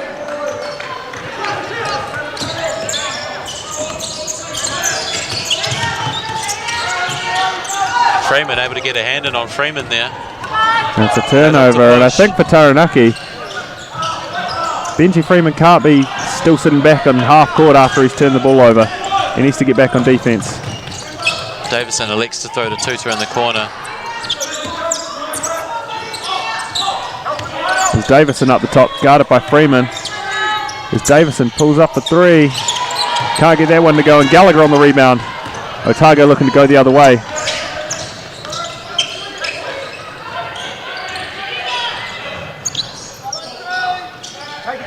Good hand from Davison just to alter that shot a little bit from Freeman. Freeman and Davison both taking potentially an unusual amount of three-point shots for both of them.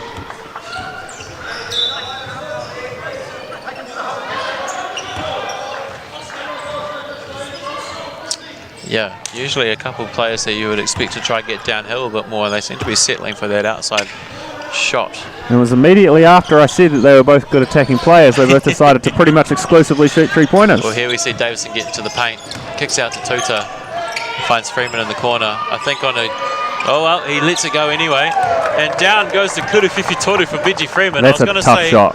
I was going to say you surely would have seen that gone if he caught it clean, but he still just let it fly anyway.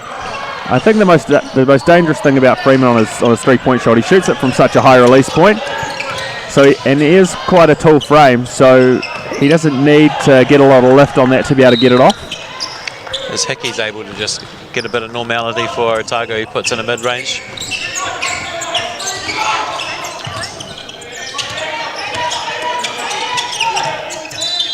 Holgren in the corner. Here comes Otago. Down the rebound. And Otago can cut the lead to single digits if they can get a shot here. There's Hickey again. Taranaki just keeping it in the same within the same distance. Not quite letting Otago have a sniff back in this one. Yeah, they're not doing a good job of keeping Otago off the offensive glass as well, so they're not allowing any second chance shots. Outside of that free throw offensive rebound before from Freeman, I agree with that for sure. But as is the nature of the Taranaki team with the size they've got, rebounding is not generally a huge problem for them. Yeah, they're pretty big across the board. Even at the guards position, they've got some pretty tall guards there.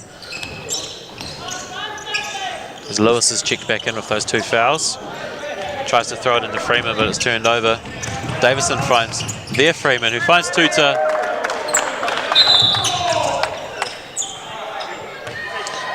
There's a good finish at the tutter there for him. And then he gets a wee warning from birthday boy Taylor Lynch, just to not get in the lane while they're trying to throw that inbound pass.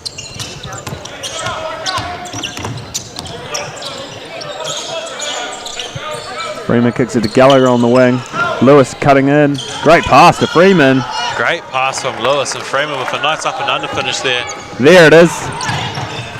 There's that full court pass that Benji Freeman's so good at giving. And Tuta gets Tuta. up for an easy flush. Sneaky athleticism there. Freeman showing some defensive ability. Challenges Freeman's shot. Freeman dimes it off to Ashkoff, and there's that outlet again. Tuta's going to go up again. Unable to corral the pass.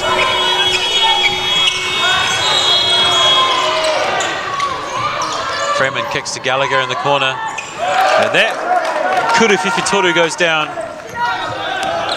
Otago still just hanging in there, keeping it around there. Oh, it's down to 9 now. As Davison finds Washer down under the Down in the paint. And Taranaki eclipsing the 50-point mark. Still with a minute and a half left to go in this half. Gallagher pulls up for a wee leaner in the paint.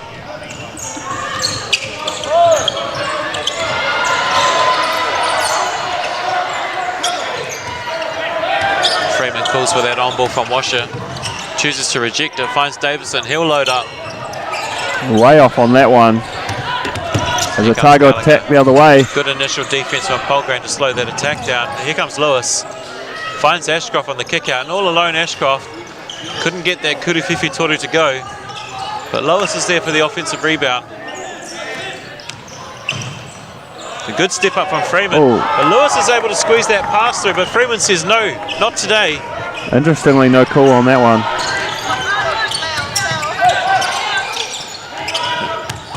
Steps into a sidestep three-pointer. Couldn't get that one to go.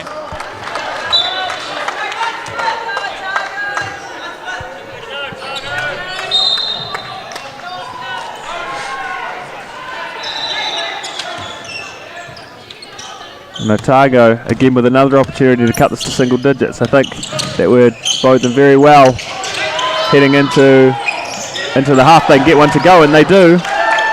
So Taranaki might have the last possession. Yeah, they will hold it up. Davison likes the matchup he has on Hickey in the post. Polgrain lets a three go. Still with 8 seconds left for Otago to get a basket.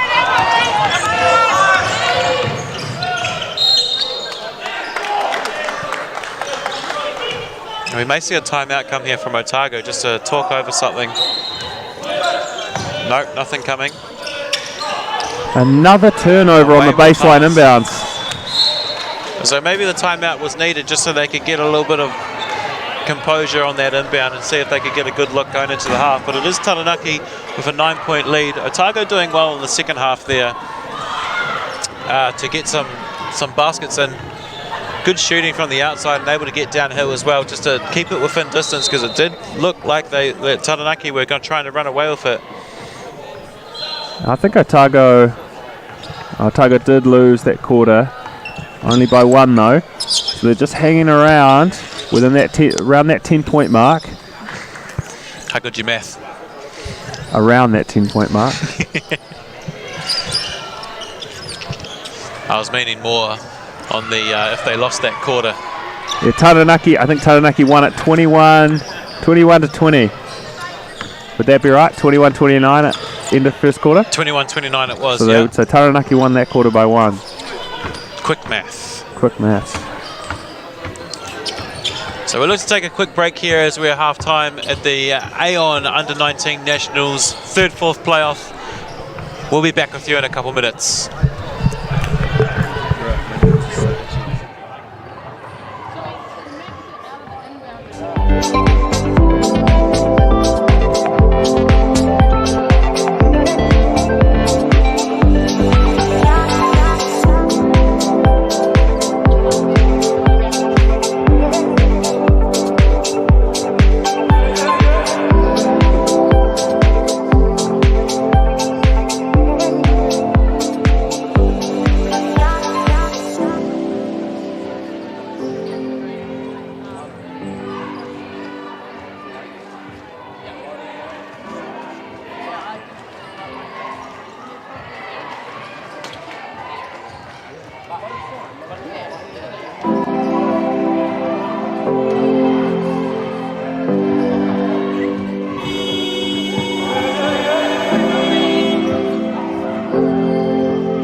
Kia ora and welcome back to the second half of the live stream for game number 3, the boys' third and fourth playoff at the Aon U19 Nationals in Rangiora. So we're looking at Taranaki taking a 50-41 lead into the second half. Anything in particular you think either of these teams have been talking about, Liam? I think for both teams it's probably more so the defensive end they've got to take care of. I think Otago need to be limiting the attacking presence of Benji Freeman. Easier said than done, of course. And for Taranaki, they need to get probably a better hand up on those 3 balls. I think that's what's keeping Otago in it. Every time it seems like Taranaki get out to maybe a 16-point lead, a 17-point lead, and then Otago knock down a 3 or 2. Yeah, it seems to be Freeman more than Davison doing the damage. So we were talking about it yesterday, the Batman and Robin, and saying that maybe Davison was Batman and Benji was the Robin, but it seems to have flipped the script and gone the other way in this one here. Freeman maybe trying to get the best of his cousin Patrick on the Otago team. Maybe he heard you on the live stream later on last night when he was rewatching the game and got offended. Yeah, maybe. Who are you talking about me, the Robin? I'm the Batman. If I can encourage anything out of anyone, then hey, do what you can. As we get a kuruwhiwhi toru from Cullen Davison to start off the second half. Gallagher looking for that side ball screen. Rejects it and goes left, gets into the paint. Then we have a travel call there, just sliding the pivot foot before he was able to get that pass off. Might have been better suited to go on 2 feet there.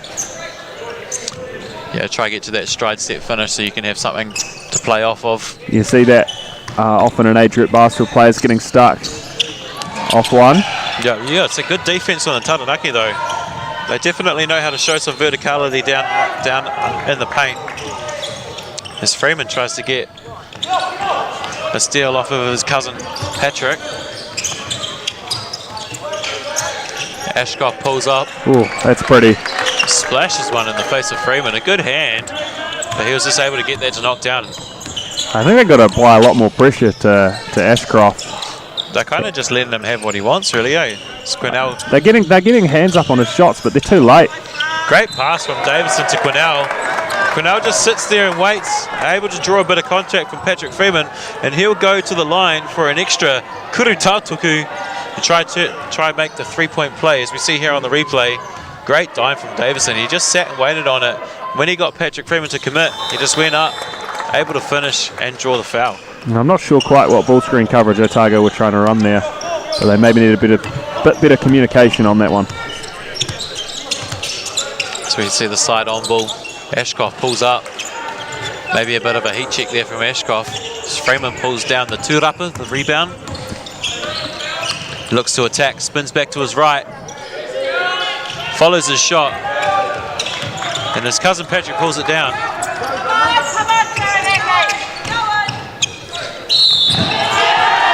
As we see in M1, and Hickey's feeling himself. But I can't help but think that while that play was going, that Freeman was walking back on defense. And him and Davison sharing a couple of words there. Yeah, he was feeling himself after that finish, wasn't he? He was. Wonder whether we'll see Davison attack him on the other end. So we see the kuru tautuku attempt miss, as Freeman's right under the rim.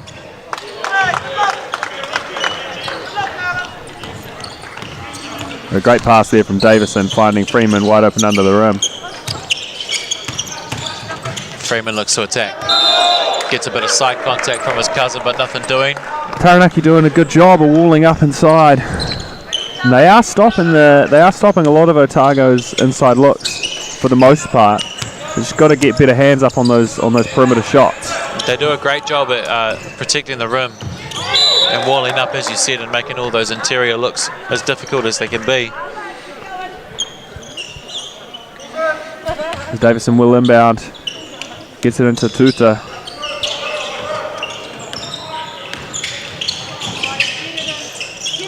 We out fake from Tuta, and he's able to fight through the contact, get the 2 there. So again, another start to the quarter that's been strong from Taranaki here. And as you saw too, to get on 2 feet there makes it a lot easier to finish a bit more under control. As Freeman tries to go to the up and under, looking for contact, but there's nothing there. Here comes Davison. Great challenge from Ashcroft. You don't see Davison coming out second best on those very often. And they find the open man underneath, but he's unable to get it to go.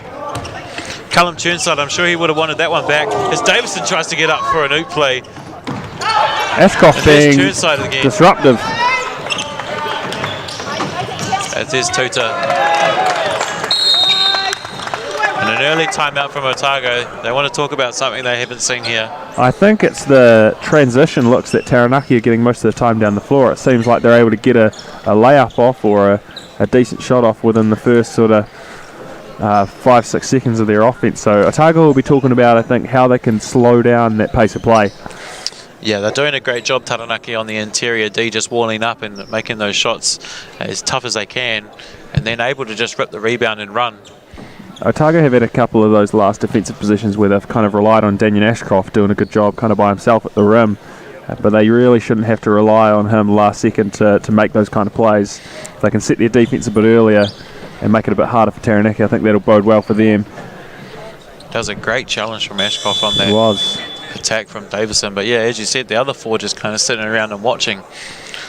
It's a team game, Liam. It is. Everyone needs to do their job, especially on the defensive end. You've got to be on a string. So the chat from Coach Ella Jones said the timeout there more of the same. Yeah, I think he'll be looking. I think he'll be looking to keep pushing the pace. I think that's his style of coaching. He likes to play a very up-tempo style of offense. High-powered offense, and I think he'll be seeing a lot of that good stuff right now. Well, yeah, it's definitely working for them at the moment. They got guys that can definitely get up and down the floor quickly. As Ashcroft brings it up for Otago, probably a pretty key next 3 minutes for them. So you see a sign-on ball for Freeman, and Tuta gets in the passing lane. Lewis opts not to challenge, and Tuta goes up for his second one. That's sneaky athleticism. He's got some bounce. What are they putting in the water up there in Taranaki? Freeman has it on the wing. He'll look to cross over Cornell. Great challenge from Cornell. Davison rips down the two-upper. And Taranaki are going to get out and run again. Good challenge again from Ashcroft, but again, the rest of the Otago team just sitting and kind of just a little bit late to that board. Freeman rips it down, follows his shot, gets another one. Step through. Easy finish for Freeman. Otago, they've got to be careful here. It could end up ballooning out. It came up to 20. What's at 19? So I said that next 2-3 minutes is really key for them. I think if this gets out to 25 plus, it's going to be really hard for them to fight back. So good offensive rebound there from Callum Churnside just to get some points for them on the board. Looks like Taranaki calling a set here, running their head tap.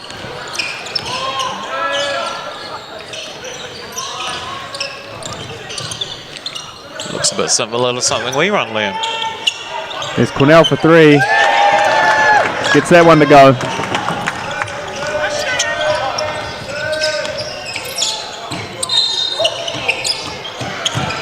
Mesa looking to create.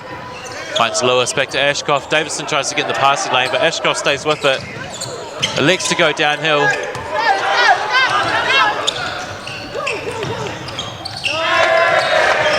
And it's dunk central right now for Taranaki. As easy as you like for... And Freeman gets in the passing lane. Mesa able to do something to get the ball back, and a foul's been called on Polgrain. As we see this up and down game go. We see on the replay here, Freeman able to get in the passing lane, but then just throws it, looks like... He's trying to get fancy there.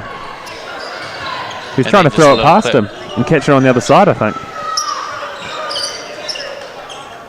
Bit of showtime offense from Taranaki potentially. As Freeman has the ball, looks for Ashcroft. Again, another turnover, as here goes Tuta again.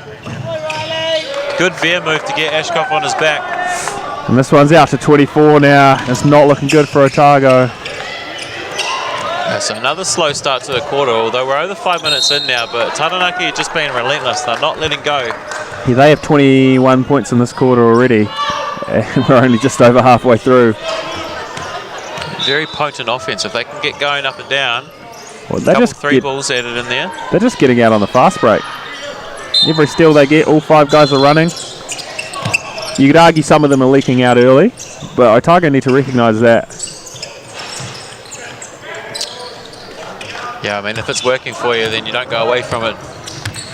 As Davison elects to slow it down for this possession. Here goes Tuta on the attack. Tuta just finding it as easy as you like as he draws another hara, and he'll go to the line to shoot a couple kuru tautoku. Lockie Cameron's going to check back in. Toby Kendon goes to the bench.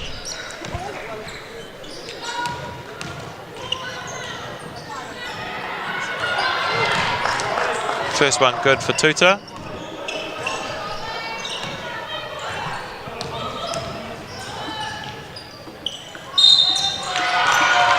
Can't get the second one to fall.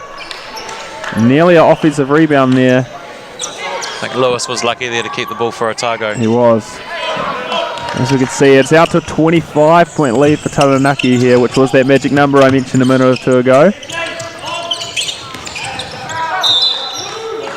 Yet another wayward pass from Otago. They're looking a little bit in disarray, not really sure what they're trying to get. As Hickey comes in, maybe a bit of shooting from Oscar Hickey might be able to bring them back into this one. Well, that's what kept them in it early on. Hickey and Ashcroft making those 3-point buckets. It will be Ashcroft that goes to the bench, so you would argue that he's probably the one that's trying to provide a little bit of spark for Otago, so maybe Hickey can be the man to bring it for them. As Davison will get the on-ball from Washer at the top and just gets to the rim again, easy as you like. Lost the handle, but just so far up there that he's able to regather and still put it in. And there's Hickey on the 3-ball. Unable to get it as Hayden Carr rips down the rebound. As Davison gets a punch screen and they'll kick it out. There's Cornell from the corner. Good extra from Hayden Carr, and then he follows the shot. And Coupe comes up with it. And he'll challenge the defense, and he goes and gets an and one. And the bench loving that one. Benji Freeman flexing over there.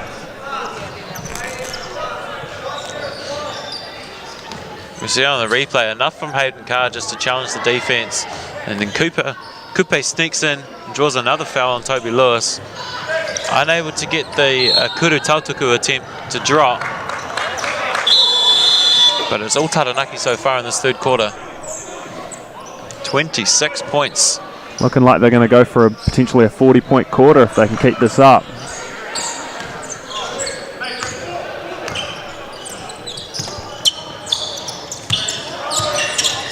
Here's Hickey to Freeman. Freeman looks to work inside. Able to get something off. Otago will just be happy to see something go through the rim there.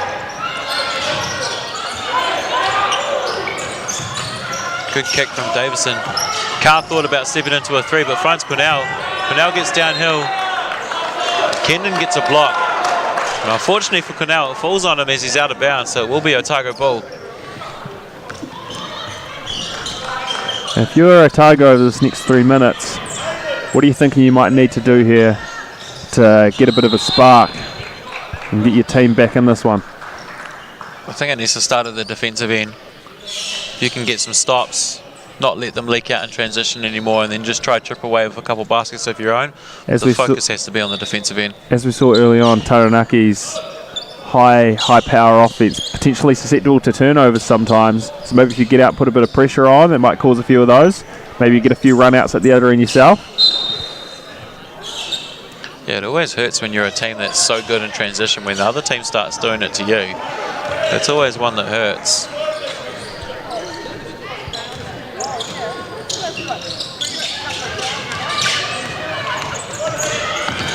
Here comes Hickey.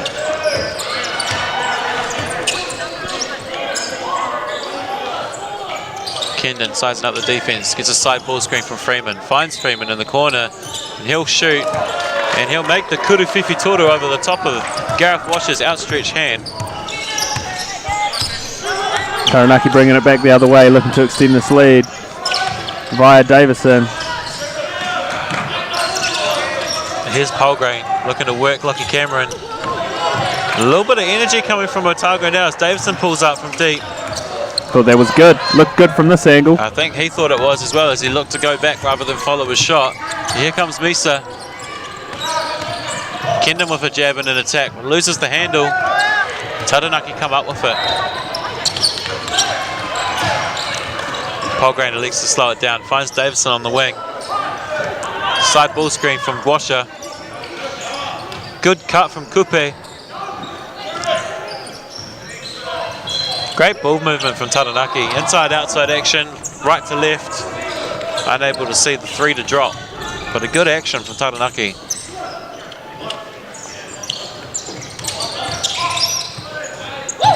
Davison gets up.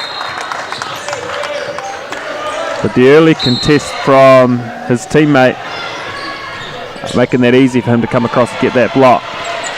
Watch out, Kentib. There's Otago on the baseline inbounds, and they get it in this time. Freeman sizing up Washer. Able to get by him and finish. A couple baskets for Otago here. That's where his strength lies, getting to the rim.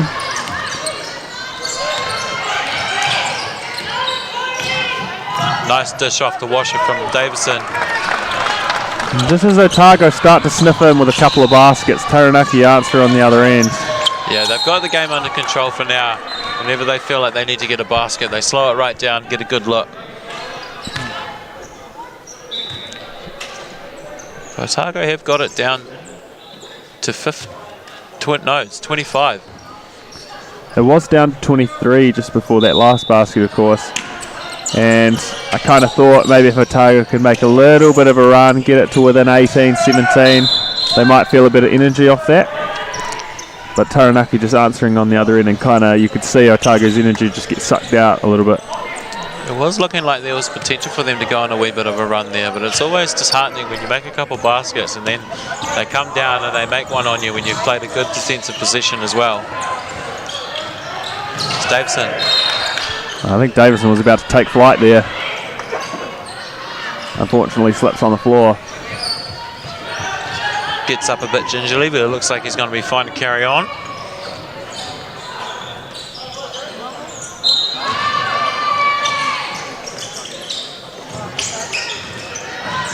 Davison clears out.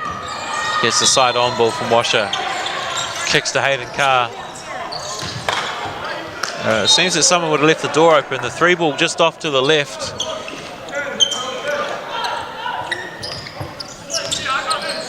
Here's Gallagher looking to control the offense for Otago. He's got Polgrane applying good ball pressure. Freeman steps into a three. And he gets that Kurufifi Toro to go. Lovely shot there from Freeman. Down to 22. Davison with a lot of space. A late contest from Gallagher, but enough to get the shot off. And there's Washer. And he's going to go up and throw that down.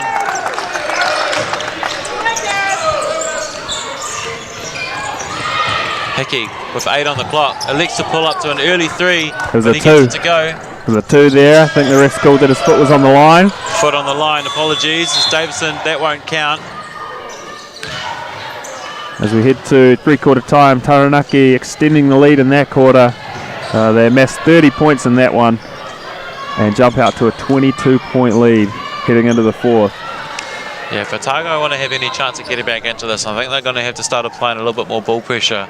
Last couple of possessions there, Carlin had all the time in the world to just make a decision and do whatever he wants. The defense maybe just thinking that they don't want to get blown by him, but you're going to have to apply a little bit of pressure on his decision making. Otherwise, he's just going to take whatever comes to him. So we've just had someone over the mic wishing a happy birthday to Taylor Lynch, as we touched on earlier. 21st birthday, Taylor Lynch. So happy birthday to you, young man. Doing a great job behind the whistle. So if you're Otago in this quarter-time huddle, what do you need from your group to make a comeback in this one? Obviously, it's going to need to start from the jump. That first 2-3 minutes is really key.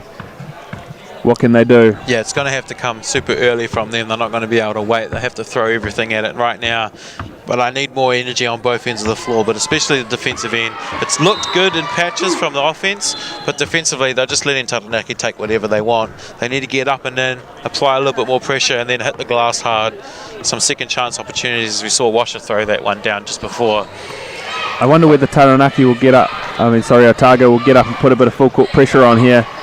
Again, try and force those couple of turnovers. I don't think it's going to go in their favour, just letting this be a half-court type game in this quarter. They're going to need to up the pace, force Taranaki into some turnovers, and then make sure they get back in transition. It's definitely not going to come to them. They're going to have to go take it if they want any chance to have a sniff at this last one.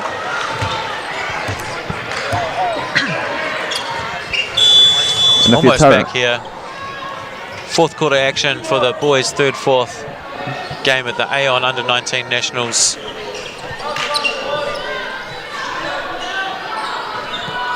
So it will be Otago's ball here to start off.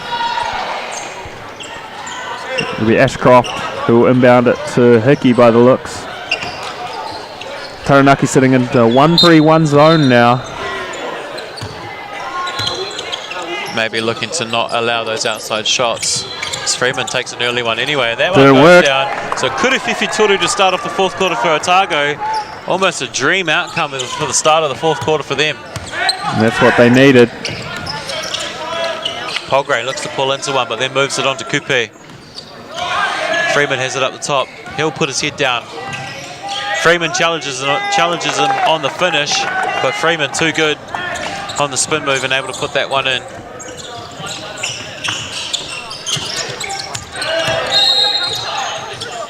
Bit of a hand check there from Paul Grain on the drive.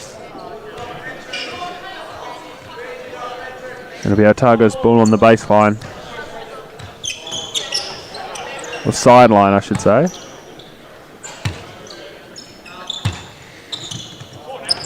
No set there, just throw it straight into Freeman. As the high on ball comes.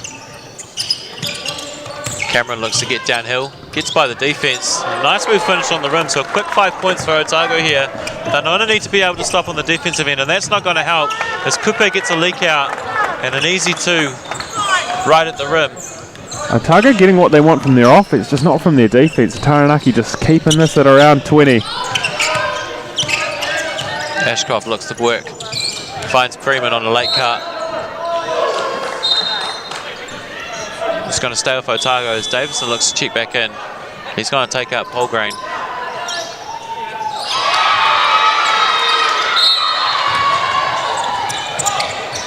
Freeman, quick catch and shoot. That Kuriwhiwhi Toru doesn't go. And Freeman looks for that outlet again, but it's a little bit too hot even for someone with the athletic prowess of Carlin Davison, and he's not happy. Freeman kicks over the Aon sign down the other end. Maybe annoyed at himself for throwing that one a bit long. I'd hope it's himself and not someone else that he's annoyed at. As he gives Davison the wave to say my bad. A good outlook look there from Freeman though. As I said, that's one of his best attributes, is that he looks up the floor and he's got good vision on those passes. He'll just be wanting to execute a bit better. A good step through and dime, and then we see a little bit of family on family violence there as Freeman comes in and cleans him out.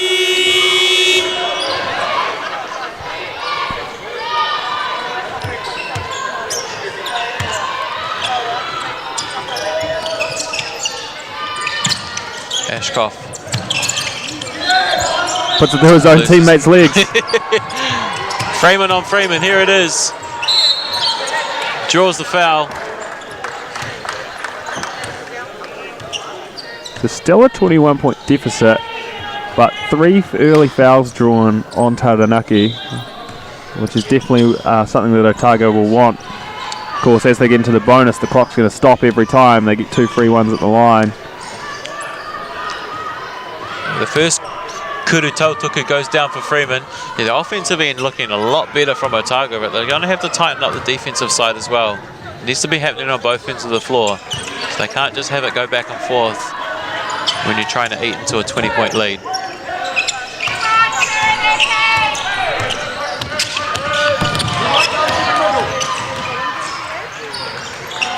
Freeman drops off to Quinnell. Gets a good look at it, but it doesn't go.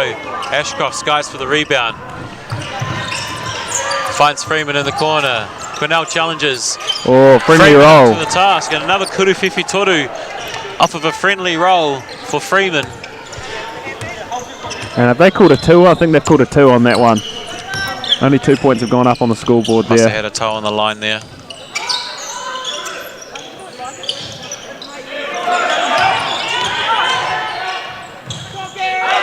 Good challenge from Churnside, but Gareth Washer just good enough to back him down and get an easy finish at the rim there.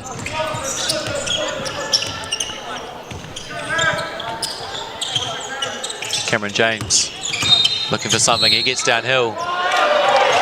Gets a little bit of contact from Davison, and he finishes for the N1. And Otago getting the buckets they want, playing the offense they need, but just can't get those stops. This is still a 17-point game, although it could be cut to 16 with a free throw here. And as Ella Jones takes a timeout, I think the heart of the action was called on Freeman. Davison maybe trying to take it from his teammate. if that was on Freeman, that's Freeman's 3rd one of this quarter. So that's potentially why Davison tried to take that foul, knowing that his teammate is in a little bit of trouble. And Ella Jones not happy with his team's defensive effort to start this quarter. Probably a good time for a timeout from him there. I hope that he's preaching the defense and just saying that, you know, Otago are getting a little bit easily at the moment. I mean, they've made a couple tough outside shots, but they are getting easy looks at the rim. And as you said, the foul count just under 3 minutes gone, and Taranaki already in the bonus. They've got 4, so from here on now, when they foul, Otago will be shooting free ones. And one of the things you find, if you let teams get a little sniff, they suddenly become a lot more dangerous. They're a lot more invigorated, play with a lot more energy. All of a sudden shots start to go down. And basketball is a game that can change very quickly. We saw it from the Otago girls earlier on. When they got a sniff from the Wellington team, they were going for it. They managed to get it back down to a 10-point game. Lockie Cameron at the free throw line. A couple Kuru Tautukus coming for him. Just one, he made the M1 there before the break. Thanks for the correction there. And he gets it to go, cuts it to 16. Can Otago get the stops they need to be able to hold on in this one, to be able to get back into it over the next couple of minutes? Freeman getting in the passing lane there, but it will stay with Taranaki.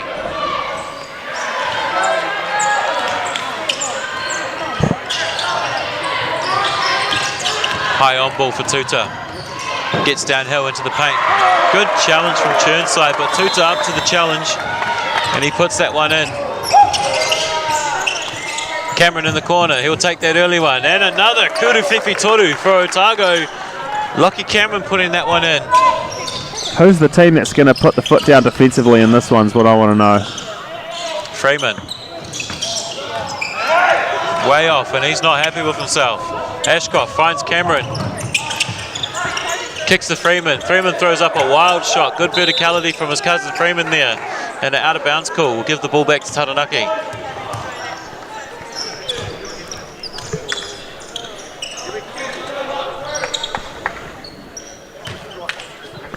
As Tutu will bring up the ball for Taranaki.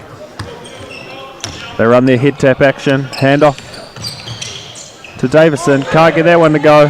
Good late challenge from Freeman to alter the shot there as Ashcroft looks to get downhill. Kicks to Cameron. Cameron's been good, looking to attack. He's shown intent. Ball tipped out of bounds, will stay with Otago.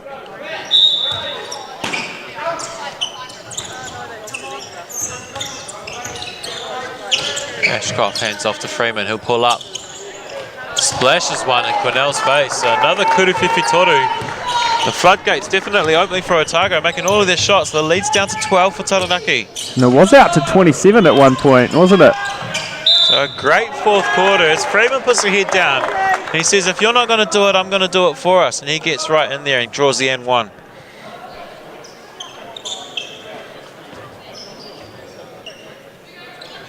Otago just can't get the stops they need. They're playing very well on the offensive end, but they're going to need to be getting those stops if they really want a chance in this one. Yeah, they've done a great job to eat into the lead. They've almost halved it in a very short period of time, but if they keep allowing the odd look here and there, it's going to become more and more difficult as time runs away. Ashkoff pushes Hickey through, looks for an ISO on the wing. Finds Churnside inside, he's going to challenge Washer. Washer up to the challenge, great verticality. Hickey gets the offensive rebound, puts up a quick one.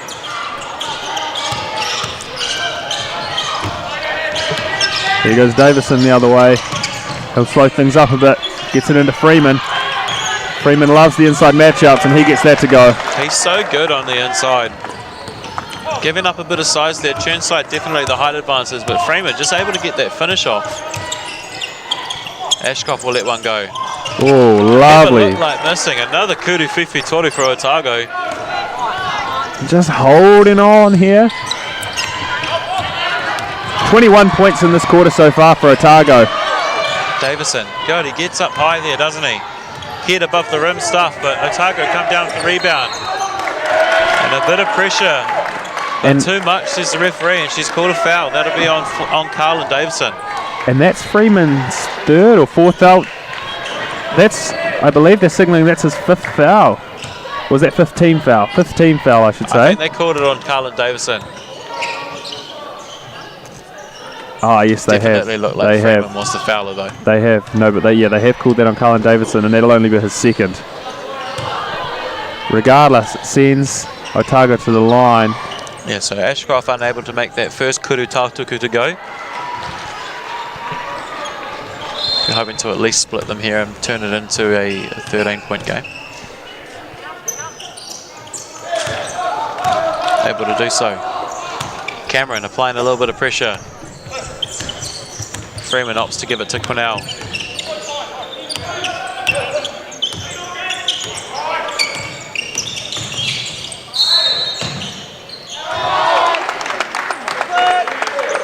She hasn't signaled the basket yet. I was wondering if she was waiting to see if Davison actually touched the rim there, but she has counted the basket, so Freeman will go back to the free throw line. It seems like every time Otago make a little bit of a sniff, Benji Freeman answers with the basket inside. It's a quick three there for Taranaki to extend it back out to 16. Here comes Ashcroft. Ooh, tough call there. Yeah, it's one of those bang-bang ones. I wasn't quite sure it was a charge either. And those early fouls for Taranaki potentially starting to bite them a little bit here as Ashcroft goes back to the line. Clock is stopped. He gets a chance for another 2 points.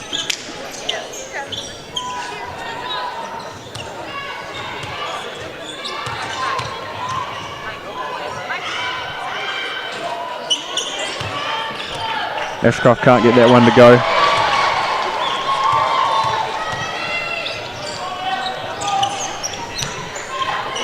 And the second one drops for Ashcroft.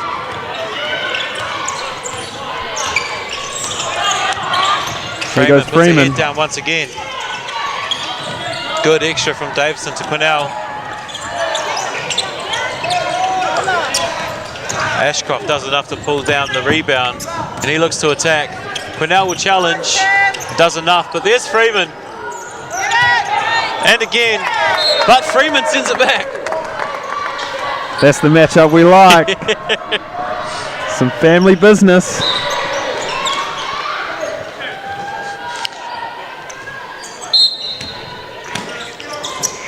Gallagher couldn't get that left toe behind the line, so it'll just be a 2.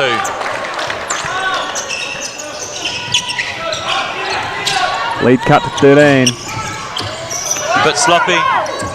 Freeman does well to get down on it. Davison will attack. Great dish off. The basket won't count because there's been a foul called on the drive. But a great dish off from Davison to find Washer down low. You just got past that first defender way too easy there. If you're Otago, you've got to stay in front.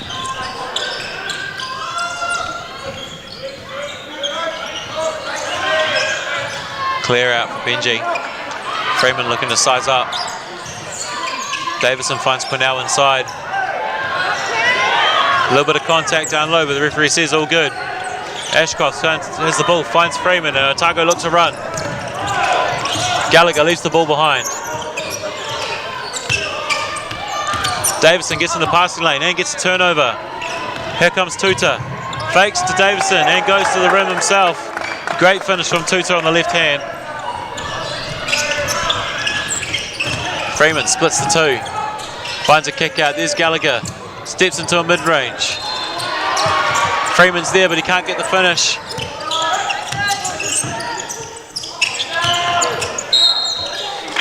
Will stay off Otago. Freeman not happy with his teammates, telling them to get a rebound.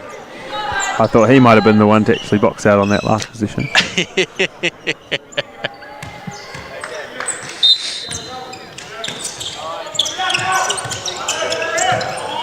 And they find Freeman outside. A good late challenge from Tuta, enough to alter the shot.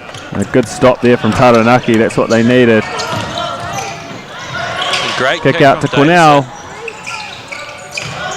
Good jam from Tuta. He goes up, but he's met by Freeman. Good kick ahead to Ashcroft. He'll go downhill. Great step through to the middle.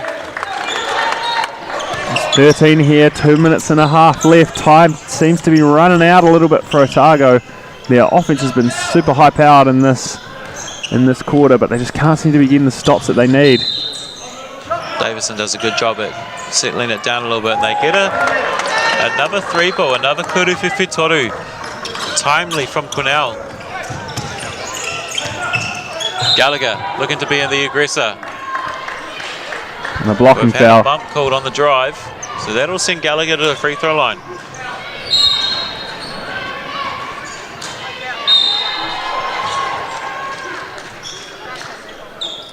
So a timeout here, I think called by... Looks like Taranaki's called this one. Taranaki. Coach Allard will be talking about how they take care of business in this one. On the offensive end, I think running some clock. And on the defensive end, no threes. No threes, no fouls. Yeah, I felt like that was a decent position on Taranaki in the last one. Davison opting to chew a little bit of clock, get it a little bit more set, and he was able to find Cornell on a kick out right in the corner. And timely kuruwhiwhi toru from Cornell. Otago, do you think it's more the same, or do you think they need to try something a little bit different here? I'd be looking for them still to change it up a bit on the defensive end. I'm still waiting for them to apply that pressure, and I haven't really seen it thus far. I wonder whether they come out in some kind of press here. They cannot let Taranaki run their full positions here. I think they've been lucky on a couple of positions to actually have it ended up with a missed shot and a defensive rebound for them. Wouldn't say that the defense has been perfect. They've definitely challenged a lot of shots, but there's been a couple that you would expect to see drop that have just haven't been able to do so.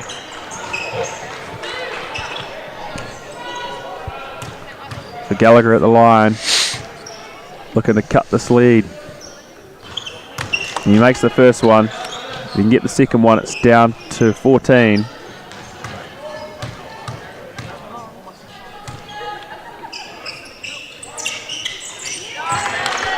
So a couple kuru tautukus for Gallagher. Brings it down to 14. Can Otago get the stops? That's Freeman, what it's going to come down to. Gets Hickey off his feet. Unable to finish, but stays with it. Davison comes in, can't get it. Freeman goes up. So not what you want if you're Otago, allowing 4 to 5 offensive rebounds. I think we could probably call this one on that. Lewis kicks out. Davison gets in the passing lane. And here comes Davison. That might be the nail in the coffin there for Otago, unfortunately. Just unable to get stops there on back-to-back possessions. It's gone back out to 18, sorry. As Hickey attacks, finds Ashcroft down low. It's a good dump off from Hickey.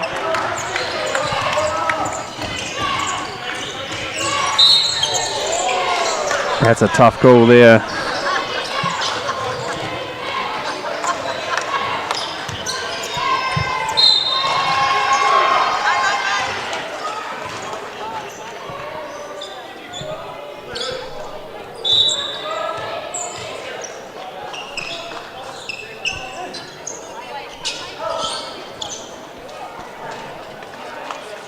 Cornell will inbound here for Taranaki. Otago applying a little bit more pressure, but probably too little too late at this point.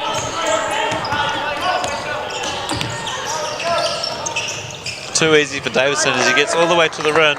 The finishes nicely off the left hand. Cameron puts the ball on the floor. Finds a dish to Lewis. Lewis extra to Freeman.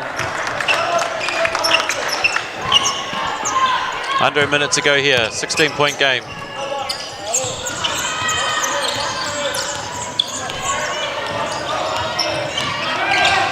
Quinnell attacks.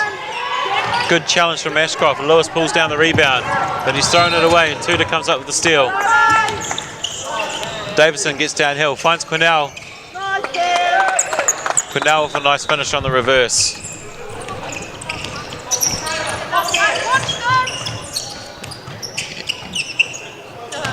Turnover for Otago as Freeman comes up with it. And he'll look to slow it down. Wind down a little bit more of this clock. There's a 3-second shot clock and game clock difference. But essentially he's going to dribble the clock out on this one, and Taranaki looks like they come away with an 18-point lead. And There's no way he doesn't shoot this. There we go.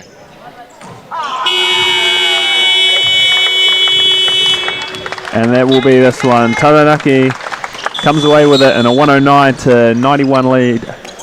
And they will take the third, fourth playoff and the bronze medals.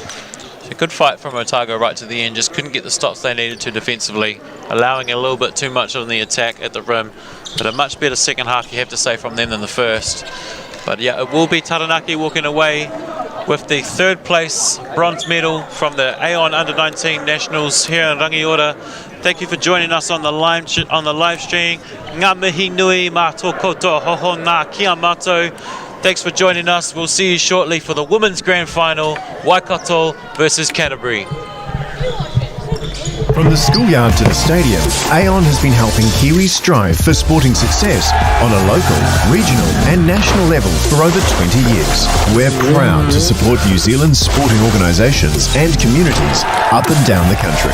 As New Zealand's leading insurance broker, we can also support you when it comes to your insurance with expert advice and local service. From quote to claim management, we're with you every step of the way. Talk to your local Aon insurance broker today. Kia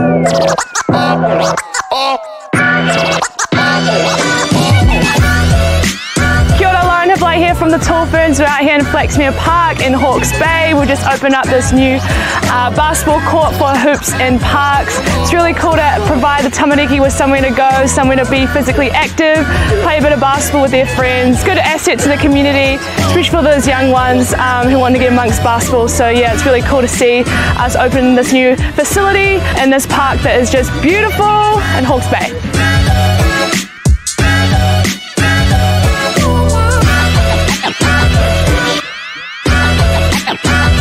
Kia ora, Pierre Cameron here. Just want to talk a little bit about the Hoops in Parks and the Hoops in Schools program. It's been amazing. The return on investment is priceless. The accessibility for all the kids in the tamariki to get in here and enjoy themselves, especially through these trying times, been amazing. And just to get outside, you know, it's pretty awesome walking outside and seeing this kind of ballpark available.